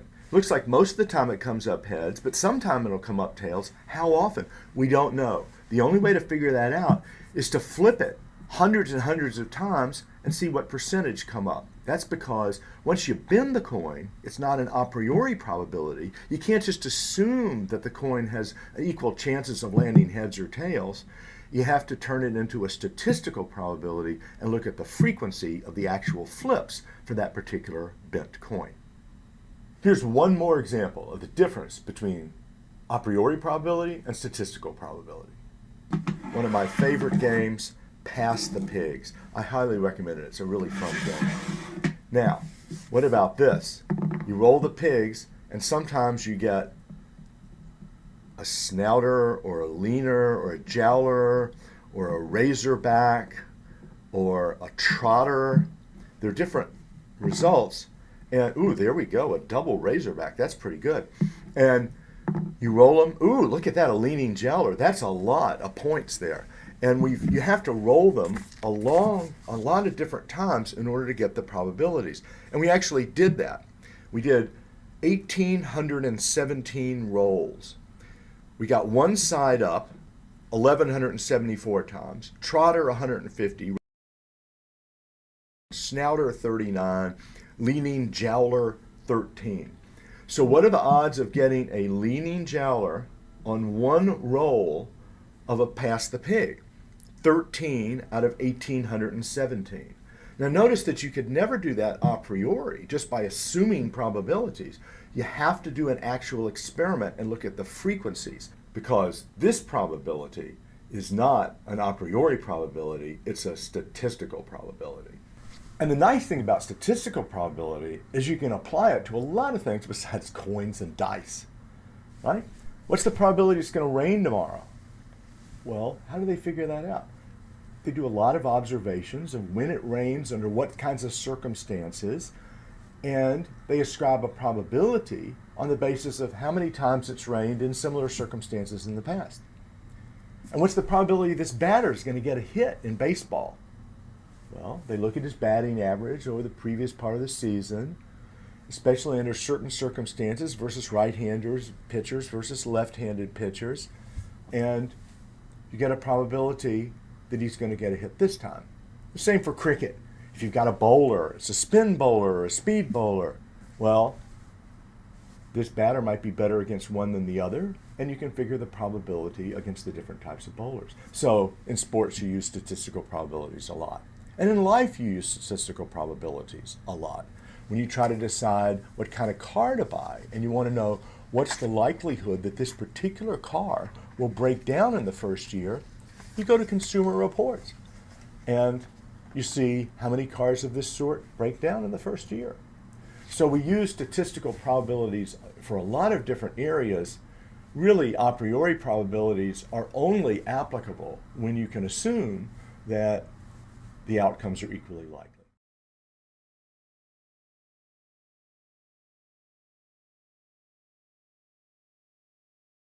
All the different kinds of probability are governed by the same basic rules. But what are these basic rules? We're going to look at 4 basic rules. The first one governs simply negation. So you toss a coin and you get tails. What's the probability that you get tails? We said 1 in 2, or 0.5. Now, what's the probability that you do not get tails? Well, that means that's the probability that you get heads, so it's also 0.5. It's 1 minus the 0.5 probability of tails gives you the 0.5 probability of not getting tails, that is, of getting heads. Well, that's really simple because there are only two possibilities. What about a die? You roll a die and you get a 2. What's the probability that you'd get a 2? Well, it's 1 in 6. What's the probability that you would not get a 2? Well, not getting a 2 is getting either 1 or 3 or 4 or 5 or 6. So there are 5 possibilities of not getting a 2. And that means that that's 5 times out of 6 you do not get a 2. So the probability of not getting a 2 is 1 minus the probability of getting a 2. The probability of getting a 2 is 1 in 6. So the probability of not getting a 2 is 5 in 6.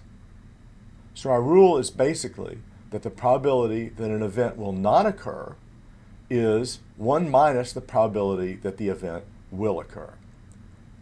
And we can put that in symbols like this. You put PR for probability, and then in parentheses you put what it's a probability of. We're going to use H for hypothesis, or the event that we're testing the probability for. And the little squiggle or tilde means not, just like it did when we were talking about propositional calculus a few weeks ago. So the probability of not the hypothesis is equal to 1 minus the probability of the hypothesis. That's basically the rule for probabilities of negations. And we explained why it holds. Because certainty is 1, the thing happening and the thing not happening have to add up to 1 because it's got to either happen or not happen. So 1 minus the probability that it happens has got to be the probability that it does not happen. So I hope now the rule makes sense and that you can apply it in a couple of exercises. The rule for the probability of conjunctions is a little more complicated. One reason is that there are really two cases we have to keep separate. We're going to look first at the case of independent events, and we have to begin by saying what it means to call them independent. To call them independent is simply to say that the probability of one does not affect the probability of the other. So if you flip a coin or roll a die and get a certain number, and then you pick up the coin or the die and you flip it or roll it again, then the second result is not affected by the first result. So those are independent events. And with cards, if you take a deck of cards and you pick out a card, 2 of spades, then you take that 2 of spades and you put it back in the deck, you shuffle, it's going to be independent whether you get it again, because what you picked out the first time doesn't affect what you pick out the second time. But if you take a deck of cards and you pull out the king of spades and you take that card and you throw it away and don't put it back in the deck, then it affects all the probabilities of the remaining cards because now you have fewer cards than you had before. So that's the difference between independent events and dependent events. So we're going to look at independent events first and look at the rule for the conjunction of independent events. And the rule for this case is pretty simple. If 2 events are independent, then the probability that both events will occur in that order, because we're talking about this one and then that one. We'll talk a little bit more about that later, but we're assuming that. The product that they both will occur is the product of the probability of the first event times the probability of the second event. And notice that the both occur is tied to the product, or multiplying the 2 probabilities together. And the reason for that is that it's less likely that they will both occur than that one of them will occur separately. And when you multiply the 2 probabilities between 0 and 1, you're going to get a lower probability that they both occur than for either one of them occurring, all by itself. We can restate this rule symbolically using the symbols that we used before for the probability of negation. Namely, the probability of hypothesis 1 and hypothesis 2 both being true is the probability of hypothesis 1 times the probability of hypothesis 2. Now let's apply it to some cases. Suppose you flip a coin and you get heads. You flip another coin and you get heads again. What's the probability of getting heads twice on 2 flips of the coin? Well, the probability is 0.5 for the first flip of getting heads. It's 0.5 for the second flip of getting heads. And then the probability of getting both is going to be 0.5 times 0.5, or 0.25. So the probability of getting 2 heads in a row is 0.25 on 2 flips of a fair coin. A little more complicated example uses cards. Here we have a standard deck of cards. Ace, 2, 3, 4, 5, 6, 7, 8, 9, 10, Jack, Queen, King. So there are 13 different types of cards, and there are 4 different suits: spades, hearts, diamonds, and clubs. So we can remember that the probability of having one of these types of cards chosen, assuming that they're shuffled properly, is 1 out of 13, and the probability of getting a particular suit, say a club, is 1 out of 4, because there are 13 clubs out of 52 cards. Clubs are 1 suit out of 4, so the probability of picking a club is 1 in 4, and the probability of picking a particular card, say a 3, is 1 in 13. Again, a deck of cards. Suppose I pull out a 4, and then I pull out a club. Now, in a standard deck of cards, there are 13 cards. We're assuming no jokers. So the odds of getting a 4 are 1 in 13. There are 4 suits: spades, hearts, diamonds, and clubs. So the odds of picking a card that's a club is 1 in 4. What's the probability of picking a 4 and then picking a club? Well, it's going to be 1 in 13 times 1 in 4. And that means it's going to be 1 in 52. So the odds of that combination occurring, right, in that order, is going to be 1 over 13 times 1 over 4 equals 1 in 52. That example shows you how to calculate the probability of a conjunction with independent events. But what if the events are not independent? That is, what if the probability of one affects the probability of the other? Here's a question. Joe can run a mile in less than 5 minutes about half the time. When he runs in each time, half the time he's under 5 minutes, half the time he's over 5 minutes. So what's the probability he can run a mile in less than 5 minutes on a given occasion? 0.5. But what's the probability he can run 1 mile in under 5 minutes and then run another mile in under 5 minutes right after that? Well, if you did this calculation, you would have 0.5 times 0.5, and that means 0.25. But you know that's not right, because he's going to be dead tired after the first mile. There's no way that the probability of running the second mile in under 5 minutes is just as high, whether or not he would just finish running a mile. So those events are not independent, and that example shows you why you need a new formula to calculate the probability of a conjunction when events are not independent, but instead their probabilities depend on each other. The same distinction between independence and dependence applies to our old friend cards. So just to simplify matters, let's start with a very limited deck. It's just got 4 aces. It's got the ace of spades, the ace of hearts, the ace of diamonds, and the ace of clubs. And notice that the ace of hearts and the ace of diamonds are red, and the ace of spades and the ace of clubs are black. So, knowing that, out of these cards, if we shuffle them and don't look at them, what's the probability of picking a red ace? Well, 1 in 2, right? Because 2 of them are red out of the 4. Now, sorry.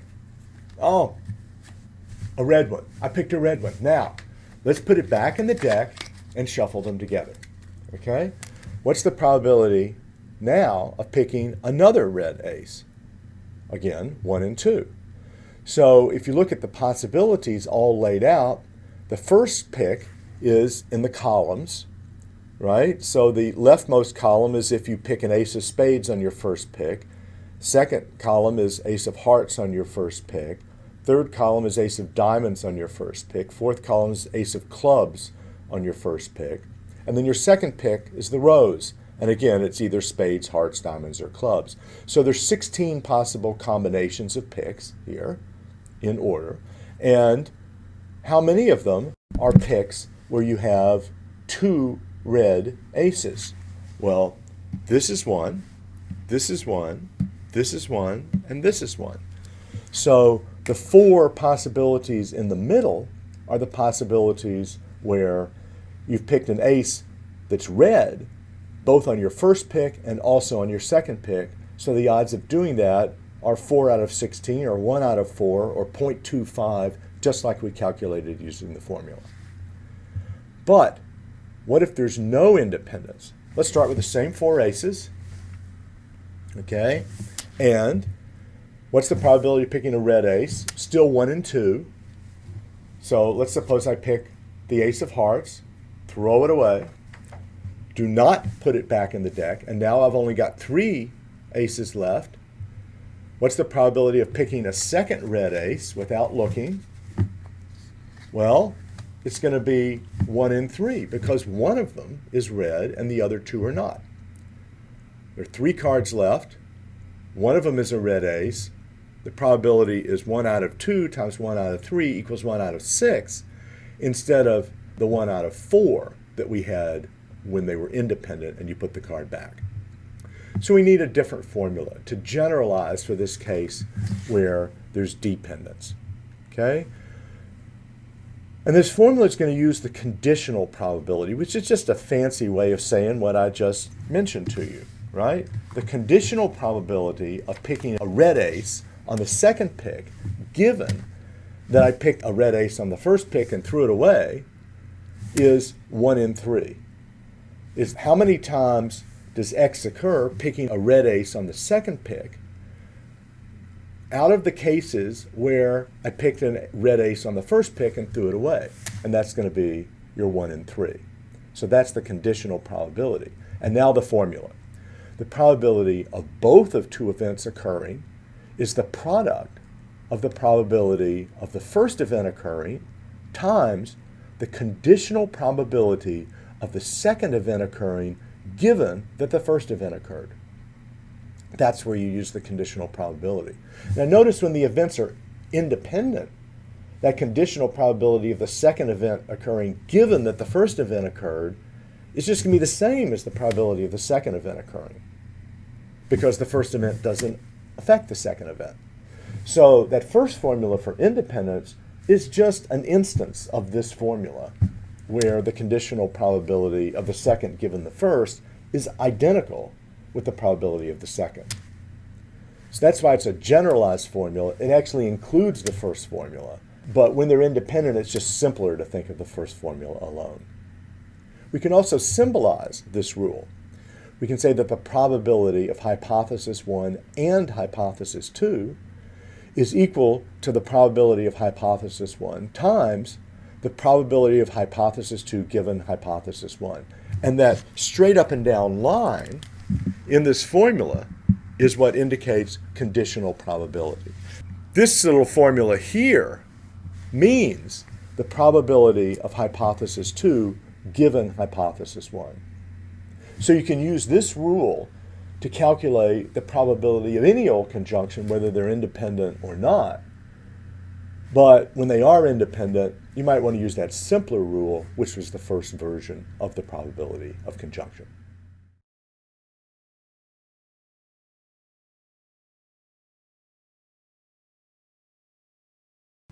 Our next rule for probability concerns the probabilities of disjunctions, that is, the probability that either one thing or another will happen. And as with the case of the probability of conjunctions, we have two cases. We need a different rule when these two events are mutually exclusive than when they're not mutually exclusive.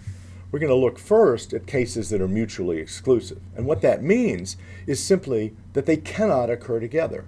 The probability of them both occurring is 0. Can't happen. Now, the formula for that simpler case says that if two events are mutually exclusive, then the probability of either one event or the other event occurring is simply the sum of the probability of the first event occurring and the probability of the second event occurring. And we can symbolize it using the same symbols we've used before as the probability of hypothesis 1 or hypothesis 2 is equal to the probability of hypothesis 1 plus the probability of hypothesis 2. Simple enough. Let's look at an example. What's the probability that I will pick either an ace of diamonds or an ace of hearts out of this deck? Well, the probability I'll pick an ace of diamonds is 1 in 4. The probability that I'll pick an ace of hearts is 1 in 4.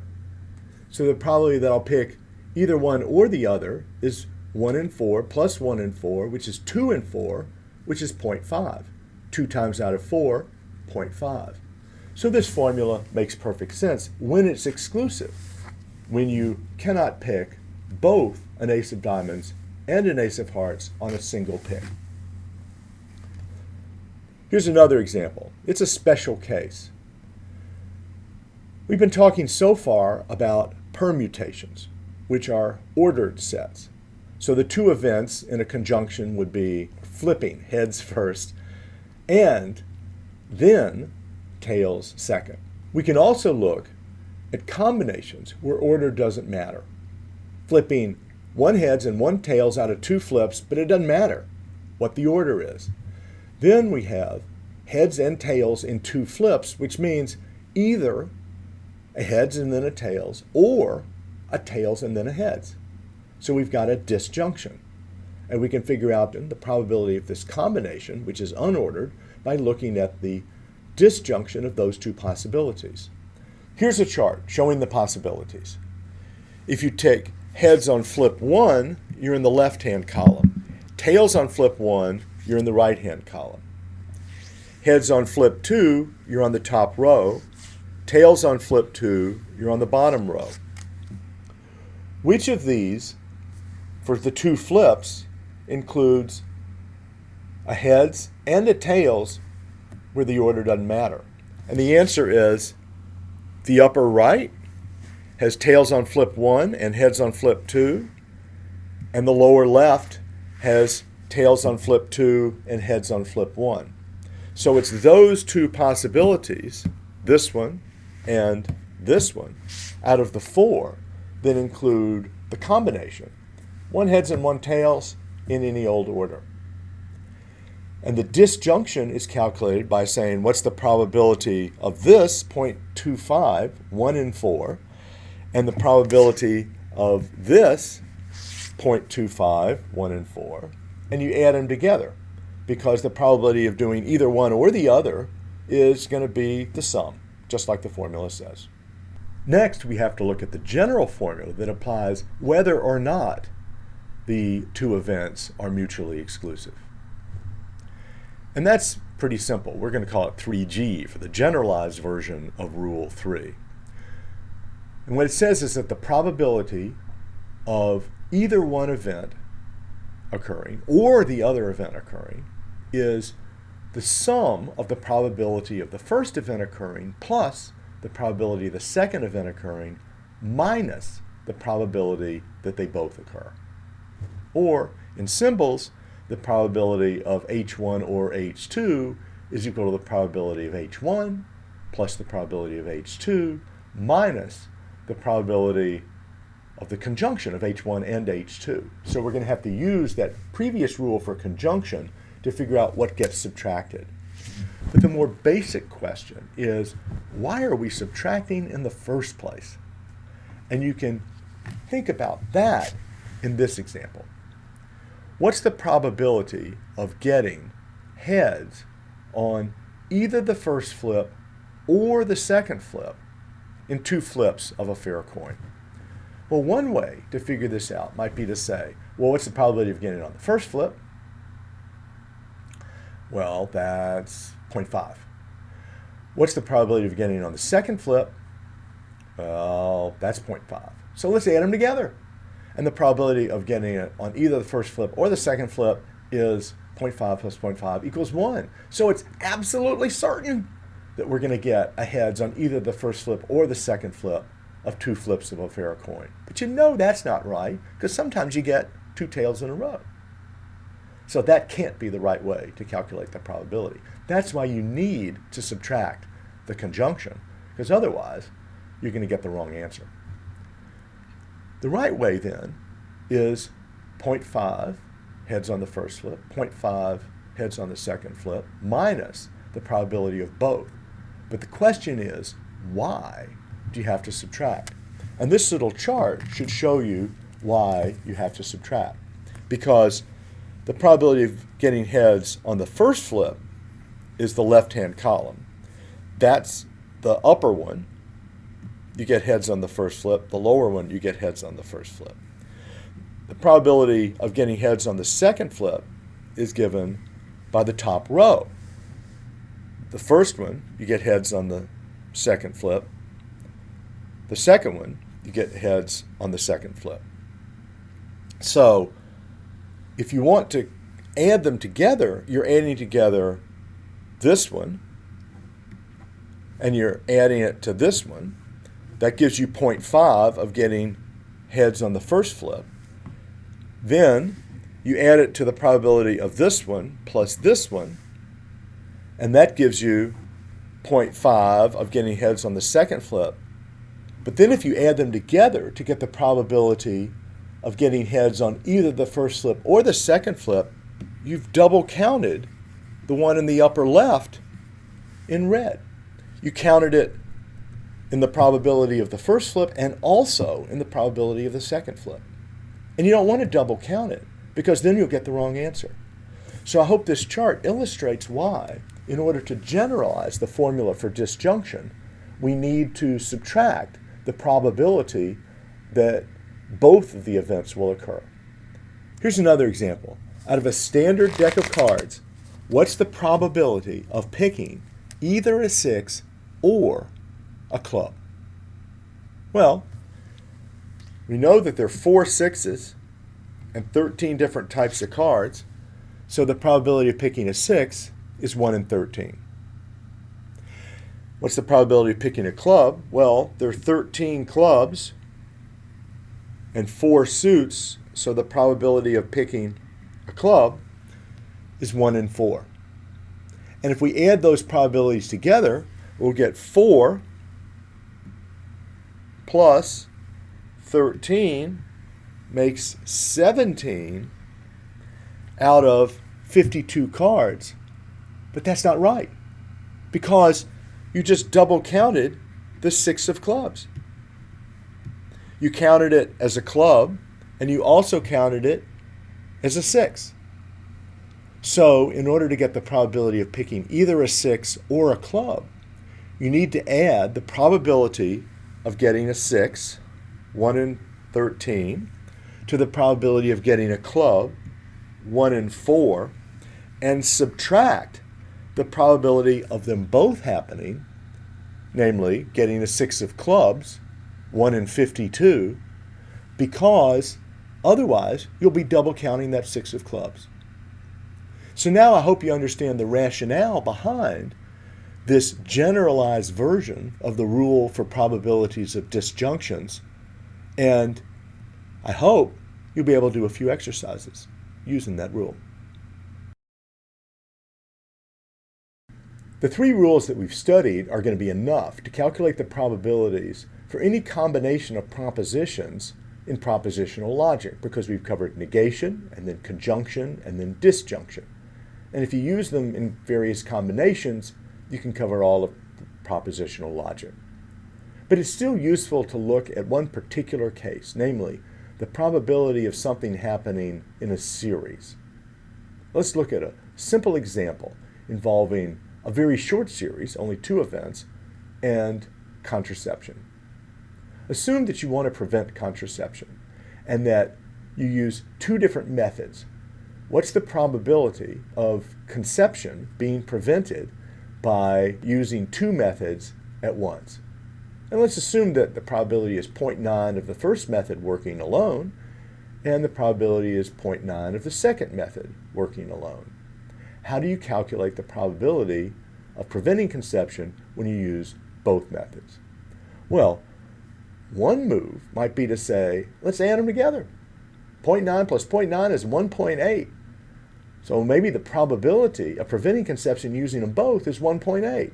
No way, of course not. The maximum probability is 1. Probabilities vary between 0 and 1. So 1.8 probability just doesn't make any sense. That can't be right. Another possibility is to say we're going to multiply them. The probability of preventing conception by using both methods is 0.9 times 0.9, which is 0.81. That can't be right either. Why not? Because that would mean that there's less chance of preventing conception by using both methods, namely 0.81, than there was using one of the methods alone, 0.9. If you use both methods, the probability of preventing conception ought to go up. So how do we calculate the probability of one of these contraceptive methods working and preventing conception when we use them both? The right way to do this is to first of all look at the probability of one of these methods failing. So instead of looking at the probability of it working being 0.9, we say the probability of it not working is 1 minus 0.9 or 0.1. Now, what's the probability that they both fail? Well, the probability that they both fail is then going to be 0.1 times 0.1, which is 0.01. And now we can say, what's the probability of them not both failing? That's going to be 1 minus 0.01 or 0.99. So that's how we calculate the probability of preventing conception when you use both methods. Let's state this method in a formal rule. The probability that an event will occur at least once in a series of independent trials is 1 minus the probability that it will not occur in that series. Notice that we're assuming that the trials are independent. This rule is only going to work when the trials are independent. And what you do is you take the probability that it will not occur and subtract it from 1. And that gives you the probability that the event will occur at least once in the series. Or symbolically, it's 1 minus the probability of not H raised to the n, the number of trials. Because to get the probability that it will not occur in any of those trials, you have to raise it to the power of the number of trials. So in our case, it was 0.1 times 0.1 equals 0.01. But if you use 3 methods, it would be 0.1 times 0.1 times 0.1. That means 0.1 raised to the 3rd power. Or if you use 4 methods, it'll be 0.1 times 0.1 times 0.1 times 0.1, 0.1 raised to the 4th power. So you can see how you can generalize from our simple case of 2 contraceptive methods to use this formula to determine the probability of an event occurring in a series of independent trials. So one more quick example. What's the probability of getting heads on a coin at least once if you flip it 5 times? There's 1, 2. That didn't flip. I'm going to do that again. There we go. 3, 4, 5. Now I didn't show you whether it got heads or tails. What's the probability that one of those was a heads? Well, what's the probability for each flip that it was not a heads? 0.5. There are 5 flips. Raise it to the 5th power. 0.5 times 0.5 times 0.5 times 0.5 times 0.5. You can figure that out on a calculator. I'm not even going to try to do it in my head right now.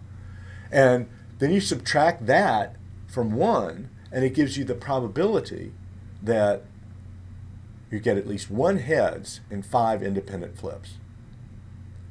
And notice what it does is if it's 6 flips, it's going to be even more likely. And 7, it's going to be more likely because you're going to be raising 0.5 to the 6th power or the 7th power in order to apply the rule.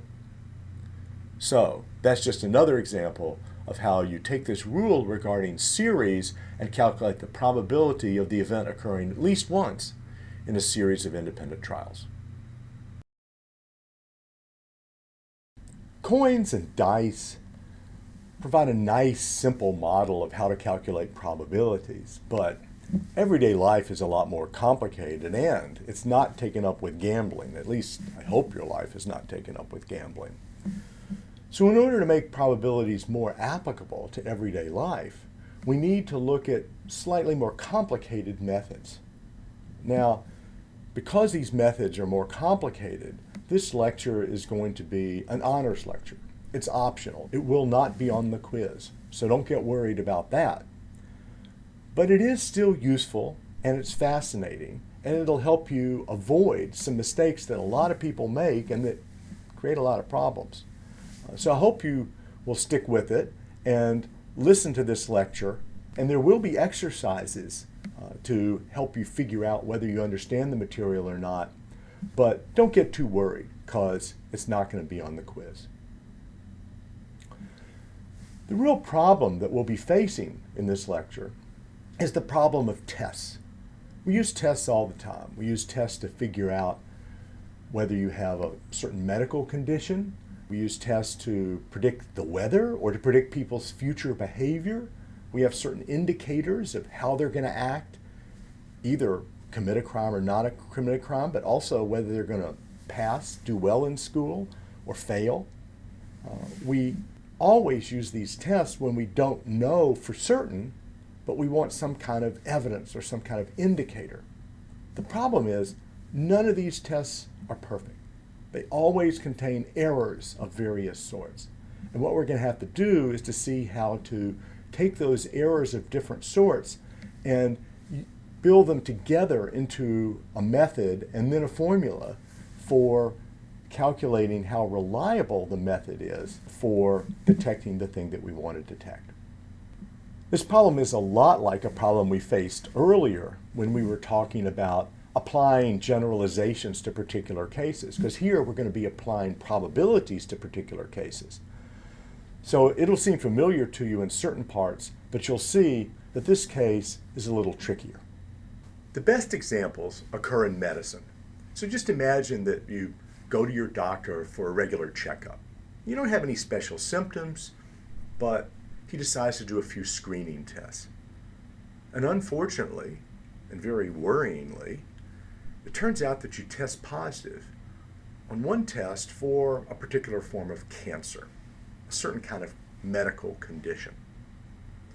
Well, what that means is that you might have cancer. Might, great. You want to know whether you do have cancer. But of course, finding out for sure whether or not you have cancer is going to take further tests. And those tests might be expensive, they might be dangerous, they're going to be invasive in various ways. So you really want to know what's the probability, given that you tested positive on this one test, that you really have cancer. Now, clearly that probability is going to depend on a number of facts about this type of cancer, about the type of test, and so on. And I am not a doctor. I am not giving you medical advice. If you test positive on a test, go talk to your doctor. Don't trust me, because I'm just making up numbers here. But let's do make up a few numbers and figure out what the likelihood is of having cancer given that you tested positive. So let's imagine that the base rate of this particular type of cancer in the population is 0.3%. That is 3 out of 1,000 or 0.003. And to say that's the base rate, or it's sometimes called the prevalence of the condition in the population, that's simply to say that out of 1,000 people chosen randomly in the population, you'd get about 3 that have this condition. It's just a percentage of the general population. So that's the condition. What about the test? Well, the first thing we want to know is the sensitivity of the test. The sensitivity of the test we're going to assume is 0.99. And what that means is that out of 100 people who have this condition, 99 of them will test positive. So this test is pretty good at figuring out from among the people who have the condition which ones do. 99 of those 100 people who have the condition will test positive. The other feature is specificity. And what that means is the percentage of the people who don't have the condition who will test negative. The point here is that you're not going to get a positive result for people who don't have the condition, right? Because you want it to be specific to this particular condition and not get a bunch of positives for people who have other types of conditions or no medical condition at all. So the specificity we're going to assume in this particular case we're talking about is also 99%. Now, what we want to know is the probability that you have the cancer, the condition, given that you tested positive on the test. But notice that the sensitivity tells you the probability that you will test positive given that you have the condition. We want to know the opposite of that, the probability that you have the condition given that you tested positive. And that's what we have to do a little calculation to figure out. But before we do that calculation, I want you to think about these figures that I've given you. The prevalence in the population, the sensitivity of the test, the specificity of the test, and just make a guess.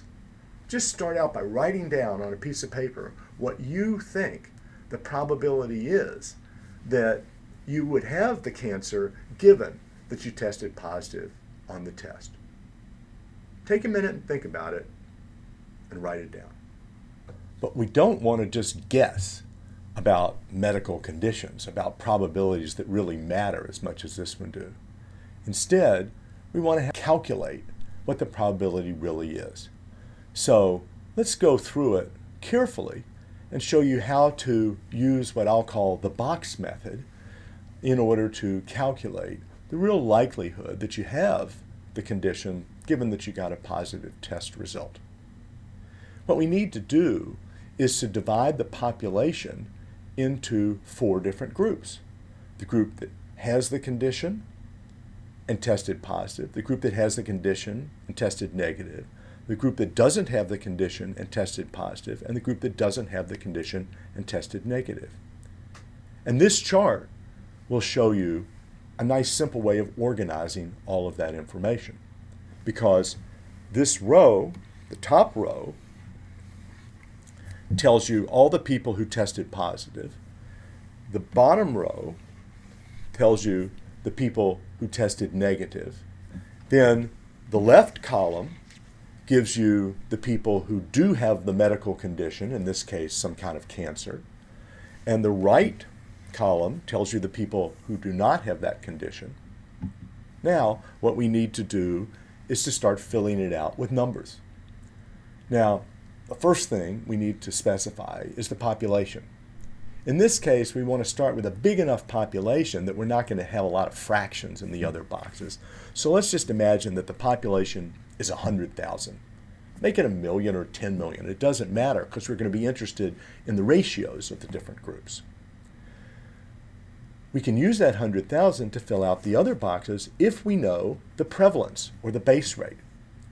Because the base rate tells you what percentage of that 100,000 actually do have the condition and don't have the condition. We imagined, remember we're just making up numbers here, We imagine that the prevalence of this condition is 0.3%. And that means out of 100,000 people, there will be 300 who do have the medical condition. Well, if there are 300 who have it and there are 100,000 total, we can figure out how many don't have the medical condition by just subtracting, which means 99,700 do not have the medical condition. Okay? Now we've divided the population into our two columns, the ones that do and the ones that don't have the medical condition. The next step is to figure out how many are going to test positive and how many are going to test negative out of each of these groups. For that, we first need the sensitivity. The sensitivity tells us the percentage of the cases that have the condition who will test positive. So the people who have the condition are the 300. The ones who test positive are going to go up in this area. And we know from the sensitivity being 0.99 or 99% that the number in that area should be 99% of 300 or 297. And of course, if that's the number that tests positive, then the remainder are going to test negative, and that means that we'll have 3, which shouldn't surprise you because if 99% of the cases that have it test positive, then 1% will test negative, and 1% of 300 is 3. Good, so we got the first column done. Now, the next question is going to be the specificity. We can use the specificity to figure out what goes in that next column. If the specificity is 99, and we know that 99,700 people do not have the condition out of our sample of 100,000, well, that means that 99% of 99,700 are going to test negative because the specificity is the percentage of cases without the condition that test negative. And that means that we'll have 98,703 among the people who do not have the condition who test negative. How many are going to test positive? The rest of them. So 99,700 minus 98,703 is going to be 997. And of course, that shouldn't be surprising again because 1% of 99,700 is 997. And we only got 2 boxes left to fill out. How do you fill out those? Well, this box in the upper right is the total number of people in this population of 100,000 who test positive. And so we can get that by adding the ones that do have the condition and test positive and the ones that don't have the condition and test positive. Just add them together and you get 1,294. And you do the same on the next row because that blank is the area that has all the people who test negative and 3 people who have the condition test negative, 98,703 people who do not have the condition test negative. So the total is going to be 98,706. And we can check to make sure that we got it right by just adding them together. 1,294 plus 98,706 is equal to 100,000. We got it right. Okay, so now we've divided the population into those people who have the condition, those people who don't have the condition, and we know how many of each of those groups test positive and how many of each of those groups test negative. But the real question is, what's the probability that I have cancer or the medical condition given that I tested positive? How do we figure that out? Well, the total number of positive tests was 1,294, and the people who tested positive who really had the condition was 297. So it looks like the probability of actually having the condition given that you tested positive is 297 out of 1,294 or 0.23. That's 23%, less than 1 in 4. Is that what you guessed? Most people, including most doctors, when they hear that the test is 99% sensitive and 99% specific, will guess a lot higher than 1 in 4. Oh my gosh! I'm a doctor and I never would have thought that. Now don't worry, she's not a physician, she's a metaphysician. But in this case, the probability really is just 1 in 4 that you have that medical condition. Now, how did that happen? The reason was that the prevalence or the base rate was so low that even a small rate of false positives, given the massive numbers of people who don't have the condition, will mean that there are more false positives, 3 times as many as there are true positives. And that's why the probability is just 1 in 4, actually a little less than 1 in 4, that you have the medical condition even when you tested positive. I want to add a quick caveat here in order to avoid misinterpretation. Because the point here is that if you have a screening test for a condition with a very low base rate or prevalence, and you don't have any symptoms that put you in a special category, then you need to get another test before you jump to any conclusions about having the medical condition.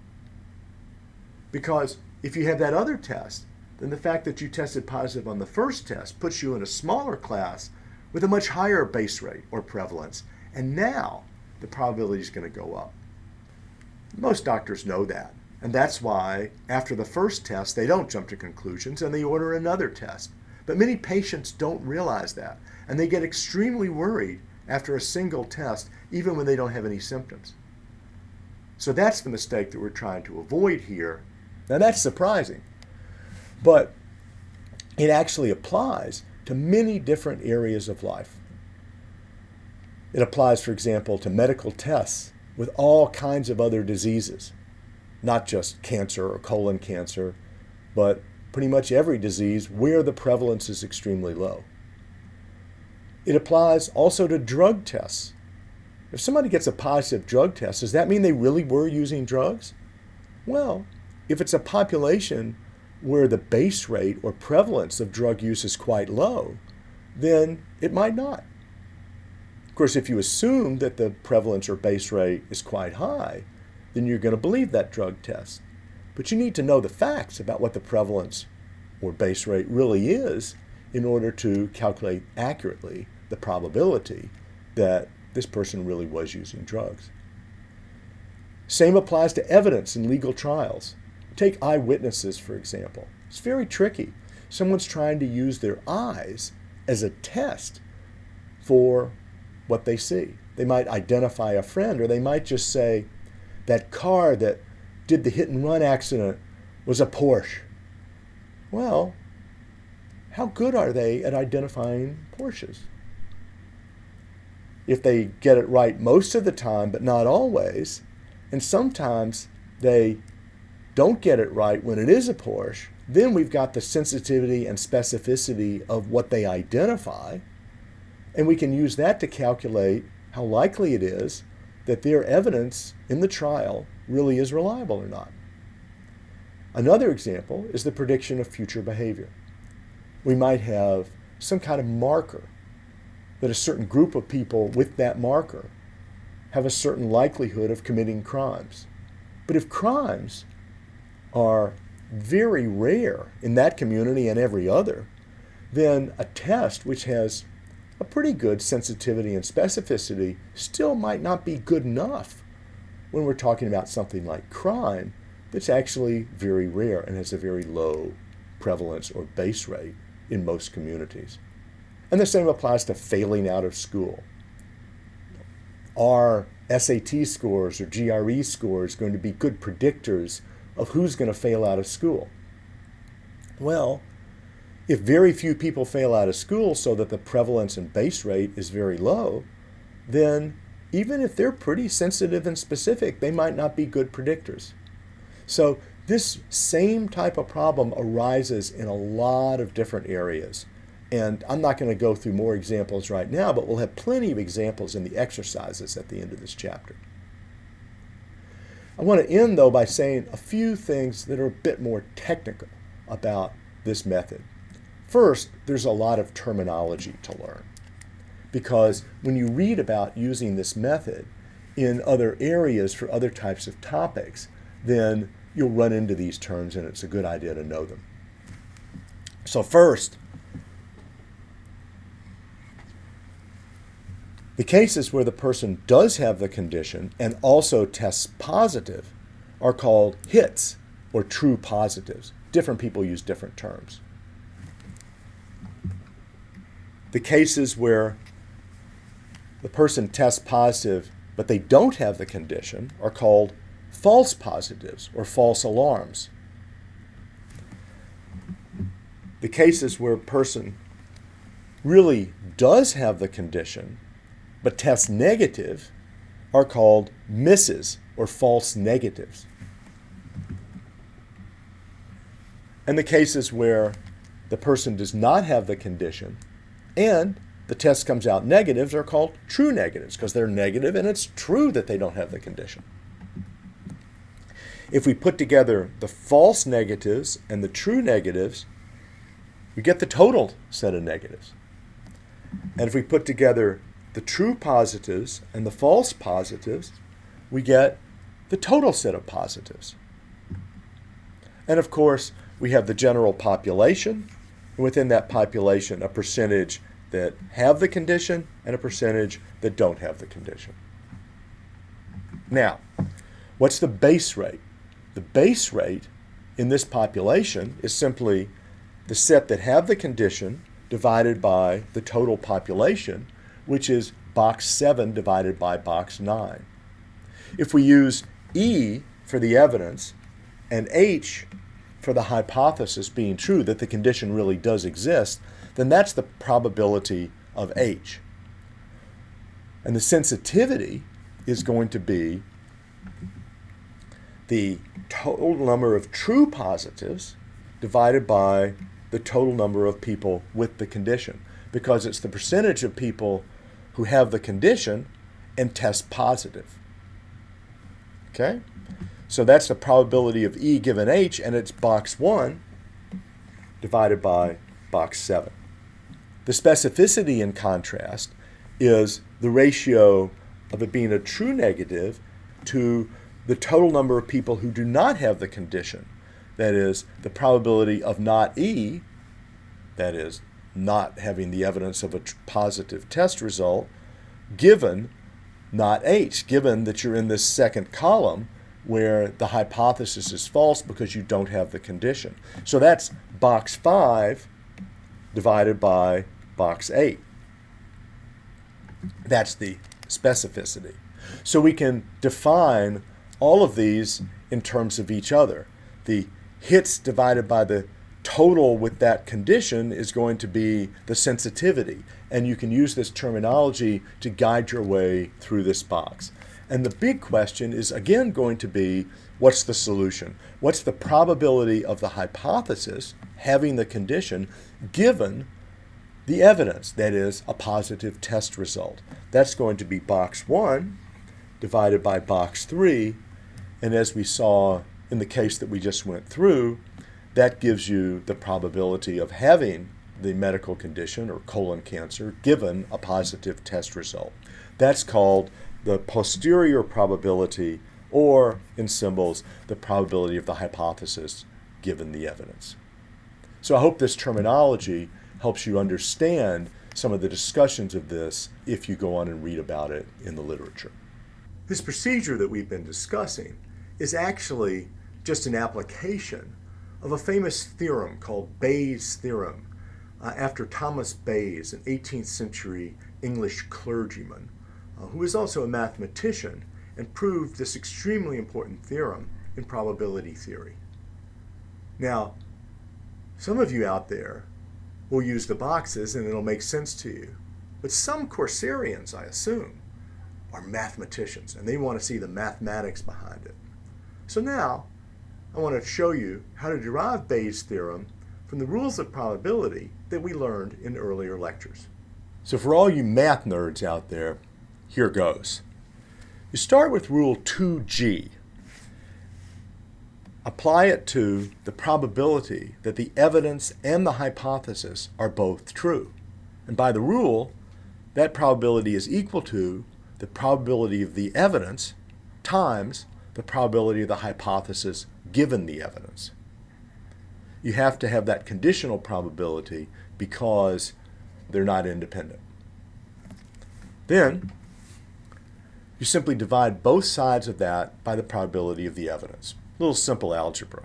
And you end up with the probability of the hypothesis given the evidence is equal to the probability of the evidence and the hypothesis divided by the probability of the evidence. Now we can do a little trick. This was ingenious. Substitute for E something that's logically equivalent to E, namely the evidence and the hypothesis or the evidence and not the hypothesis. Now if you think about it, you'll see that those are equivalent because either the hypothesis has to be true or not the hypothesis is true. One or the other has to be true, and that means that the evidence and the hypothesis or the evidence and not the hypothesis is going to be equivalent to E. So this is equivalent to this. And because they're equivalent, we can substitute them within the formula for probability without affecting the truth values. So we just substitute this formula in here for the E up there. And we end up with the probability of the hypothesis given the evidence is equal to the probability of the evidence and the hypothesis divided by the probability of the evidence and the hypothesis or the evidence and not the hypothesis. Now that's not supposed to make much sense, but it helps with the derivation. The next step is to apply Rule 3 because we have a disjunction. And notice that disjuncts are mutually exclusive. It cannot be true both that the evidence and the hypothesis is true and also that the evidence and not the hypothesis is true because it can't be both H and not H. So we can apply the simple version of Rule 3, and that means that the probability of E and H or E and not H is equal to the probability of E and H plus the probability of E and not H. We're just applying that Rule 3 for disjunction that we learned a few lectures ago. Now we apply Rule 2G again because we have the probability of a conjunction up in the top. And since these are not independent of each other, we hope not if it's a hypothesis and the evidence for it, then we have to use the conditional probability. And using Rule 2G, we find that the probability of the hypothesis given the evidence is equal to the probability of the hypothesis times the probability of the evidence given the hypothesis divided by the probability of the hypothesis times the probability of the evidence given the hypothesis plus the probability of the hypothesis being false, that is the probability of not H, times the probability of the evidence given not H, or the hypothesis being false. Now that's a mouthful, and it's a long formula, but that's the mathematical formula that Bayes proved in the 18th century and that provides the mathematical basis for that whole system of boxes that we talked about before. But if you don't like the mathematical proof, if that's too confusing for you, then use the boxes. And if you don't like the boxes, use the mathematical proof. They're both going to work. Just pick the one that works for you. In fact, you don't have to pick either of them, because remember, this is an honors lecture, it's optional, and it won't be on the quiz. But if you do want to try this method and make sure that you understand it, they'll have a bunch of exercises for you where you can test your skills. We've talked about using probability to determine what to believe, such as whether to believe that a certain form of contraception will work or will probably work, or whether to believe that you have cancer when a doctor has done a test and you got a positive result, which can be pretty scary, but you still have to figure out whether to believe that you really do have cancer. Now, probability can be very useful in the formation of beliefs, but it's also extremely useful in making decisions. So in this lecture, we want to talk about the use of probability to make decisions or choices. There are three kinds of decisions or choices that we need to discuss. First of all, decisions with certainty. Second, decisions with risk. And third, decisions with ignorance, or as those are sometimes called, decisions with uncertainty. And we'll talk about the first two, and then I'll just say a few words about the third. First, let's look at decisions with certainty.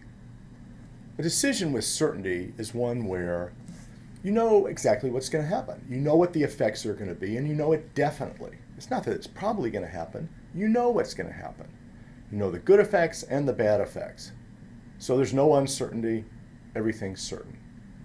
For example, suppose you go to a restaurant, an Italian restaurant, with a friend of yours, and you have to decide whether to order pasta or pizza.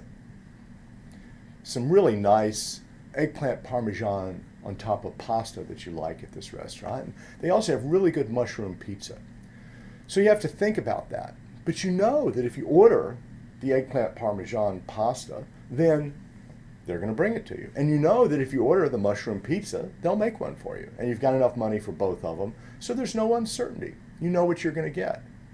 Still might be a difficult choice because, well, you might not be sure whether you feel more like the eggplant parmesan pasta tonight or the mushroom pizza. And there's going to be also potentially a conflict of values. Maybe the eggplant parmesan pasta costs more than the pizza, in which case you have to decide, well, even though I like it more, do I want to spend that money right now? You got a conflict between what you feel like and how much it's going to cost. Or there might be a conflict with your friend. Your friend wants to buy the mushroom pizza and split it with you because he doesn't want an entire pizza himself. But you really feel like the eggplant parmesan. And so now you've got a conflict between your loyalty to your friend. You want to support your friend and help your friend get what he wants. And yet you feel like the eggplant parmesan yourself. So these decisions can be very difficult in some cases, but there's no uncertainty. You still know that if you order the eggplant parmesan, you're going to get eggplant parmesan, and if you order the pizza, you're going to get pizza. Right? There's no uncertainty at all. No, of course there's uncertainty. You might order the pizza and it comes burned. Yuck! Oh, I hate burned pizza. And you might order the eggplant parmesan and it turns out that they really just messed up the sauce and it's got way too much salt in it tonight. Maybe they have a new chef back in the kitchen who's going to mess up one but not the other. It's not really certain that when you order it, you're going to get what you wanted or that you're going to like it. Now, this is just a fact about life. There's nothing really certain in this life. You might think that you know exactly what's going to happen, but there's always at least some chance that it's not going to turn out the way you thought. And so, what do you do about that? Well, some people just stipulate. If I order the pizza, I'll get the pizza, and it'll be good pizza. Well, you can, of course, stipulate that, but then it just makes the whole situation unrealistic, because in real life, you're never going to know for certain. So another possibility is to say, we're just going to ignore these slight chances that the pizza is going to come back burned. I've been at this restaurant 100 times before. They've always done it just right. And so what are the odds they're going to burn it this time? Pretty slim. 99% chance they're going to do it the right way. Well, you might want to say, I'm just going to ignore the 1% chance of getting burned because it's not going to make any difference. I still want the pizza or I still want the eggplant, whichever. The other thing you might do is say, look, nothing's certain, but the probabilities are balanced. They go on both sides. After all, there's a chance of burning the pizza. There's also a chance of burning the eggplant. So in some cases, it might make perfectly good sense to ignore these uncertainties because they're not going to affect your decision-making process. Still, it's important to realize that in life, throughout life, in all areas of life, there's always going to be some uncertainty, and that means there's going to be a probability that, if you look at it seriously, is going to play into the decision-making process. So, the kinds of cases that we want to focus on are the cases of risk. where there is a probability of failure and a probability of success for the different plans that you have to choose among. All realistic examples then are actually decisions under risk, especially the most important ones. So what is a decision under risk? It's simply a case where you're not absolutely certain what's going to happen. It's not definitely this effect will occur, that effect will occur. You'll get your pizza, it'll taste good. You'll get your pasta, it'll taste good. Instead, there's a probability of each outcome. There's a probability that the pizza will get to the table. There's a probability that the pizza will taste good. There's a probability that the pizza will never make it to the table but get dropped by the waiter. Or that the pizza will taste horrible because it was burned. Then you have a decision under risk. And how do we make these decisions under risk? Well, there are a lot of different theories, but one pretty common one is to apply expected value theory. Now, we're going to see that there are lots of different values and it's hard to see how to handle them all, but let's start with a really simple case. Let's assume for now that all that matters is money. One common way, perhaps the most common way of figuring this out, is to calculate the expected monetary value or the expected financial value. And that calculation is pretty simple. It's the probability of winning times the net gain if you do win, minus the probability of losing times the net loss if you do lose. And here we're talking about gains and losses in terms of money. But why do we say net loss and net gain? Well, imagine you buy a lottery ticket and you win $20 million and they send you a check for $20 million. Well, how much did you win? Sounds like you won $20 million, but not really. You never got that dollar back that you paid for the ticket. So really, you only won $19,999,999. Now that's pretty trivial if you just won the lottery. No big deal. But now, imagine a different circumstance where you're playing poker. You bet $10, and the opponent raises it to $20, and you're bluffing, so you want to bet big, so you bet $200. Put that all in the pot too. And your opponent backs down and you pull in the entire pot. How much has it got in it? $230. Well, did you win $230? No, because you put in $210. You only won $20. The net winnings are how much you pull in minus how much you put in before you pulled in your winnings. So it's 230 minus the 210 you put in. You only gained 20. A lot of people forget that in poker, and they end up thinking that they win a lot by bluffing, when actually they didn't win as much as they thought they did. In any case, we have to look at the net gain and the net loss when applying this formula for expected financial value.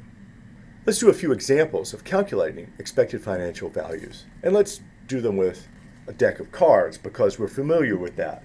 There are 13 different cards and 4 different suits: spades, hearts, diamonds, and clubs. So we have to remember that to calculate the probabilities. Let's imagine that you can make this bet. If you bet $1, you'll win $5 net if you pick a spade. Now notice that it's net, so that means either you put $1 in and then you take $6 out and your net gain is $5, or you say, if it's not a spade, I'll give you $1, and if it is a spade, you give me $5. Either way, if you pick a spade, you're going to be $5 up. What's the expected financial value of this bet? Well, we know that the odds of picking a spade is 1 in 4. That's the odds of winning, because if you pick a spade, you win. And the net gain is $5.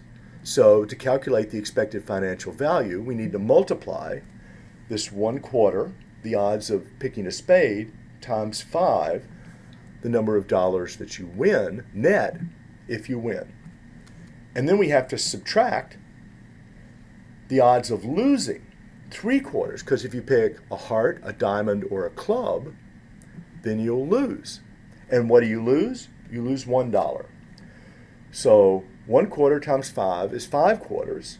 3/4 times 1 is 3/4. Subtract 3/4 from 5/4, you get 2/4, and that, of course, is a half.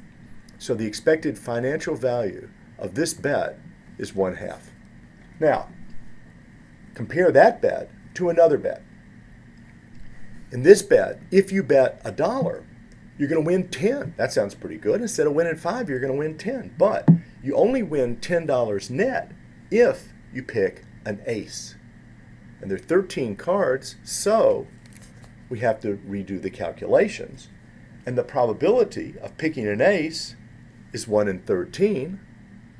The amount you win is 10. That's your net winnings, remember. You have to subtract the probability of losing, 12 in 13, because you're going to lose if it's any card other than an ace. And the amount you'll lose is $1 net. 10 times 13 is 13/10. Subtract 12/13 times 1, which is 12/13, and you get negative 2/13. Notice that's negative 2/13. That means the expected financial value of that bet is negative. You ought to expect to lose money over the long run if you play that kind of bet a lot. Third example. This time, you can bet $1 and win $51 net if you pick an ace of spades. But you can't pick any old ace or any old spades. It's got to be the ace of spades. So now what's the financial value of that bet? The expected financial value is probability of winning, 1/52, times the amount you win net, which is 51, minus the probability of losing, 51/52, times the amount you lose net, if you lose. 51 times 1/52 is 51/52. 51/52 times 1 is 51/52. Subtract them, and you get 0. So in this bet, the expected financial value of the bet is 0. Okay? Now we can compare these three bets by asking, which bet should you make? Well, the first bet was favorable. A bet's favorable if its expected value is greater than 0. And that means that it's in your interest to bet, at least if your only interest is money. A bet's unfavorable if its expected value is less than 0. And a bet is neutral or fair if its expected value is 0. And if you have a bet that's favorable, a bet that's unfavorable, and a bet that's neutral, it shouldn't be surprising that the one you should pick is the one that's favorable, where the expected value is greater than 0, if you're going to bet at all. And that's the next question that we have to turn to.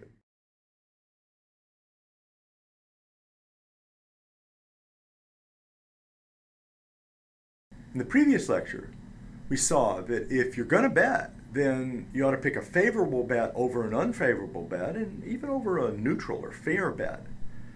But the next question is, do you want to bet at all?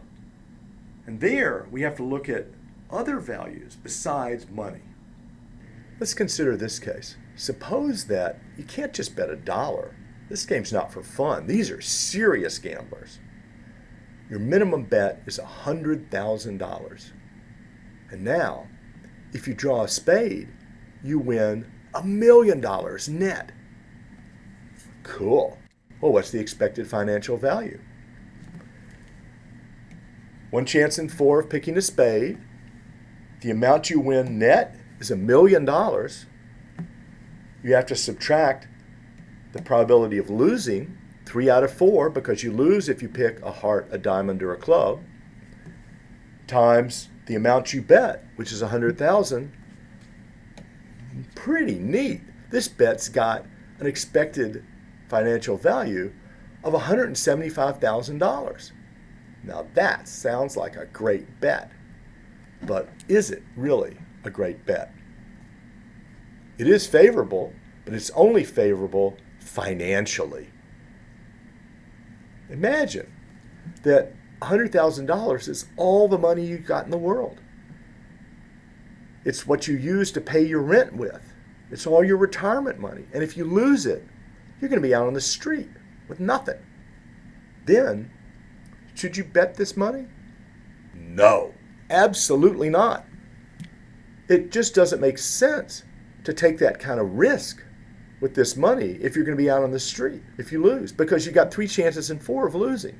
Sure, you might win, you might be better off, but you got an awful lot to lose. And that's why you shouldn't make this bet, because there's just too much to lose.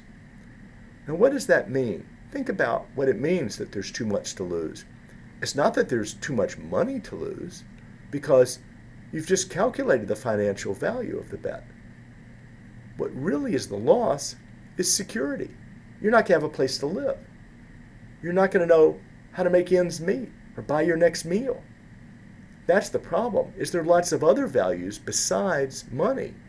And in these situations where we say you've got too much to lose, it's those other considerations, in addition to money, that make it a bad bet. Now let's look at the other side. In some cases, you don't have too much to lose, you've got too much to win. That is, the amount that you win just might not add up in the way that you thought it would. This is the phenomenon called diminishing marginal utility. And what that means is that each increment decreases as you get more and more and more of those increments. You just don't need that much. One example is hamburgers. If you're really hungry and don't have anything to eat, you might want a hamburger. But what about 2 hamburgers? Is 2 hamburgers twice as good as 1 hamburger? Well, not really. I mean, maybe you want 2 hamburgers. That'd be nice, but it's not twice as good. And what about 3 hamburgers? Is that 3 times as good as 1 hamburger? And what about 4 or 5 or 6 or 7 or 8 or 9 or 10? What about 10 hamburgers? Are 10 hamburgers 10 times as valuable to a hungry person as 1 hamburger? No, because you're going to get full before you ever eat that 10th hamburger. So the marginal utility of a hamburger goes down. The first one might be very valuable to a hungry person with nothing to eat. The second one's a little less, the third one's a little less, the fourth one's a little less, and the difference between 9 and 10 might be totally negligible, because they're all going to go bad before you eat all 10 of them. The same thing happens in lotteries. Let's compare 2 lotteries. In the first lottery, if you buy 1 ticket for $100, then you have 1 chance in a million of winning $300 million. That sounds like a pretty good bet. Compare it to this lottery. If you buy 1 ticket for $200, then you have a 1 in 2 million chance of winning $1 billion. Which of these lotteries has a higher expected financial value? The one with the larger expected financial value is lottery B. Does that mean that you ought to spend the extra money to play in lottery B instead of lottery A? Well, that depends, I suppose. How much more valuable is $1 billion to you than 300 million? 300 million is a lot of money. I could buy pretty much anything I ever wanted if I had $300 million. I'm not sure why I would want all that extra money. It's like the 10th hamburger. I wouldn't really need it. So, which of these lotteries should you pick if that's the way you see the relationship between the winnings? Well, even though the expected financial value is greater in lottery B, you might reasonably pick lottery A, because you have a bigger chance of getting the 300 million. And the difference between 300 million and $1 billion doesn't matter that much to you. Not everybody's going to share that value judgment, but if it doesn't really matter much to you whether you have 300 million or $1 billion, then it makes sense to go for lottery A. And this shows, yet again, that there's more to life than expected financial value. The other values in life are captured in the notion of overall value.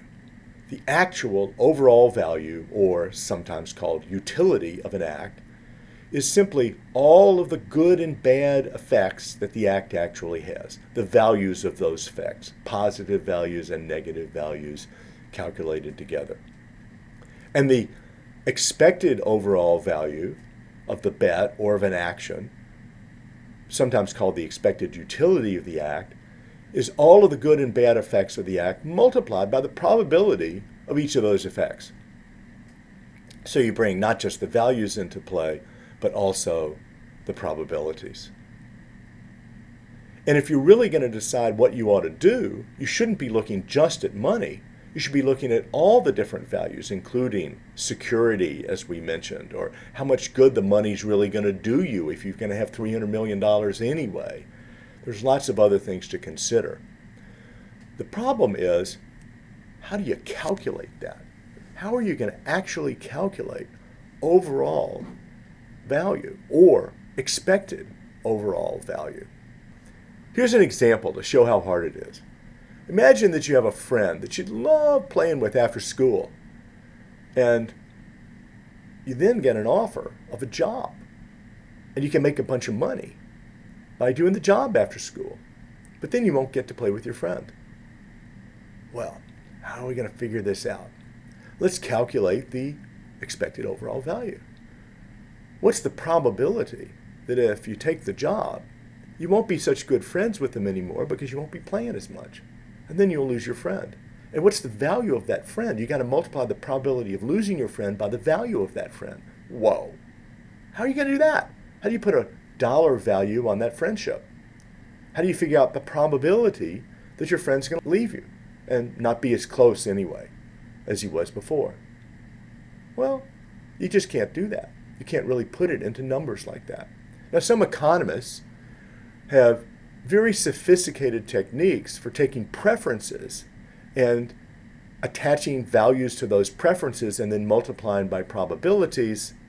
And so I don't want to say it cannot be done, but the point here is just it's a lot more difficult than figuring out whether you ought to make a bet in a simple little poker game or even whether you ought to put your money into the lottery. When we start talking about real decisions about friends and about other values in life, some of them cannot be reduced to money, and then it's hard to put a number on them and it's hard to do the actual calculations. So I don't want to suggest that any of this decision theory regarding expected utility is going to actually be applied in real life.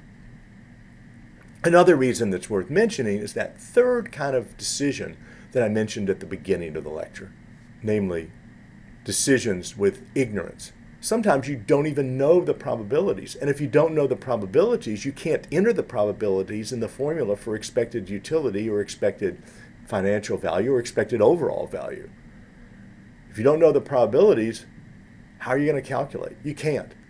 Now, there are lots of tricky rules that people have proposed for decisions under uncertainty or decisions with ignorance, as I call them, but none of those are really conclusive. And there's big disputes about which one is the right rule. So a lot of this discussion is going to be inconclusive. You might have wished that I would come in here and tell you, here's how you figure out exactly what to do in every area of your life. Well, I'm sorry, but I just can't do it, and nobody else can either. Nonetheless, if you think in terms of the various factors that we've been discussing, financial value, other kinds of values, probabilities of the different outcomes, maybe at least you'll be able to avoid some of the worst mistakes that people make in decisions. We studied chance and choice. And a lot of students sent in very nice arguments regarding choice or decision making. But here's one that you definitely should not miss, because this one can save you from a horrible disaster. Without this lesson, you could become a target for wild dogs. Hi, my name is Artem. In this video, I'll argue that it is essential to carry a sausage with you at all times. Most dogs are nice creatures, but some of them have an aggressive character. An aggressive dog is especially angry when it is hungry. When an angry dog runs after you, you can throw it a sausage if you have one. A sausage smells more promising than a human, therefore the dog will probably stop to examine and consume the sausage. Meanwhile, you'll get a chance to escape if you do not have a sausage. the risk of being bitten by an angry dog is much greater. Therefore, it is essential to always carry a sausage. By the way, the sausage should be carried in an airtight container, so that it does not attract dogs instead. Thanks for watching, and don't forget your sausage. That argument got over 130 votes, and it's easy to see why. It was clear, forceful, and humorous. Now, I especially liked the guarding terms because Artem didn't claim that all dogs are going to bite you. Most dogs are nice. Doesn't want to claim too much. And he didn't say that the dogs will always go after the sausage, because sometimes they might bite you anyway, but it'll probably help you. So it was a very nice use of guarding terms. And I also loved the bit at the end about the plastic container. And we'll get to that later, but the reason that's so important is that a potential objection is that the sausage is going to attract wild dogs. So it's not enough really to carry a sausage. His conclusion is you have to carry a sausage in a plastic container. And for that, it's a pretty good argument. But it's got weaknesses, like every argument. And in this case, the weakness is it depends on some suppressed premises. Now, we saw when we were talking about suppressed premises in week 3 that that's perfectly fine. There's nothing wrong with suppressed premises as long as they're not controversial and creating any problems. But it's worthwhile to bring them out. And in one response to a comment, Artem admits that he has certain suppressed premises. In response to Brian Peck, Artem writes, "As for the second part of the argument, you're absolutely correct in suggesting that some suppressed premises should be added to make the argument valid. Indeed, I assumed that the person is not a masochist, and that they do not have better means of protection. I would even add that better here does not necessarily mean more efficient, that is, more effective at keeping dogs away. Most people probably wouldn't want to shoot every dog running after them. A sausage is much more humane. So yes, I would add at least 2 suppressed premises. The person wants to reduce the risk of being bitten by an angry dog, they're not a masochist, and the person has no better means of anti-dog protection or prefers not to use them. Those are the suppressed premises. He admits them, and that's okay, because sometimes you need to suppress premises in order to keep your argument from being too long, in this case, to keep it from being over 100 words. The lesson that I want to draw from this argument concerns another kind of argument, practical reasoning involving choices or decisions. We studied cases of gambling and looked at expected financial value and saw that the expected financial value involves the probability of winning and the net gain of winning minus the probability of losing times the net gain of losing. And that's all fine for gambling. But here, there are no probabilities. So how can that formula that we learned for gambling with cards and dice and lotteries really help us make decisions of this sort? And the answer is it can help us because it tells us what to look for. Arguments for decisions need to consider probabilities of winning, probabilities of losing. In this case, probability of the sausage working, probability of it not working. And it also needs to consider the gains, that is the net gains, if it works, and the net losses if it doesn't work. But now, what's the probability of it working? What's the probability of it not working? What's the probability of suffering if you don't have a sausage with you? Well, that's going to vary. And this point of it varying and depending on the context was brought out by another student comment. Joe writes, "One of the lessons I've learned from the Construct Your Own Argument forum is how much the reader's setting can influence the interpretation and the impact of an argument. Where I live, I don't need to worry about wild dogs. Yesterday, I listened to a radio story about the wild dogs in Mexico City. Emily just mentioned Santiago in the post above, and now I'm curious about the dog situation where Artem lives. Regardless of where Artem lives, I'm pretty sure the argument was meant to make us smile, but it's interesting to see how setting influences the creation of an argument as well as its interpretation." Absolutely. Couldn't agree more, Joe. That's what's interesting about this, and the point matters because our students are from all over the world, more than 165 countries, and each of them has to decide what the probability of getting attacked by wild dogs is in their own situation. There are almost no wild dogs where I live, as far as I know, so I don't really need to bring a sausage unless I want to be super safe. But in some areas, there are lots of wild dogs, and in those areas, you might need to bring not just one sausage. That's not going to do it. You need to bring 2 sausages, and then you can bring 3 sausages, and then you can bring 4, and pretty soon you've got to take sausages, and you have to carry them around with you all over your back until you're covered with sausages, because there's so many wild dogs you don't want to run out. Of course, you ought to put them in plastic containers, but I'll do that later. The point here is that the context tells you whether you need any sausages at all and how many sausages you need. And what part of the context tells you that? Well, the question is, what's the probability of running into one wild dog? What's the probability of running into 2 or more wild dogs? That probability is going to tell you how many sausages you need. So that factor of probability that we saw with gambling is also something that you need to use to figure out how many sausages to bring with you. We also need to figure out the probability of the sausage actually working. That depends on how effective and reliable it is. And that depends maybe on the type of sausage and the type of dog, and we'll have to take all that into consideration. But it also depends on the person and how they handle the sausage. This was brought out in a comment in the discussion forum by Emily. But I do have a question. What if I get hungry and eat my sausage?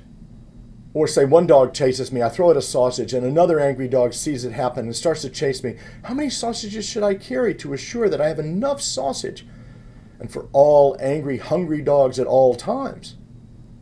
More sausages in, say, Santiago, Chile than in San Diego, California? Where can I find statistics about dog attacks to back up my numbers? Should there be a government stipend for sausages purchased to deflect dog attacks, funded by those who break leash laws?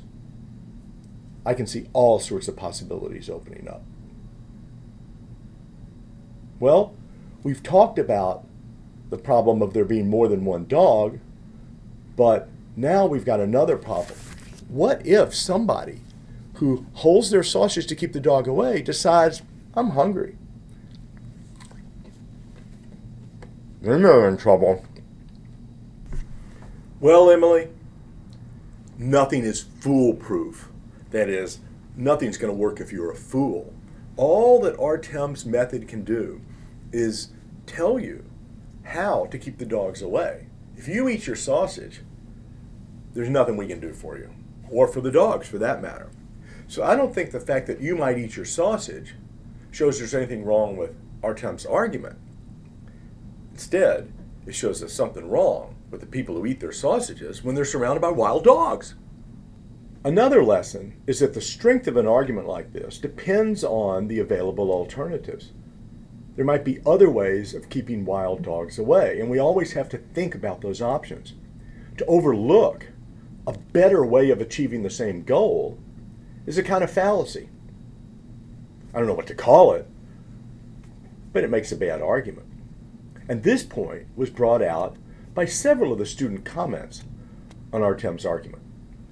Jose wrote, "The thing is that sausage might eventually rot or get torn, or as Emily would say, get eaten. Therefore, I'd suggest spikes on the shoes or a pepper spray. Both are more versatile and can protect you from the angry but not hungry dogs." That's a good point, Jose. But Artem has a nice response. "Hi, Jose. Of course, spiked shoes and pepper spray will do the job, but they're much less humane than a sausage. Besides, if the dog is angry because it's hungry, the sausage will solve the problem, so that other people who encounter this dog will run a smaller risk of being bitten. In contrast, violent defense methods would probably make the dog even more angry." And now I think Artem has a good point. The pepper spray might work, but it might make the dog even more angry, and then you'll be worse off than before. So how can we choose among these different alternative methods of saving ourselves from wild dogs? Think back to the formula for expected value. You need to know not just the probabilities, but also the gains and losses. But wait a minute, the point here is that it's the net gain that matters. If you throw the sausage out, then you have a gain because you're not bitten, and the dog has a gain because it gets the sausage, and nobody gets hurt. But if you use pepper spray or spiked shoes, then sure, you have a gain, you're not bitten, but the dog has a loss. And if we're looking at this from a moral point of view, we ought to consider the dog's loss as well as your gain. And that means that we have to subtract that loss from the gain, just like we subtracted the cost of betting from the winnings when we were talking about betting. So that formula, by emphasizing that it's the net gain that matters, as well as the net loss for that matter, tells us that we have to consider all the different gains and losses to all the different people if we want to treat those different people and animals impartially. And when we subtract the cost to the dog of the pepper spray or getting kicked by spiked boots, then it sure sounds to me like sausage wins out over pepper spray and spiked boots, or shooting the dogs for that matter. So I'm on Artem's side. You always ought to bring a sausage wherever you go. Here, you can have one of these.